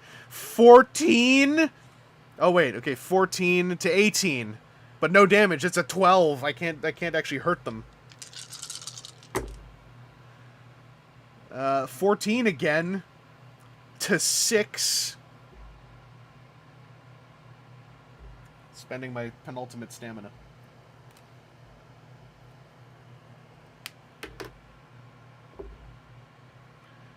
$14 to 10. I gotta take the hit, so that's 10 to my 5, so I'm down to 4.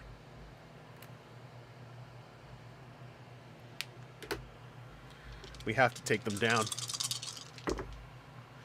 19 to 25, but 12 to 12. Why are they rolling so high? 16 to 20. But I do a damage. I got them. I got them. And in doing so, I got a treasure for each, according to this. You couldn't really see it, but there's little blue things. Treasure's up to 12. But the story's not over. Desperately, you fight through the lancers and musketeers to the massive tyrant who brandishes his gigantic mace. D12. The Blight Tyrant. And I think we still have that D10 from the hallway, now that I'm thinking about it. It's the only... Well, no. I perceived the rule that way, I gotta stick with it, and then I'll find out later if I cheated. And if I cheated, then it's my story. I can do what I want. It's a D12. The Tyrant. Not even really a mushroom. Just something that resembles one.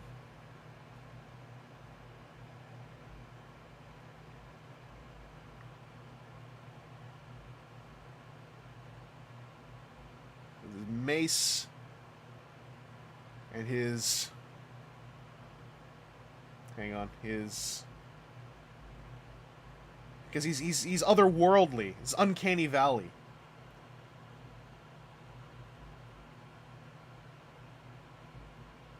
He's got hyper-realistic eyes.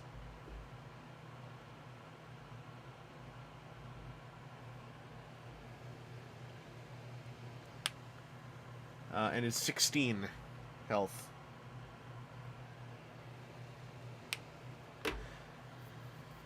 Alright, so he is the D12. That was already in here. We're just fighting with what we got. We're fighting with what we got. The greatest threat to mushroomdom. Hey, no one knows what he's made of. Alright, it's still going to be a whole lot of chipping away at this guy. So he rolled this... Oh, wait, he can't feasibly... Well, let's add a D10. Let's add it. It's dark again. Hey, it's dark again. Alright, so 8. To my 21. 6 to 8, I deal 2.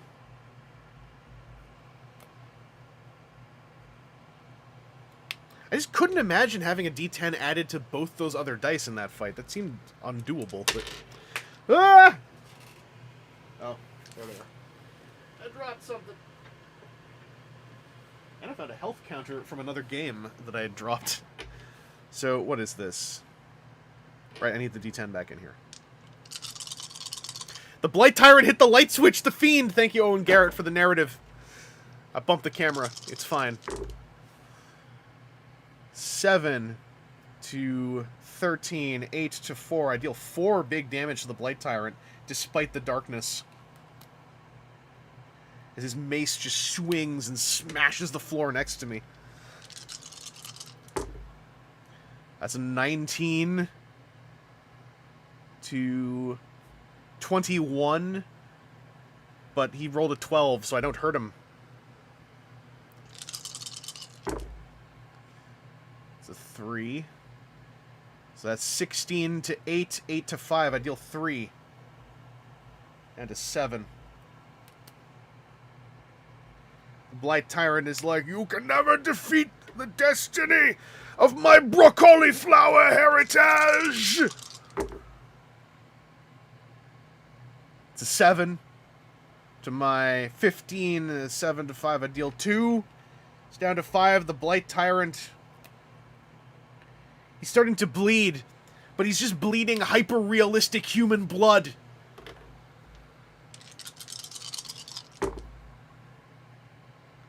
It's a 12 to 21, 9 to 8. I only deal 1.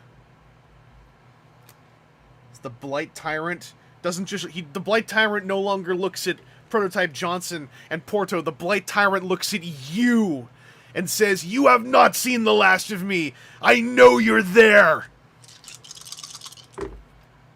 It's a 10 to 12, but 5 to 8, I deal no damage. The Blight Tyrant is empowered by some otherworldly force. Somehow the Blight Tyrant knows this is a story. 11 to 26, 6 to 10, I deal 4 damage, and just take down the Blight Tyrant, just as the Blight Tyrant begins to reach towards you!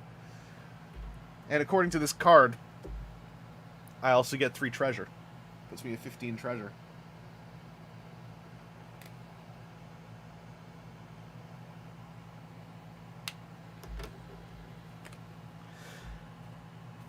All right, the story concludes. Panting, you and Porto stand over the hacked-apart cap of the Blight Tyrant. As he expires, his glowing mind spores seem to go dark, and the remaining guards in the room come to their senses. "You are free now!" Porto says, clapping his hand on a Lancer's shoulder. They all drop to one knee, bowing their caps, and shout in unison, "Long live King Porto!" Porto turns to you, smiling. "The tyrant used his spores to usurp my kingdom, bending my subjects to his will. But now he is defeated, and we all owe you a debt of gratitude." After a night of feasting and merriment, Porto promises to send his ambassador to the Satyr Kingdom to speak on your behalf.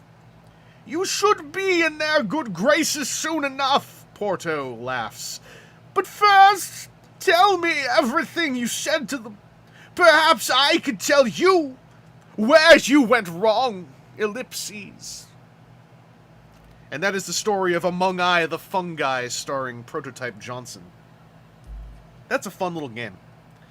So as I said, Advanced Quest, you can get these for like $1 on PNP Arcade if you want to print your own. These copies are part of the Board Game of the Month club that Buttonshy does, so I don't know if they have any for sale right now, but the PNPs are out there. There's like 4 of these now, I think. And I think they're very fun. Solo RPGing is something that's fairly new to me. This is like the smallest scale version. And I feel like I needed to stream one. Oh yeah, I got 15 treasure. Does that mean anything at the end? I needed to stream one to kind of like have a buddy with me here. Okay, count up your treasures at the end to count up your score. Okay, so I got a score of 15 on Advanced Quest Among I, the Fungi. Excellent. That should probably do us for this stream. That went a little longer than I expected, but also I threw in an entire gaming stream at the end of it, so you know it'll happen. Let me go and just check my Twitter, because that's what you do sometimes. No new menchies. So I want to see if TFW has anything up. Oh, hang on. This is a bad camera. Hi. Now I can just yank my keyboard out without it being all ugly on the stream. He's got to deal with me. That's self-deprecating. Don't be self-deprecating. It's too easy a habit. It turns into damaging, self-destructive behavior, in my opinion. I'm going to TFW.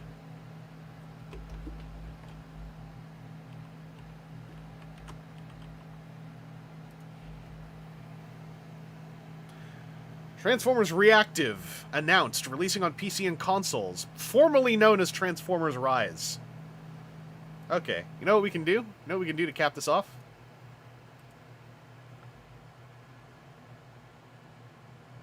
You know what we can do to cap this off?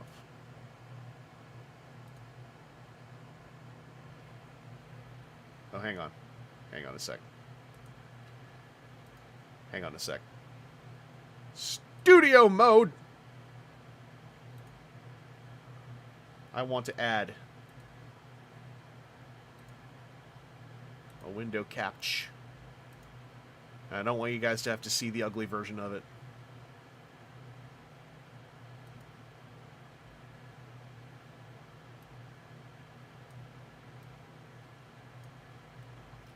Let's shrink this up.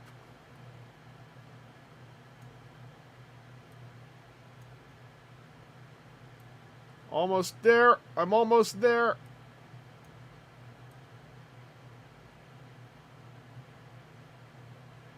I'm there.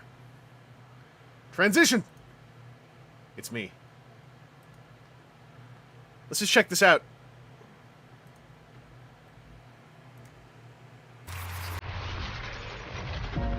This ain't working. We should melt it down for ammo. You got that Gears of War scotch.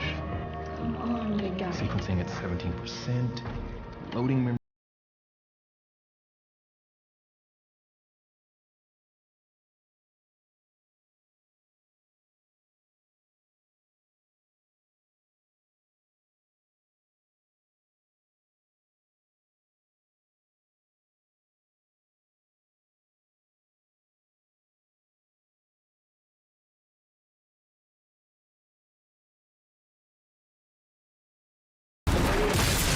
kind of cool how this is masquerading as a B game.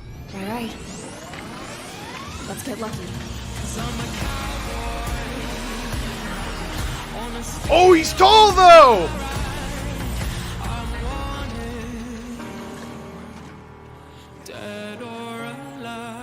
It's a cover. It's a cover. Okay, so is that like an actual game with story and stuff? I got the press blurb here. The gravest threat to humanity has arrived, and it's already won. Earth is no longer ours, it belongs to them. All we have left is our hope for the Autobots, as we salvage them from the rubble left behind. Transformers Reactivate is a 1-to-4 player online action game developed by Splash Damage, coming to PC and consoles. With the closed beta online, it's not gonna have a whole lot of story, is it? The closed beta planned for 2023. Players, press, and content Players, press, and content can sign up at the links below for future updates. Yeah, okay. Well, it sure would be cool. Wait a sec. Does this mean it's gonna just be a co-op squatty shooter and then one of you is the Transformer? Because another dude in that had like exo armor on. Is Transformer just a class in a squatty shooter where everyone who doesn't play as a Transformer is gonna feel like they're not having a good time watching their friend play as a I don't know. They didn't show any gameplay. I'm just making assumptions. Because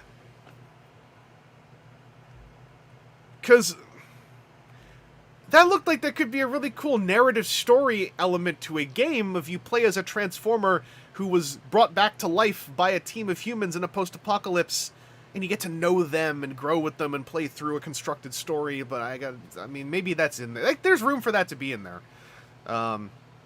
So I hope that's the case, because that was promising. But if it's just squatty shooter and one of you's a Transformer, then I don't.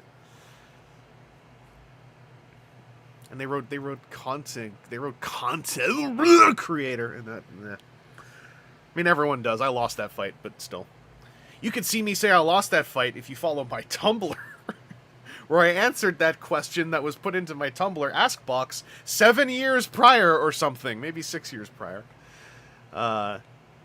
Anyway, I'll get rid of this window capture now. Just gonna delete it from existence. You no longer exist! Anyway. Thanks y'all for tuning in to a fun time stream. I got a toy in the mail and I made a stream out of it. Hooray.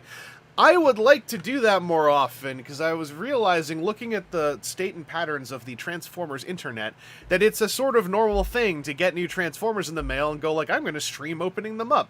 And that certainly brings about the fear that that would replace reviews, but I feel in my case it's less about replacing reviews and more about the review will happen or not anyway, but it would be fun to like open up some toys on stream. So I'm going to try to think to do that more often when I get like, 1 or 2 Transformers, take them home, film the packaging, because I filmed the packaging anyway. So what if I then set them aside and go like, hey, let's do a little fun Vunbox stream, V-Shred Vunbox stream. I don't know.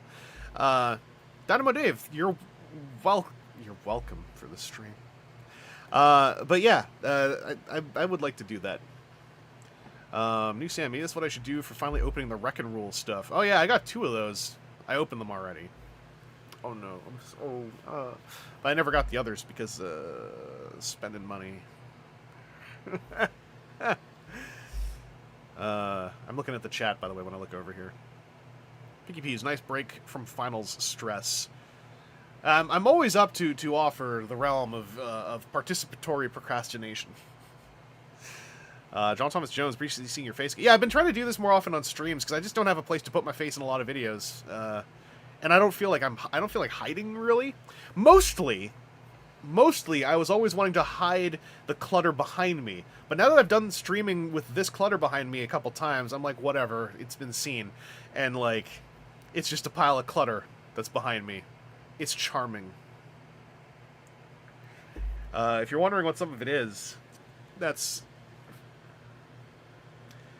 Metroplex. That's the Devastator by that company that died after they made one toy. That's Transformers TCG. That's some Magic the Gathering. That's some Keyforge and Final Fantasy TCG. Never played it. I just like the cards. And then, like, there's my Switch sitting there. Anyway, I'm prolonging this. We should queue up the end of all things. Eric, we gotta play some Keyforge. I didn't really buy a lot of Keyforge. I've barely played it, and it's board game now. But, like, no, it's coming back. It's not to tangent immediately. Keyforge did a game found. The rights have gone to the original team that were working on it as their own company, so it is going to loop around and come back.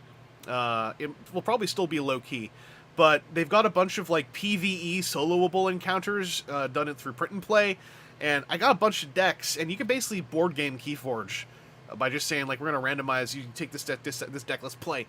Eric, we gotta play some games sometime. I gotta show you all the community-made Transformers TCG stuff. I think Harry T has bookable game space now. But yeah, gotta figure some of that out. I can also just play some stuff with you on, like, TTS or whatever. But Eric is classic. Eric is classic Transformers CCG Toronto crew. I'll show you what I was just playing in Two Losers. Keyforge was very board gaming with all the tokens. That is very true. But here for Two Losers, I was running a stratagem that goes with any truck, which is the combat deck. Sorry, the combat deck. This is my print and play version, by the way. It can transform on the wheel turn, and then it gives you a star cost discount, so you can run the boy roller. Tiny little one mode character, 4 health, 2 defense. Upgrades treat this as though it were named Optimus Prime, so you can put Ion Blaster of Optimus Prime onto roller. It's a good time. Does it make Cup good now?